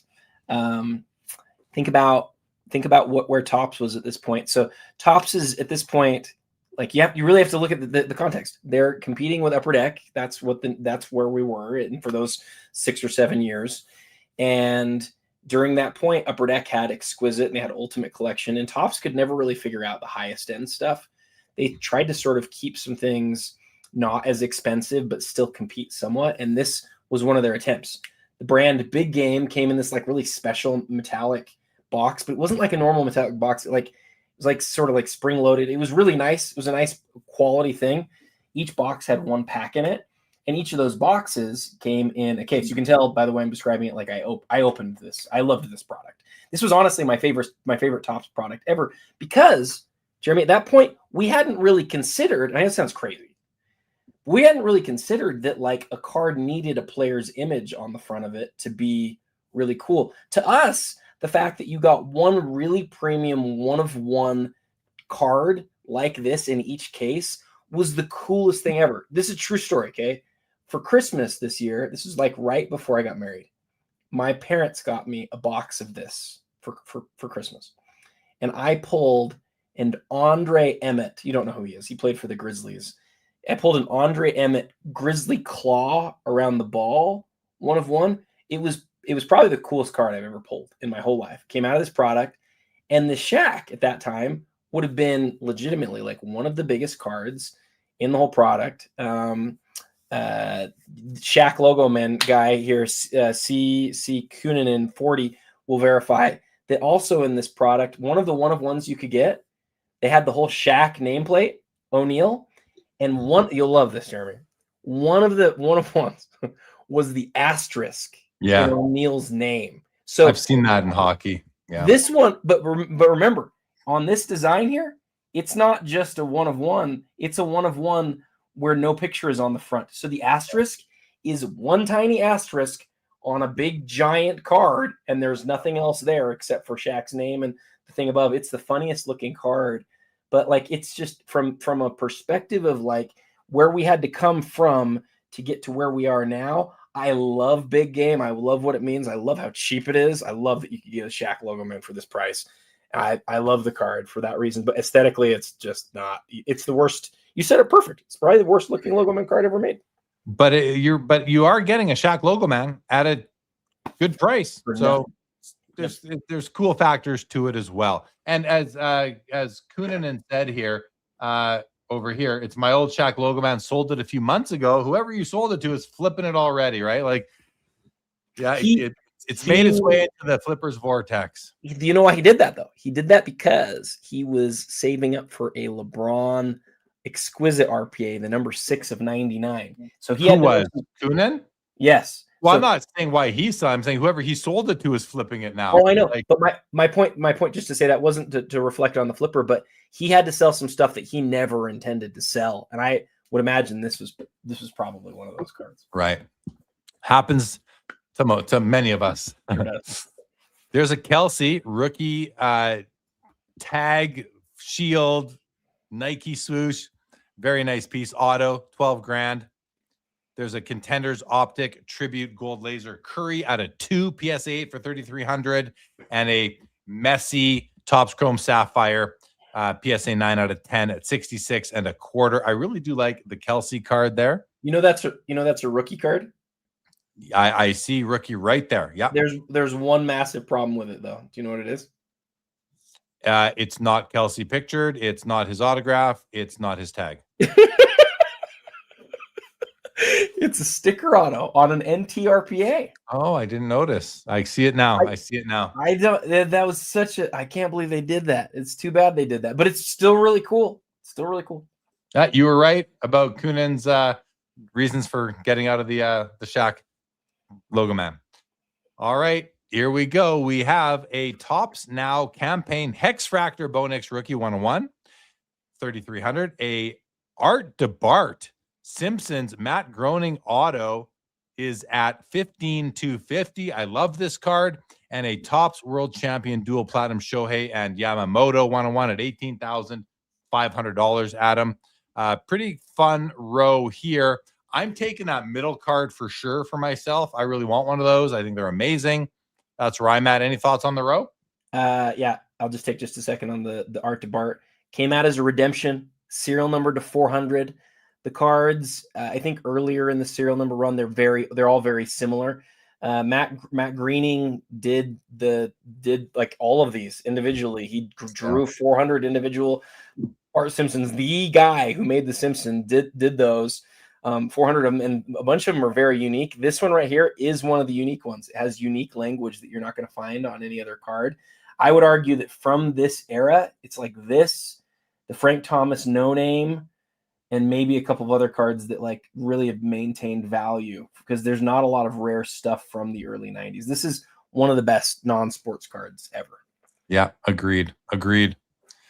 All right, we've got an Mbappe UEFA Green Refractor out of 99 PSA 10 for $11,000. A Topps flagship veteran red refractor LeBron James auto, 17.5, and a box of 0506 Fleer Hot Prospects hockey that contains the Sidney Crosby and the Alexander Ovechkin rookie year set. So you can get the RPAs. They have RPAs in there. I believe they are stickers, but they are RPAs in that product.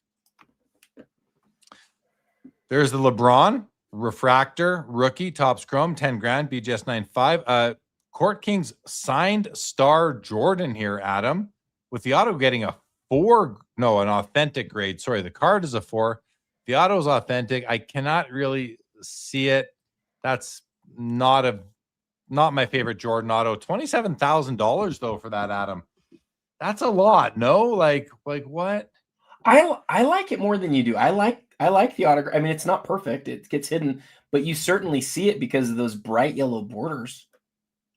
You see it, yeah, a little bit there. You're missing a lot of it, but it's not ideal. It's not ideal. No, what would you rather have? Would you rather have that or the USA one we were looking at earlier? Ooh, that's a good question. I think I would want this. Why? Why? Because I don't really care about the U.S. Olympic team winning. I think it's cool, but it's like doesn't mean anything to me. I shouldn't say that. It does mean something. It's the dream team, and I recognize the importance of that. And more the roster is amazing. More iconic card for sure. Right. But it's also a junk wax card. This is a rare card. So it's actually pretty easy for me that I would want this one, even though the auto is not as nice as the one on the Hoops card.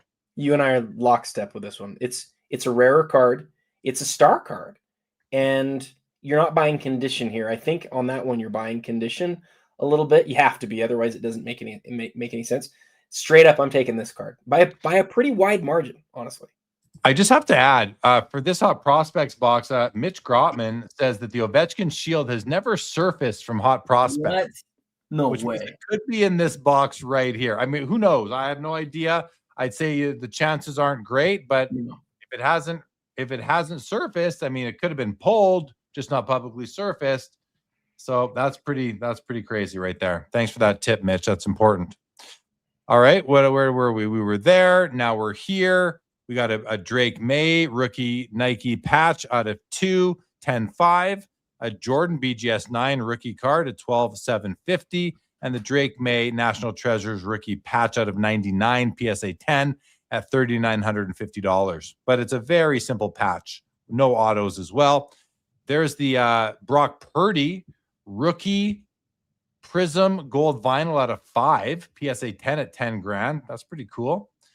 Kaboom Jaw out of 10, the gold, $72.50, and another Drake May card at $37.50. Stop me if you want to, Adam. I just on the Jaw, we don't know where he'll play soon because he's had some issues with his team. But that card right there is beautiful. Like, I don't like every Kaboom.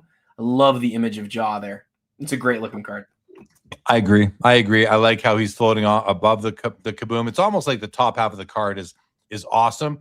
If they could just shrink the Kaboom, like the logo of the Kaboom brand a bit, make more room for the card and the gold background, I think I'd like Kaboom's better.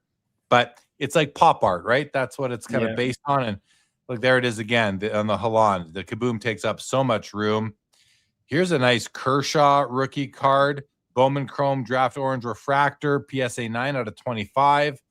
And there's a Justin Herbert Prism Gold Auto out of 10 for $19,000.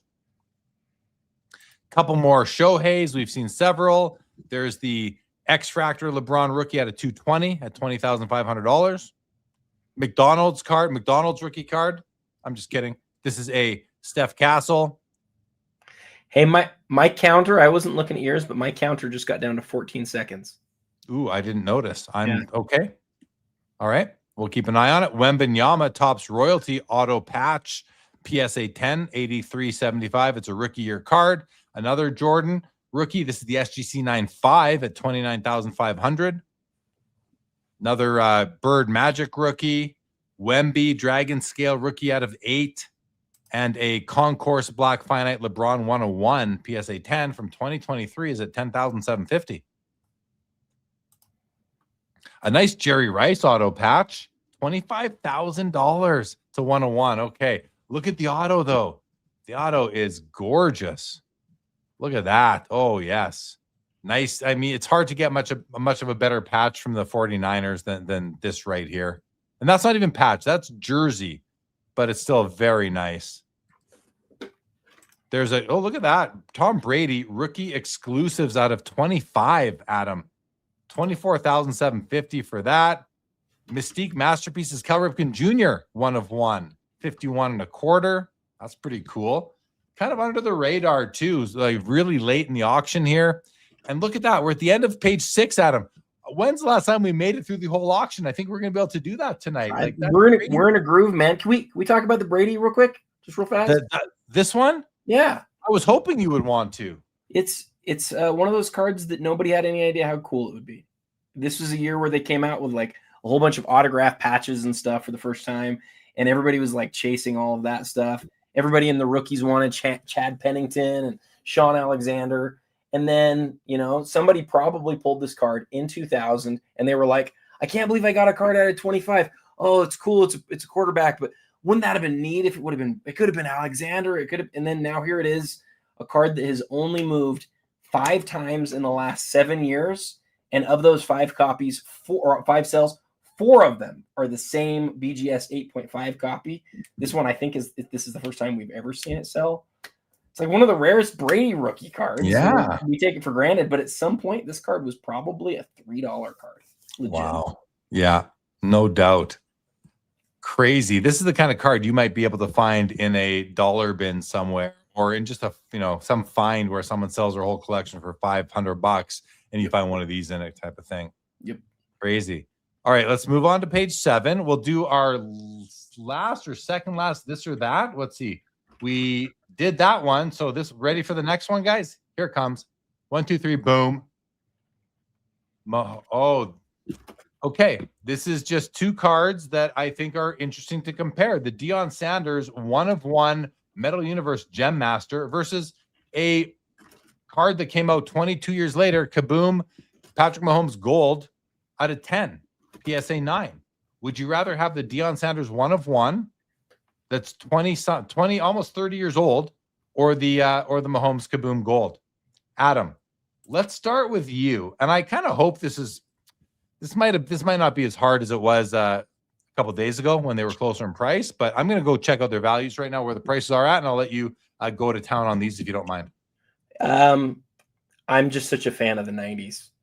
I wish so much, Jeremy, that the scope patterned PMGs also in basketball had a 1/1 counterpart to them. Can you imagine if the Michael Jordan 97 Metal Universe Championship PMG had a 1/1 version? It would be legit, might be his most valuable card in the world.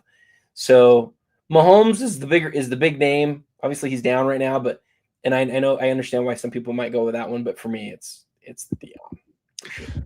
So okay, I just checked the prices and I'm pleased with what I saw, because I was thinking to myself that the Mahomes would be a lot more than the Sanders, because it's Mahomes, but it's not even close. The Deion Sanders is more than double the price of the Mahomes right now. The Mahomes is at $30,000 and the Deion Sanders is at like $72,500 is what I think I just saw. Yeah, this Deion Sanders is at $72,500. There it is for you to see right there. So I actually thought it was going to go the other way. So for me, I'm going to go with the Deion Sanders as well. And let's see what the chat says. First of all, Justin Bode says the West Coast didn't get the early auction memo. Get your copy. He doesn't think this thing is ending for a while. Dave Moreau, my buddy, is taking the Brady. Oh, great Brady. Okay, he's behind in the show. Diamond Card Collectors is taking the Barry Sanders. Yes, Tropic Collects. It is like a PMG. It's a parallel to the PMG champ, basically. Diamond Card says it is the PMG. It's not like a PMG. It is the PMG. Justin Bode says Deion because 90s all day. Bystanders taking the Kaboom. And that's it. We've only heard from like 4 people. We have lost some. It's getting late. We're down to 129 people with us right now. So we've lost some people, Adam, but that's where, and yes, Kinger, we have touched that about an hour and a half ago, probably. Jeremy Filippelli is taking the Barry Sanders. It's not Barry, it's Deion. It's Deion Sanders. It's not Barry Sanders, you guys. Tropics is taking the Deion as well, which you're right, it is. Joe is taking Deion. So is Laura. So is Filippelli. So we got some votes coming in now, Adam. All right. Remember I said we were going to do the last giveaway in 15 minutes? It's now been 30 minutes since I said that, Adam. And we've been on for 4 hours and 13 minutes. We've been on for 4 hours and 13 minutes. That's right. Feels like about an hour and a half for me right now, because we love doing this. Well, I'm speaking for myself. I love it. We're having so much fun. I love doing this. I hit 4 hours and I'm like, man, we've been here a long time. Yeah, the brain starts acting funny. So we'll see how crazy we get. But Adam, I'm going to ask your permission now to do the final giveaway of the night. What do you think? Is now the time? Well, we just had only a few people on here, but maybe that gives them the best chance. It does. Let's do it. We're down to 132 people and only 89 on YouTube. That gives you guys a really good chance. Let's give them their 5 minutes though. Like, let's give them a couple minutes to actually get their things in. But yeah, I'm down. Let's do it. All right. So here's what Aaron's going to win. Guys. I can tell Aaron's going to win. Aaron's going to win. All right. So the giveaway, first of all, is here's what we're giving away next. We're giving away this Topps Soccer 25-26 Top Soccer Flagship Edition, right? Here's what we've already given away. Wait a second. No. Something's messed up, Adam. We did the Top Soccer. That was the first giveaway we did. That was the guess the thing. That was the guess. Yes. We did this one already. We did this one. We did this one. We're doing this one now. Major League Baseball Topps Heritage High Number 2025 box. This might be the best. This might be the best box that we're giving out tonight. It's the one I'd want the most, I think. Can I enter? I was just going to ask if we should make ourselves eligible. We can't do that. No, we're not eligible. We're not eligible. But guys, we're going to do the giveaway. So to win this item, here's what you're going to do. You are going to put here. Hold on. Let me set this up. No, hold on. Boom. And we're going to take this off and we're going to go back here. And the hashtag to win this item is going to be simply #Topps. Put that into the chat. Put it in once. Spell it right. If you put it in more than once, it will only count one time. So do not flood the chat. Type #Topps. Put it into the chat. And we're going to give people some time. And one of you guys is going to win this box of Topps Heritage. This box right here, 2025 Topps Heritage High Number, is up for grabs. 19 entries so far. I'm going to guess we're not going to have that many entries. I'm going to guess we might get to like 35 entries now, Adam. Hopefully we get more. But can we go to the leaderboard real quick while we wait? Yeah, let's go to the leaderboard. But everybody go enter in Topps. Go do it now. And we'll give this box away. And again, Fanatics, thank you for sponsoring this. And we're excited to give away another box here. Yeah, Topps is sponsoring the show. Topps is doing some giveaways this time. Very grateful for that. I mean, I'm grateful. I'm not going to win it. Same with Adam, but you guys in the chat, this is courtesy of Fanatics. They reached out and said, "Hey guys, let's do some giveaways on the show this week." So thank you to them for all of you out there who are having a chance to win these things. And here's the leaderboard, Adam. 9.25 still on the Lebron. We're down to 20 seconds here. 460 on the Duel. 430 on the Kurt. So we haven't seen any action in the last few minutes. We're down to 10 seconds on the clock in the auction. We're at 3 5 seconds. Nope, there's a bid. It's going to reset. There we go. So the leaderboard, I don't know if it's changed really, but okay. We're at 37 entries right now into the giveaway, guys. #Topps, and we'll see. We'll see if a few. I know that Dave Marone is probably about half an hour behind, so he'll probably miss it because he's way back in the video. But anybody else? Let's see who's here. Let's see. We get to find out who all is with us. So let's shout out all of you guys. Oh, lots of entries here. That's great. Ding Corners, Andrew Anderson, Obaid Knight, David Pistreba, Mitch Grotman. We got Arthur Mogilevsky. We got NBA Rockefeller. Philly Junk Wax, Tropics, Playboy, A-Cow, Jack and KC, Joshua Gamble. We got Diamond. We got Sports Card Dinner. This guy eats his sports cards for dinner. We got Filippelli. We got Remac. We got Fonser. We got FL Baseball Card Dude, Rendulix, Grown Man looking at sports cars, Kinger, Bode, Tropics, Justin Junk Wax Museum is still here. Dan Brown, Joseph Zavero. He's got a big card in the auction. We got Larry Gitlin. We got Paul Santos. We got NBA Rockefeller. You only need to put in once, guys. Your second entries will not count. We got Joe Perot, Terry Brown, Jake Brooks, Bystander, Dex Flow, Rusty, Dan Brown, Jazz Kid, Dr.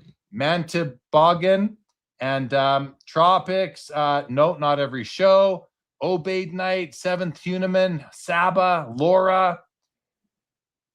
Oh, Cage says, I am here, but I'm not trying to take a freebie from your listeners. Hey, the fewer people that enter, the more options for everybody else to win. There's Marone, got his entry in. Philly Junk Wax, lots of fiber for that dinner. That's right. We got Perimeter in the giveaway. Heck Tech just got in. All right, 43 entries, guys.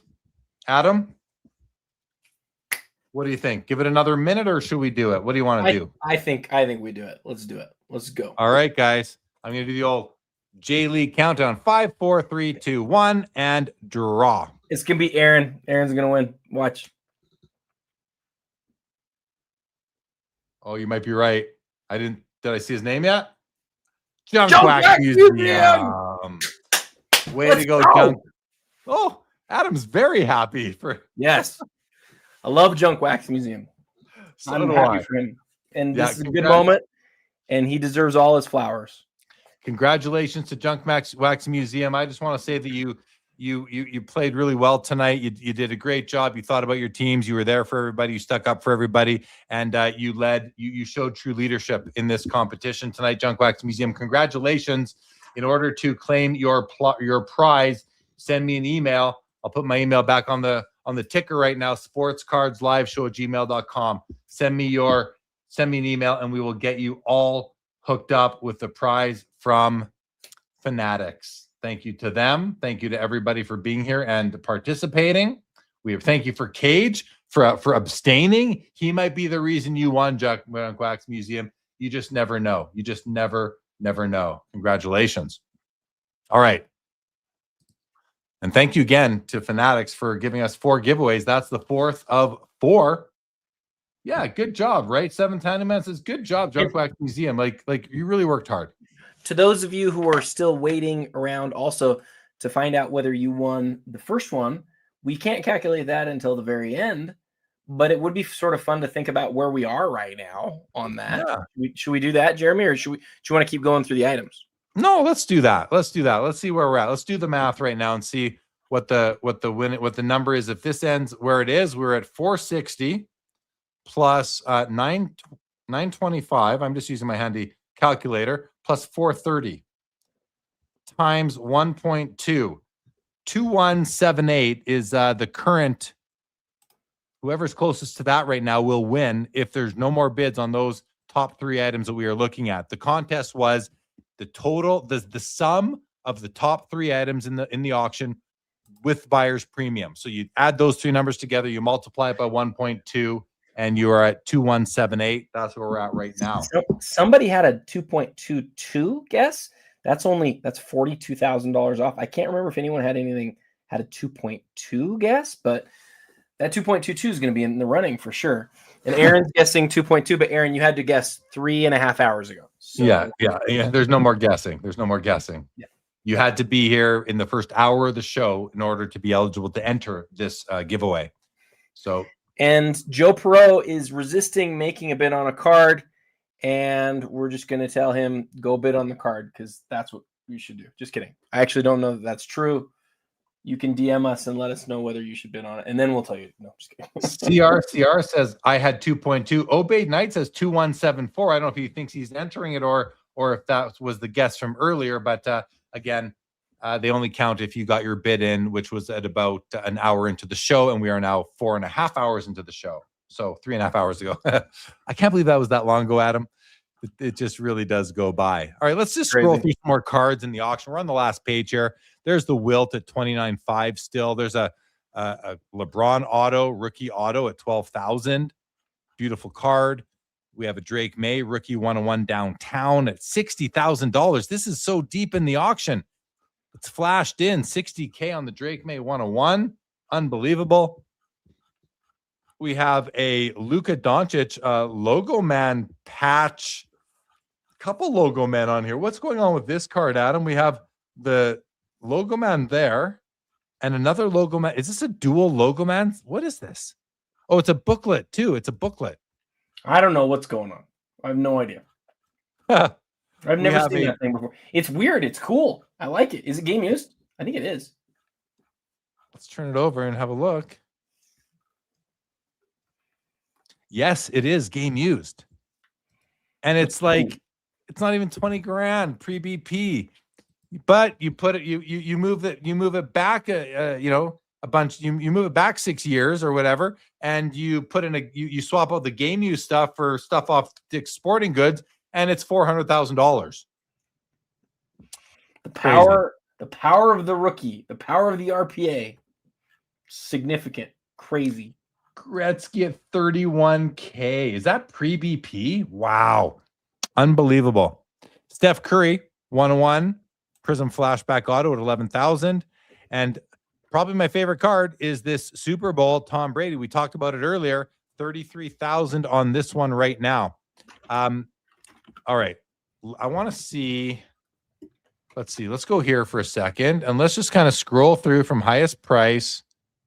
Just kind of want to. A couple cards I'm curious about. Oh, look at that. Jambalaya and Deion Sanders both at 72.5. 55 on the Intimidation Nation, MJ. I love this card here. It's up to, it was at 16 earlier. Now it's at 18,000. This is lot. This is by lot. I want to go by price.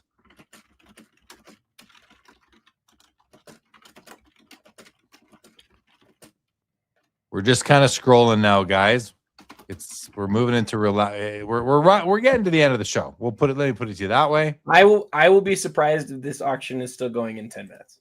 I really will. Okay. I think we're about there. Adam, you're probably right. I think you're probably right. We've got. You know what's funny?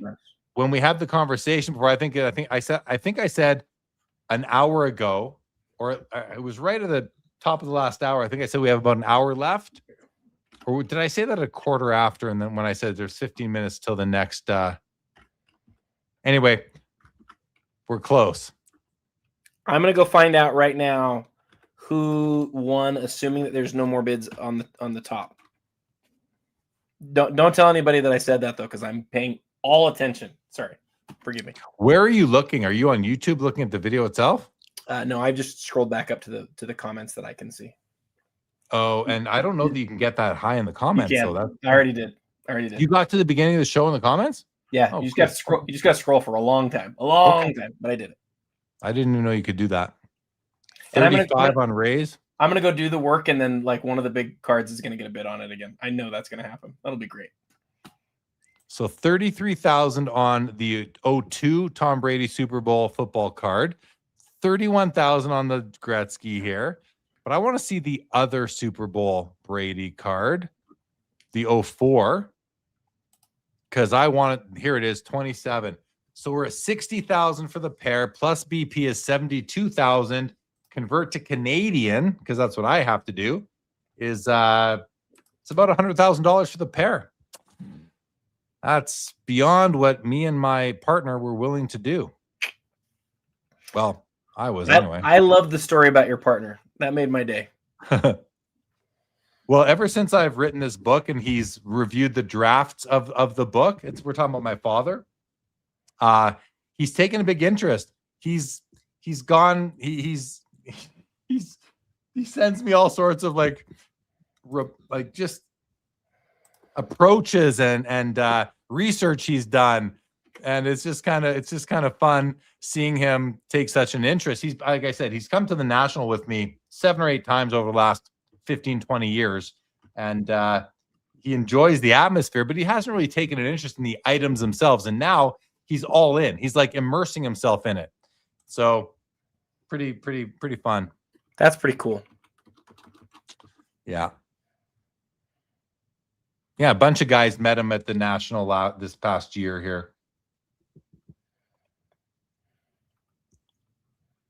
Well, the bids are still coming in, so we'll see what happens. Tropic says, Adam, come to Toronto. What's up? We got Yair in the chat. What's up? I wonder if he's bidding on anything tonight. Think he'd tell us right now? I don't think so. I don't think he'd tell us.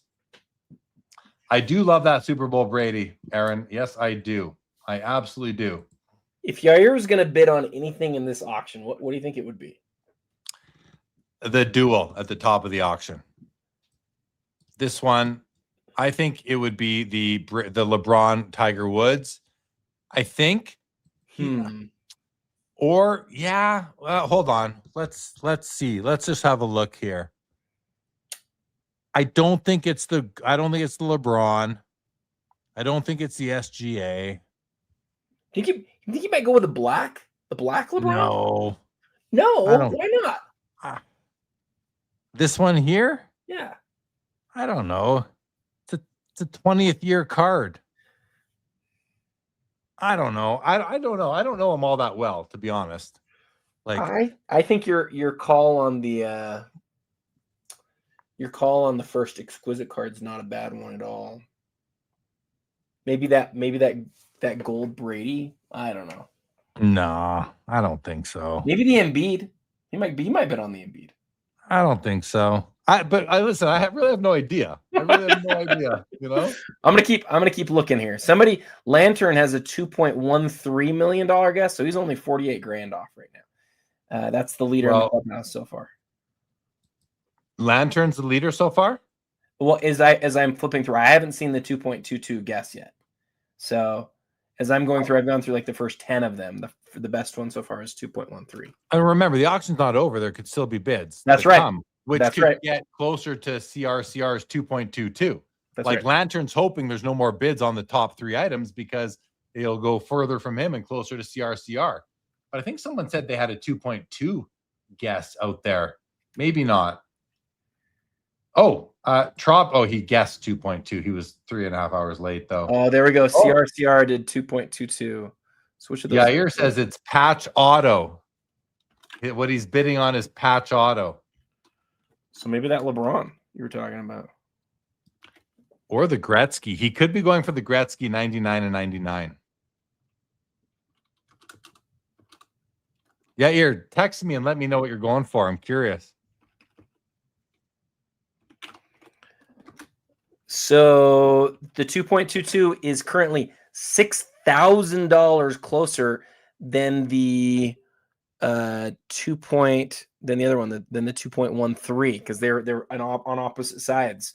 So the 2.22 is in the lead through all the ones that I've gone through so far. I think that's. Well, I'll keep going, but I think that might be the best. Oh wait, oh man, this was so close. 2.18. There's a 2.18. Julia May 1,000. He's $2,000 away. Yeah, there's no one's going to beat that if we stay here. And to Cage's comment, it is not Price is Right rules. We said it very clearly at the beginning that it's whoever goes over, whoever gets closest, over or under. So if Julia May is still here, and you don't have to be present to win, but Julia May has a 2.18 guess. And I don't think I'm going to scroll down here for a second, but I can't imagine anybody's closer than that. That's crazy to be only $2,000 off. $2,000 away. Yeah. Wow, that's crazy. 2.18. What time did you put in the lines? Was it 7:30? I think it was an hour in. It was an hour into the show. Yeah, there it is. So if there are no more bids on the high end stuff, Julia May will be our winner. All right, Julia May.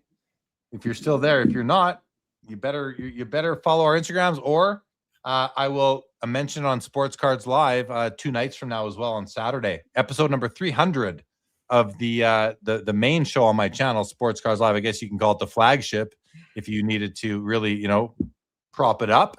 Called the flagship show, and episode 300 of that. But nothing special planned. Just a normal fun night on the channel. 2 nights from now. Junk Wax Museum, you certainly can. It's on the screen. It's right on the screen. Junk Wax Museum. It's on the ticker. Sports Cards Live Show at gmail.com.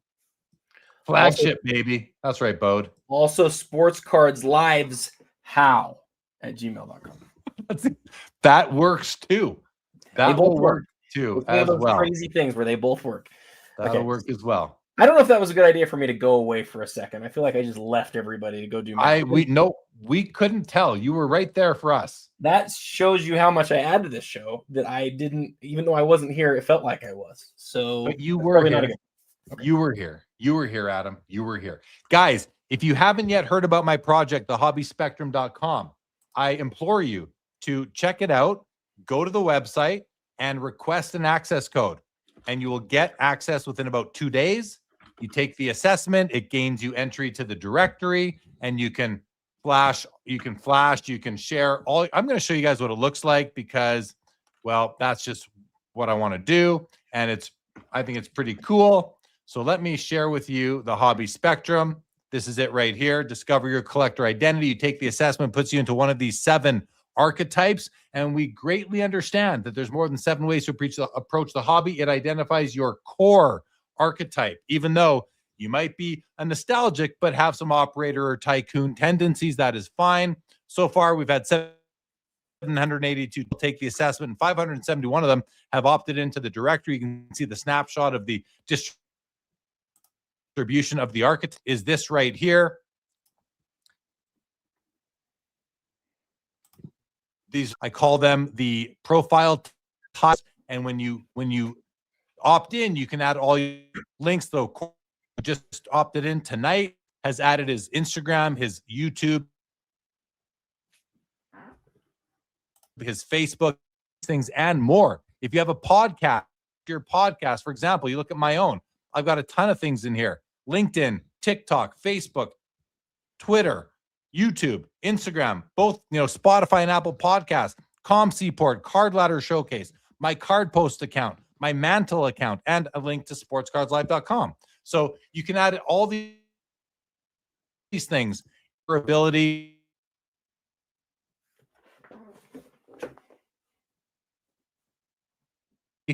You agree. Shows you everyone who scored exactly the same way that you did. Find them on Instagram if you want, or wherever. Really cool discoverability platform. There's no DMing. There's no scrolling for posts. It's all about using the other platforms we're already using in a more effective way. So check it out. Come join the hobbyspectrum.com. And you're losing me, Adam? Yeah, both me and Obaid Knight were saying the same thing. I got about 80% of it. I feel bad though because it was over the spectrum. It was over the spectrum stuff, which is a bummer. Well, it's okay. This is more about the Fanatics show anyway, so I don't mind. That's okay. But check it out, guys. Hobbyspectrum.com or thehobbyspectrum.com. Request an access code and you'll get it soon. Awesome, Jeremy. Jeremy, thank you for working so hard on something that just makes the hobby better. I can speak as somebody who's known you now for, gosh, we're getting close. We're closer to a decade than we are not. You always work on things to make the hobby better. It's all you do. You just work on things that make the hobby better. Sports Cards Live makes the hobby better. Your book is going to make the hobby better.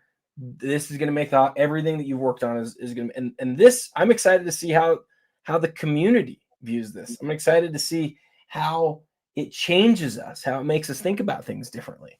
And I don't think I know all the answers to that yet, but I'm excited to see. Appreciate that. Thanks, Adam, for the kind words. Yes, it's to make the hobby better, trying to just make it more, relationships are really important. Relationships are part of the glue that keeps people in the hobby. And this is a way to find people that you are more likely to connect with because you collect similarly. And we're adding in the very near future, you guys, the ability to also filter by the sport and or the team and or the players you collect. You'll be able to enter players you collect, and then people can search for people that collect Michael Jordan or Wayne Gretzky or whoever. It's actually going to be, we're going to have every player who's ever had a card in the database, and you're going to be able to put them into your profile as who you collect. It's going to be a lot. It's going to be really cool, and tons of other ideas for it as well. But you know how it goes when you're working with software developers; they can only do so much so fast. But I got the best guys in the business. They're called Inferno Red Technologies, and if you listen to Stacking Slabs with Brett McGrath, another one of my favorite podcasts, he's sponsored by these guys, and the founder, co-founder, CEO Scott Locke is a guest on Brett's podcast like every couple of weeks. They're some of my favorite episodes, and they're great guys. And if anyone out there has an idea and you want to get it developed, reach out to Inferno Red Technologies. I couldn't be happier with them. They're just amazing.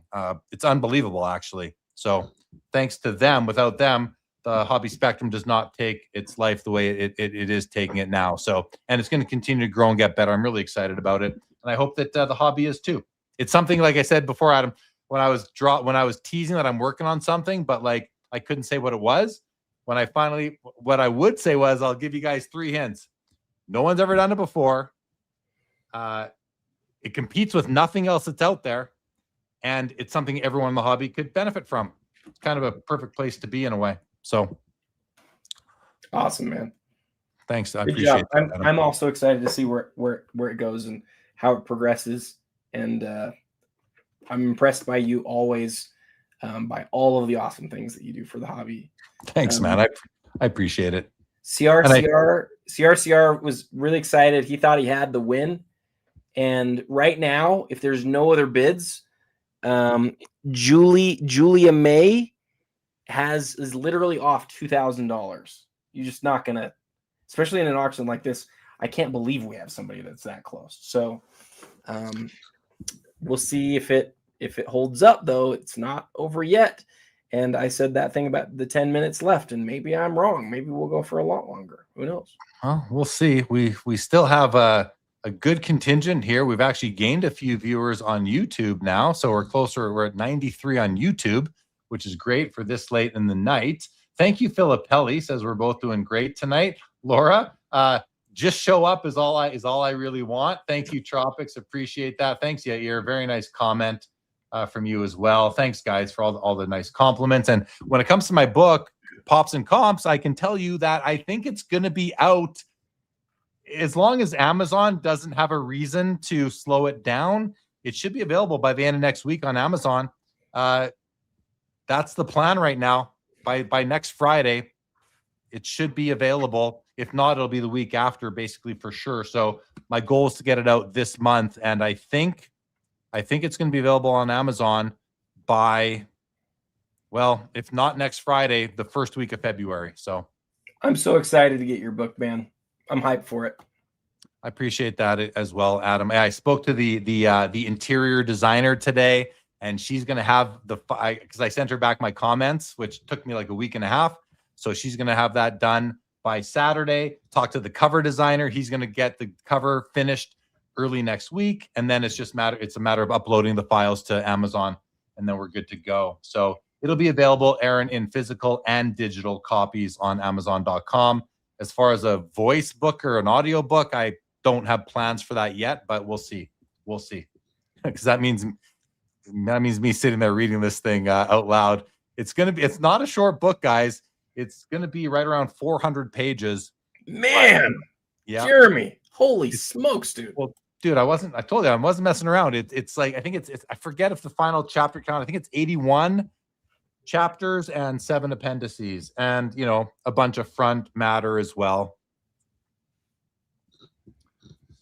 Cage says, check out my episode tomorrow. I talk about what a great job you guys do with this show. Thanks for the fun content. 1:15 a.m. here. I have no clue how you guys are still going. Appreciate that, Cage. We'll definitely check out your episode tomorrow. That's awesome. I watched Cage's, I don't know if it's his most recent episode, but I watched his episode the other day as he was sort of thinking through comps and how hard comps are to figure out these days. I couldn't agree more with Cage. He'll like, the book is about comps.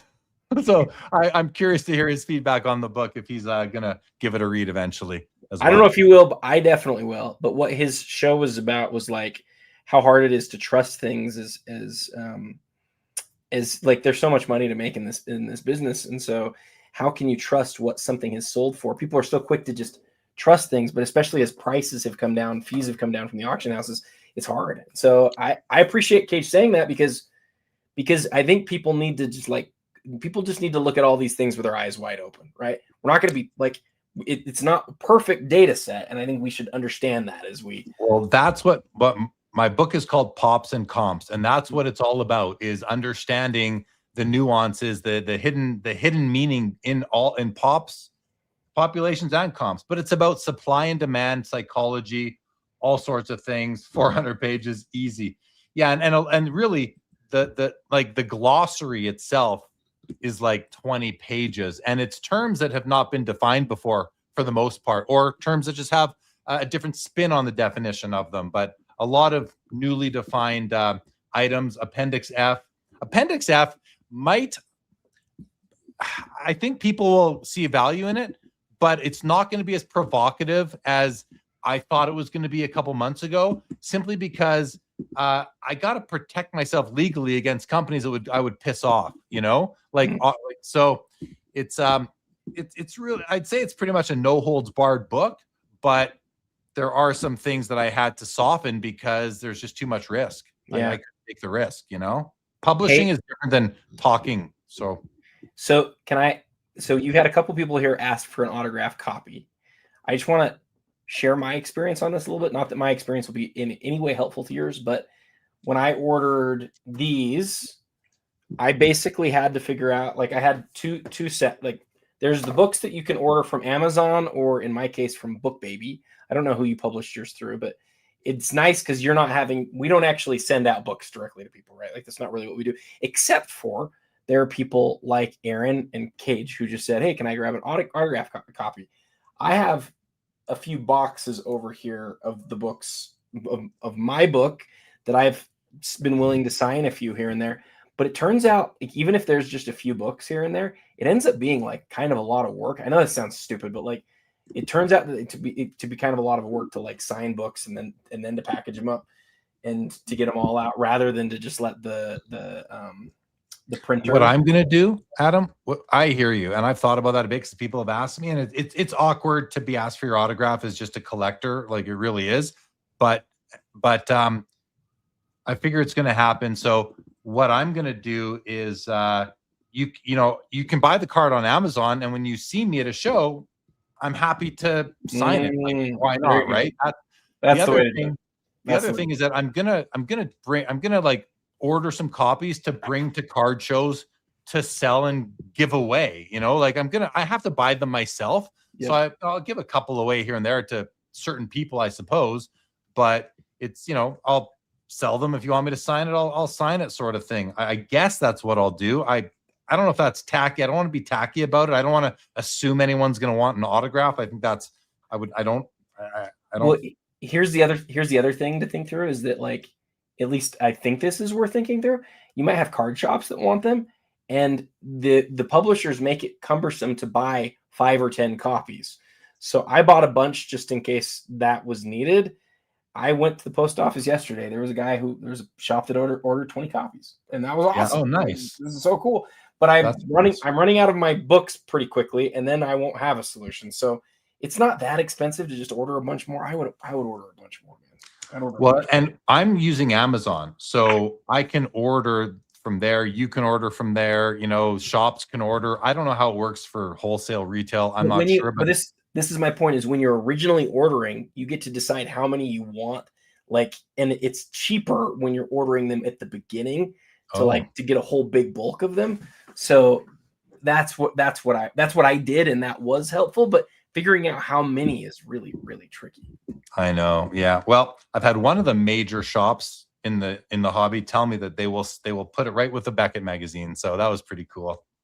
And by the country, I mean the United States of America country, not the country I live in. Although everyone I talk to that has a shop tells me they'll sell the book. So that's pretty cool for sure. I'm grateful for that. Like, why wouldn't you be? It's awesome. It's that people want to support what we're trying to do, and just all those sorts of things. So I want an autograph copy for whatever that's worth. So I'll see you at National. I'll bring my copy. Are you doing paperback too? Is that what you said? Only paperback. Yeah, I'm not doing hardcover. What's up, Thorson? Yeah, not doing hardcover. It's Amazon. I don't know if you can even do hardcover with Amazon. You probably could, but I think it's a whole other ball game. So you can get, ebooks. So no autographing those, of course. You can't get signed versions of that. And just the paperback, I guess, is what it'll be. And are you going straight through Amazon or Amazon via somebody else? Straight through Amazon. Okay. Yeah, I mean, yeah, it's not that hard to do, is my understanding. And the woman who's actually designing the book for me, her career, she's a interior book designer. That's what she does. And she's kind of gonna coach me through that if I have any trouble. But she says it's pretty straightforward. So she's gonna give me the files I need, and then I just have to upload them. So that's not too bad. There's intermediaries, kind of almost like we have in the auction space, where like you can get your stuff. Like my book is also on Amazon, but I don't make anything. If somebody buys a book on Amazon, I get nothing. But if they buy it through BookBaby, I actually get a little bit of money. And so that's why I've been sending out the BookBaby link all the time, because I don't want people ordering on Amazon. I want them to get it there. And it's the same price though. That's the problem. How did Amazon get them? BookBaby. So if someone buys one on Amazon is sourcing it through BookBaby. Like, you have nothing to do with that link, do you? I do nothing at all with that link, which is awesome. Thank you, Jack and KC, for joining us. Stay safe, and we'll see you here again soon, hopefully. Anyway, that's probably enough book talk, but I'm excited for your book, and I'm bringing one to the National to get you to sign it. Appreciate that. Oh, and then there's a small chance I'll be at the West Coast Card Show in February, because we'll be on vacation in Arizona, and I got a pass if I want, and I'm not sure I'm going to use that pass, but I might get to. I'd say there's a 30% chance I get to the West Coast Card Show for a day or two next month. Unfortunately, and I'm sorry to my vintage community friends, the Strongsville show is just, I can't do it. To get to the Strongsville show from where I live, Adam, it's like a 12-hour travel day. It's ridiculous. And it's like very expensive. So I just can't take 2 extra days just for travel. It's just too much. I regret it, but maybe next year, we'll see. Hey, Tropics is trying to get you to come to the expo, Adam, in Toronto, which I've never even been to Canada. At least I have a passport right now. I've never been to Canada. You got to come to the. Well, we'll talk. I'll try to get him, Aaron. I'm going to try to get him to come for sure. Yeah. Saw an interesting comment up here from Perimeter. Good to see Perimeter Collectibles on here. He says, "Crazy to me, the 03 Kobe Emblems 8/15 sold for more than double where the LeBron Tiger is at now." What do you think of that? Well, I don't know. I mean, the 03 Kobe Emblems of Endorsement, is that what we're talking about? 8/15. I don't think it's crazy. It's first year exquisite. It's a Kobe only card, huge patch. I don't think it's crazy. But the question also, I guess, is when did it sell for more than double? Like, the LeBron Tigers at 460, which you can't see right now, but there you can see it now. When did the Kobe Emblems sell for? Just a few months ago. I might have said limited logos are my mistake. I meant Emblems of Endorsement at 15. I mean, the other thing about emblems, Adam, is that you taught me is that the shape of the window, is it the same year on the emblems that has the Japanese? That's the 2008 okay. 2009. Okay. But no, the 03 is the Yao, that's up right now. It's not crazy to me. What about you? I think it says something about the Kobe's 8/15. That matters because it's jersey numbered. It checks the box of being first year.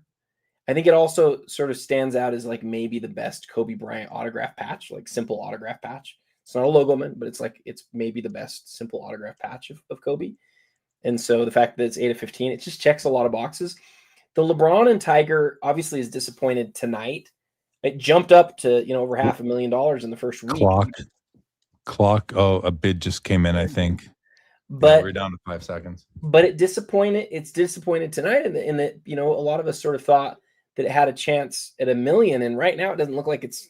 Right now it looks like it's done. I mean, we haven't seen any bids today. It still could see that and it wouldn't have been shocking because again, this was like really the hit out of 2009, exquisite, and it has all of these things going for it. What it doesn't have is it's not comparable. It's not comparable. You can't put it next to something else and be like, well, this should be worth more than that.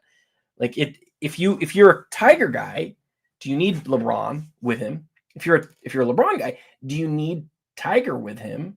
I guess what we're finding out the answer to that tonight is you do if you're willing to pay $550,000. Yeah. But and that's a lot, man. I've never spent. Good night, Aaron. So it's a lot of money. Is my main point. Yeah, absolutely. Aaron, thanks for joining. Joe is trying to be held back from bidding on something. Joe, I just sent you a message on Facebook. Cage says, true story. I tried to go to Canada once and I was arrested on my way there. Never got to Canada. There's a story behind that story. I got to think. I need to hear that story, and I need to know whether Cage represented himself. He is Cage's lawyer. All right, Adam. Well, I don't know. I mean, we're 5 minutes away from 5 hours going here. We're gonna wrap up in 5 minutes either way, I think. Okay. Is that fair to you? Like, are you okay with that? I think we should just lie and tell everyone that the software cuts us off after 5 hours. Oh, Joe's writing back to me. Let's see what he's going to tell. I said, what are you contemplating? Oh, he told me. Ooh, is that? I love that card. It's a Steph Curry, isn't it? I don't think I can say. I don't want to say anything about it. But, before he was a lawyer, he was 19. Cage, you're still here with us. Obviously, the whiskey's doing well. Tell us a bit more. What were you arrested for? What did you and were you guilty? Like, was it a false arrest or what? What's the story? We're gonna wait as long as it takes for Cage to tell us. We might be here till next month, but let's hear it. I think he's bidding on the Steph Curry Steph Curry Optic? No. Steph Curry Optic. 1 of 1. That's my guess. For Joe, okay, so I just searched the Curry cards. How many are there? Does it tell me? 14. So, okay, I don't think he's bidding on any of those. If it's a Curry, I don't think it's those. I don't think it's those. This one, maybe? This quad tag patch? I don't. Maybe this Contender's Optic. Maybe the quad. Man, we're still seeing a fair amount of bids, Jeremy. We might not be done. Maybe we'll be here for a little while. We're only going to be here for a couple more minutes regardless. I always get sad when we have to leave early. Of our 56 shows that we've done together, how many times have we left early, do you think? Maybe twice. And it's been recently because it's like, Adam, this show is usually over by now. And we started an hour earlier. So moving the extended bidding up an hour might have helped. I don't know. I'm sure Fanatics will have better data on that and they'll figure it out. But like, we're still going. We're 2.5 minutes away from 5 hours on this show streaming, and you haven't got up to go to the bathroom once. I have. I'm a machine.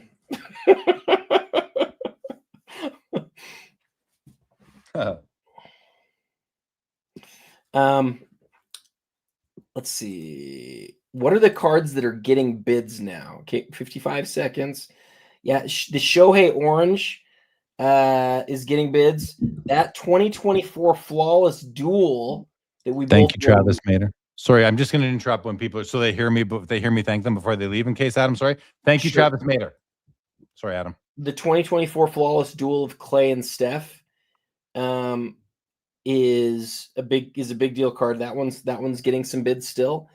And the Kobe 2012 Prism 1010 that we didn't really talk about at all is people are in a war for that right now. That's up to $23,000 pre-buyers premium, and it was at 18 earlier, and they're just going back and forth $500 at a time right now. So there's a bidding war going on. Gotta love it. Flawless Brady is being called out by Cage, is getting some more bids. There it is at 130. 105 on this MJ Auto. 87.5 on Showtime.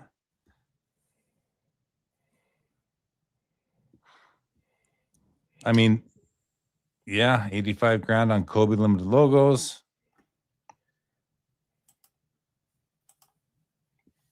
I think a lot of items are done. I think we're down to probably like a half a dozen items might still be getting bids. Oh yeah, we're very much almost there. Yeah, it's got to end any minute now, really. 17 seconds on my clock. Let's see if what happens. Let's see. Maybe 12, Joe Pro. Maybe 11, it's going to be 10. This is it, Jeremy. no. There it is. I wonder if that's Joe Perot's bid. I mean, he's thinking about an item. I do like the ticker, where you can see the bids coming in. The ones coming on the lower left, you mean those ones? Yeah, I wish that we could sort like we used to be able to by most recent bids. I understand maybe some reasons why they might not want to do that, because it highlights the things that haven't had bids for a really long time. But I liked that when we used to have that. That was back in the PWCC days. It's been a long time. Guys, while we're hanging out, go to hobbyspectrum.com and request an access code. If you didn't hear me say that earlier when I was in and out. Not In and Out Burger, which, by the way, I'm going to be in Arizona in like 2 weeks, and I'm going to be eating at In and Out Burger because I love In and Out Burger. I don't know why. The simplicity of it. I love it. Hey, Jeremy, do you want to look up the Kobe and MJ what are they called? The ones that are the exact same grade, exact same population? I forget. Intimidation Nations? There you go. Can you do that? Yeah. I can, you know what? I actually have the functionality quite easily.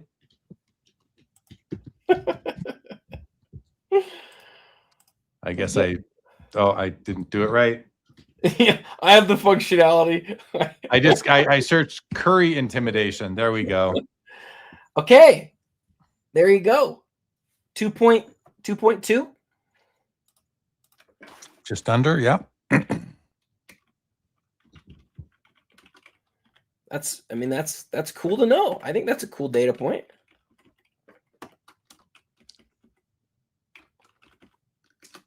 TCG, I just recently found out the ingredients at In and Out is not as clean and healthy as I thought. I was sad. TCG, you got to ruin my trip. I'll still be eating there. I'm sorry. I'll still be there. Do you think about how clean and healthy things are when you eat them? Well, I don't have to because my wife, it's all we're very clean eaters, except when I go to the store, then we eat a little bit. Well, not we. I eat a little bit less clean. I have a sweet tooth, like I like candy. I've got like a little bag of candy here for myself. I buy cool. I like candy, man. I have a sweet tooth, so I'm all about the candy. Are you? Yeah, same. I'm all about the candy. But I don't eat fast. I'll eat the the auction ended. It just ended. We didn't even notice. It just took us talking about candy to get it done. Yeah. That's it. Man, we did this for 5 hours and 2 minutes. Yes, exactly. Crap, Jeremy, holy crap. It's okay, TCG. I appreciate it. Yeah, in moderation. That's right. That's right. Philip Perley says, love my In-N-Out burger. My mom been to the original. Oh, that would be fun. The original, hey? I can't wait. I can't wait. Stadium Sports Cards is still with us. Shaq Logo Man's still with us. I mean, this is a great group of guys, man. Oh, yeah. Let's see. I'm getting a message from my buddy right now to see if he bought the card. He said, Adam, you guessed the card that he was interested in, I think. Joe, I don't know if you can hear me, but did I get it? The optic? No. Well, I don't want to say it out loud. I don't want to say it out loud. Okay. Remax, I live right by an In-N-Out in Phoenix. I don't know what we call Phoenix, but we're going to be actually staying in Scottsdale, not right in Phoenix. So I'm sure there's a bunch of them Remax. Otherwise, I'd meet you there for a burger. Absolutely. I will be making trips to the LCSs in the area, going to check them out. So if you're on Instagram, send me a DM and maybe we can hook up somewhere at an LCS. Oh, Ding Corners. I won my card despite all the publicity you two gave it. Which one was it, Ding Corners? Which one was it? We gave some cards Is this the same Dinged Corners who won the flawless Jokic? Do I have the wrong? I might have the wrong person. I don't know how many Ding Corners there can be. Maybe I remembered his name wrong though. I might that. SGA green. Is that this one right here for 432? Oh, dinged corners stepping up. Good for you. Hold on. Sorry. Did you win? And can I talk about it? So I had people who were like, "You're crazy on the Shea. It's not." There was no question this was going to be like. I had it as one of my 4 biggest cards of the night. It was one of the biggest 4 cards of the night.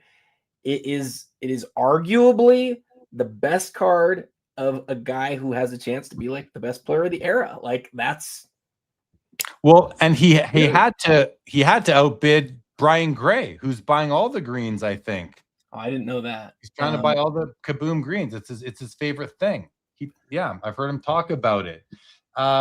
Let's see.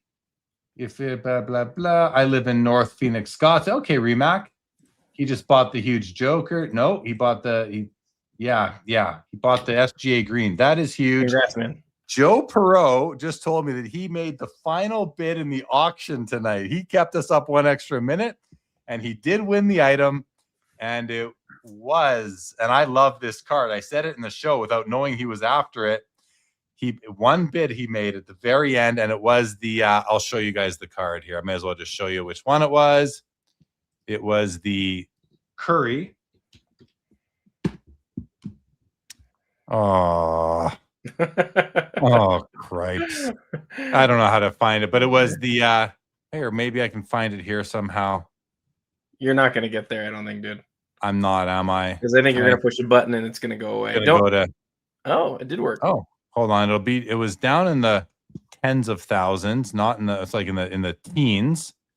It might be. No, I think it's going to be one page earlier. Page 5. I said this one right here. The Steph Curry Optic Gold Vinyl. 1 of 1. I love this card. And I said it earlier, and Joe goes and buys it. You dirty dog, you, Joe. I love it. Congrats to Ding Corners for buying a monster card tonight. Huge card for $500,000. Ding Corners stepping up. Huge. Congratulations.